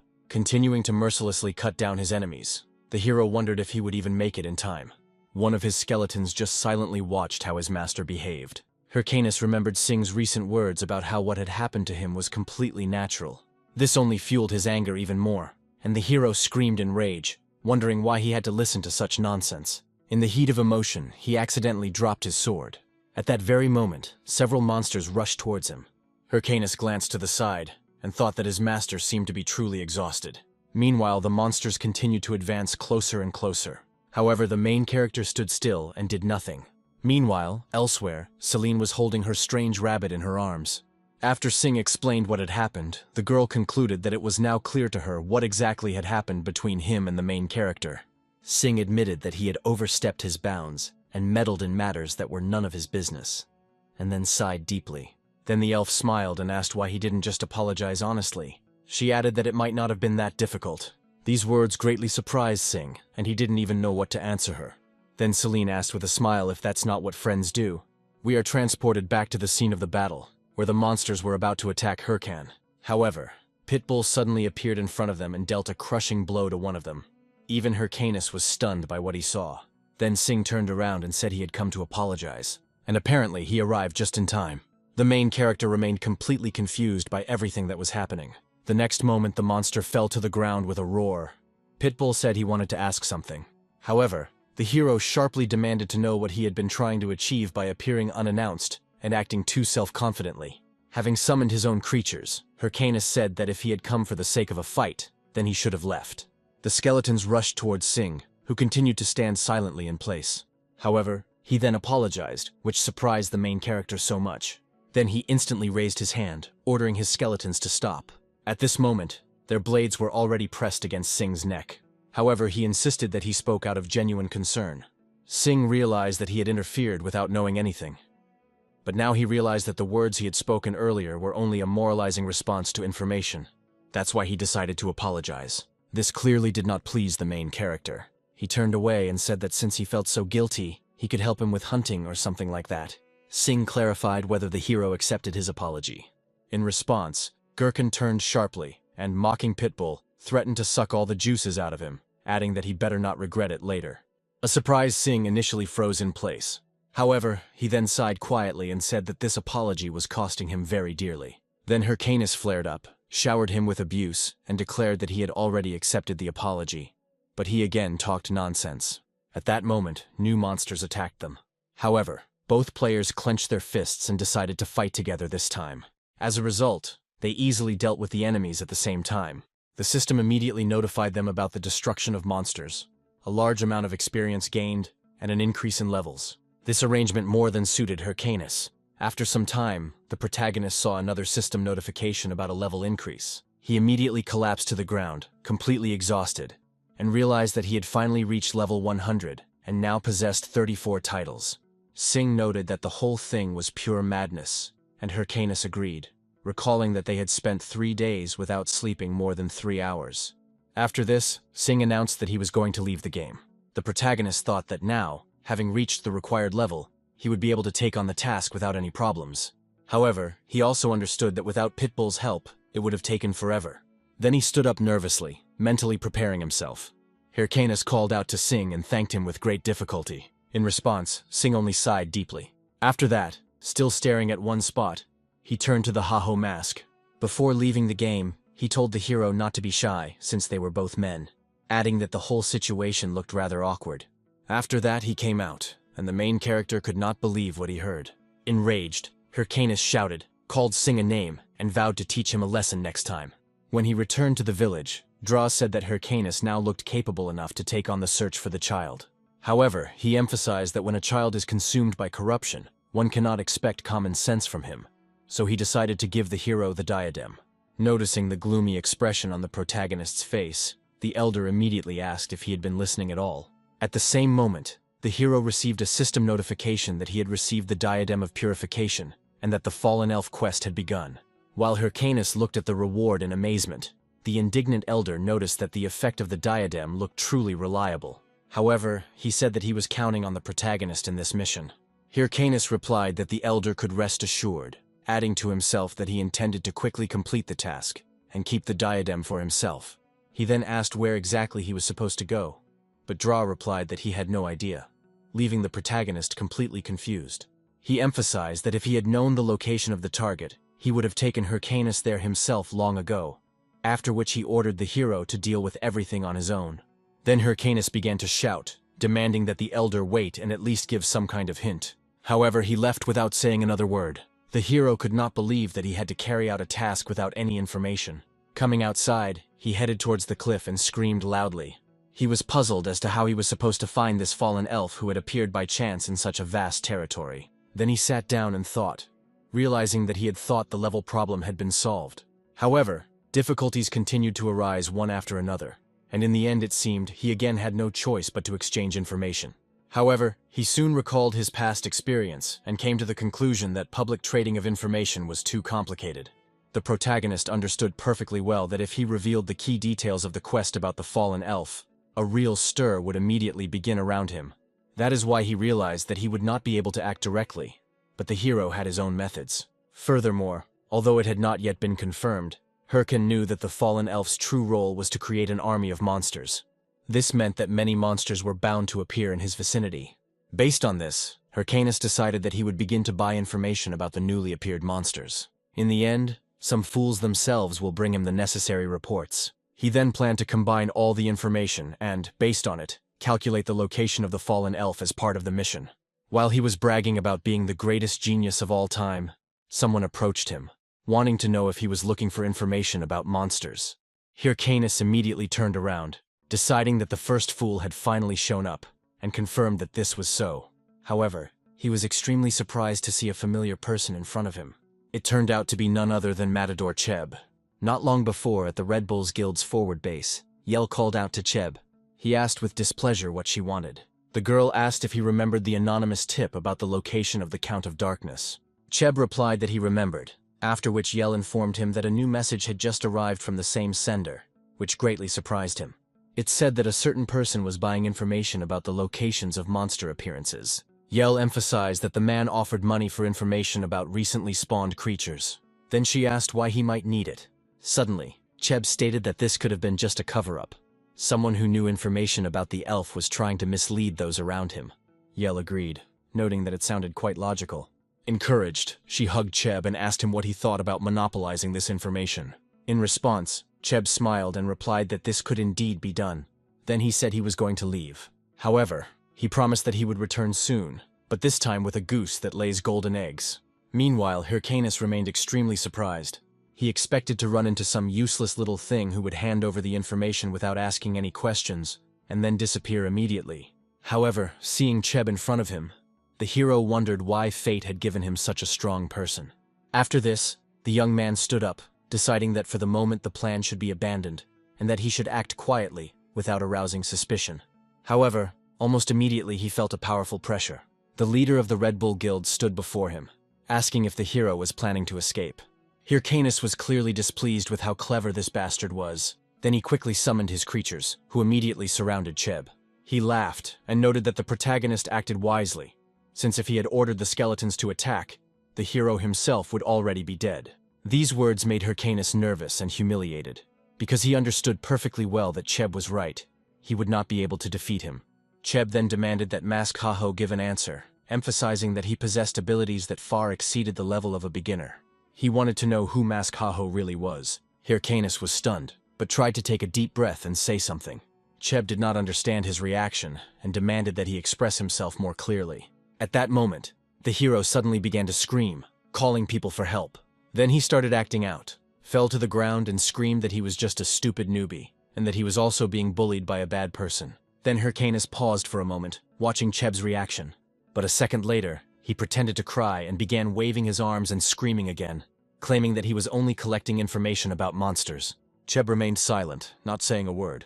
Then the protagonist wondered whether his plan to play the idiot had worked and whether Cheb had bought into this performance. A moment later, Cheb took a deep breath and stated that there must have been a misunderstanding. He said he did not consider the hero to be the same person mentioned in the report. Hyrcanus then stood up and declared that it had indeed been a misunderstanding, adding that he would have to be more careful next time. However, he was completely taken aback when he heard Cheb mention the 5 billion advance. The protagonist immediately began dreamily imagining this amount, and Cheb clarified that he had heard everything correctly. He was offered those same 5 billion, as well as a salary, benefits, and additional incentives. However, the leader of the Red Bulls turned around and said that if Hyrcanus was not the man he was looking for, there was nothing he could do. However, the hero rushed after him and declared that he had always dreamed of joining his guild. Then he paused for a moment, wanting to accept the offer, but suddenly common sense got the better of him. So he immediately shouted, demanding that Cheb stop thinking that he could buy people with money. In response, Cheb noted that the hero's actions were completely inconsistent with his words. Drooling, Hyrcanus declared that for that kind of money he could buy himself a huge amount of meat. However, Cheb wanted to know what Mask-Haho thought about the offer to receive the same contract and join the Red Bulls Guild. Hyrcanus was surprised and replied that it was too sudden and that he would never agree. Then Cheb instantly released his terrifying power. Pressing his sword to the protagonist's neck, he asked whether he would refuse even if he were in mortal danger. At that moment, Hyrcanus swallowed hard. However, he still refused, which greatly surprised Cheb. The protagonist then unleashed his own power and donned his battle armor, saying that he had no intention of relying on someone else's power. He intended to become stronger on his own, even if it meant dying right here. Hyrcanus warned Cheb to be prepared, for when he grew stronger, the Red Bulls would be the first ones he would crush. However, the hero was completely confused when he saw Cheb calmly sit down at the edge of the cliff and remarked that the view from there was quite beautiful. Surprised, the hero asked what exactly he was doing. Cheb mentioned something about the Scarlet Lake, which only confused Hyrcanus even more. The blonde then explained that his guild had confirmed a sharp, almost explosive increase in the appearance of monsters in the area. The protagonist immediately wondered why he was even told about this, since formerly they were considered rivals. In response, Cheb laughed and asked if the hero really thought he was being seen as a competitor. The fair-haired man turned around laughing and said that the hero shouldn't have gotten so cocky. He stated that the Red Bulls were the strongest guild and did not bow to anyone. Then, standing up, Cheb emphasized that they shared this information solely because they respected the protagonist's solo playstyle. After that, he announced that he was leaving. Hyrcanus was silent for a while, and then suddenly shouted out the name of the Salt Mountain. Hearing this, Cheb turned around in surprise, and then the protagonist confirmed that if the Scarlet Bulls avoided the territories of the elves, then everything fit. This meant they were progressing through the main quest chain through the Dwarven Tower, which meant they were currently on Salt Mountain. After this, the hero suddenly flared up and started shouting, demanding to know why Cheb had suddenly become nervous. Hyrcanus asked him who he thought he was, allowing others to be called brats, considering he had been playing the game longer than any of them. This statement clearly caught Cheb off guard, but instead of answering, he suddenly burst out laughing. The hero immediately demanded to know what exactly he was laughing at, and the man replied that it was the hero himself who was constantly acting like an idiot. Hearing this, Hyrcanus completely lost his temper. He shouted, demanding to know who exactly he was going to call an idiot. After this, the hero turned around and left, taking the skeletons with him. Cheb contacted Yell through the system almost immediately, and informed her that the recruitment attempt had failed. He also added that this goose looked like it would rather rip its own belly open than join the guild. So, if he had pressed a little harder, he might have actually lost her. However, he admitted to Yell that he was extremely curious to see how far Maskahaho could go while continuing to play alone. Hearing this, Yell instantly became furious. She began to shower the blonde with various offensive words and harshly scolding him. Then Cheb fell to his knees and tried to justify himself, but he understood perfectly well that endless lectures awaited him upon his return. After some time, Hyrcanus went about his business. Now he was already with his skeletons in a place called Scarlet Lake, which Cheb had mentioned earlier. As the skeletons splashed in the water, the hero thought with irritation that his creatures had no idea what their master was going through. Then he turned around and shouted at them, demanding that they behave decently, being sure that there could be nothing interesting in the Scarlet Lake. However, the next moment he remembered the time when he was with his friends, and they were splashing in the water in the same way, calling him to join. The main character would then remind them that this was a boss area around level 120, and that everyone should focus on them for leveling. But his friends didn't pay attention, splashed water in his face and called him a boring nerd. This angered him so much that he chased after them, and remembering this, Hyrcanus realized that this place seemed painfully familiar to him. Then he called his skeletons and ordered them to line up immediately. At that moment, hearing the noise, he turned around. Behind him, Hyrcanus noticed a group of people quickly approaching him. As they approached, the protagonist spotted a warrior, 2 mages, and a priest in the group, and immediately suspected an ambush. Despite this, he remained calm and urged his skeletons to be ready for battle. The hero ordered them to attack without hesitation on his signal, after which he began the countdown. When the group came close, he gave the order to attack. However, the hero was completely confused when he saw how the strangers suddenly bowed to him. Puzzled, he wondered what was going on. At that moment, the priest, with eyes full of tears, turned to the mask of Haho with a plea for help.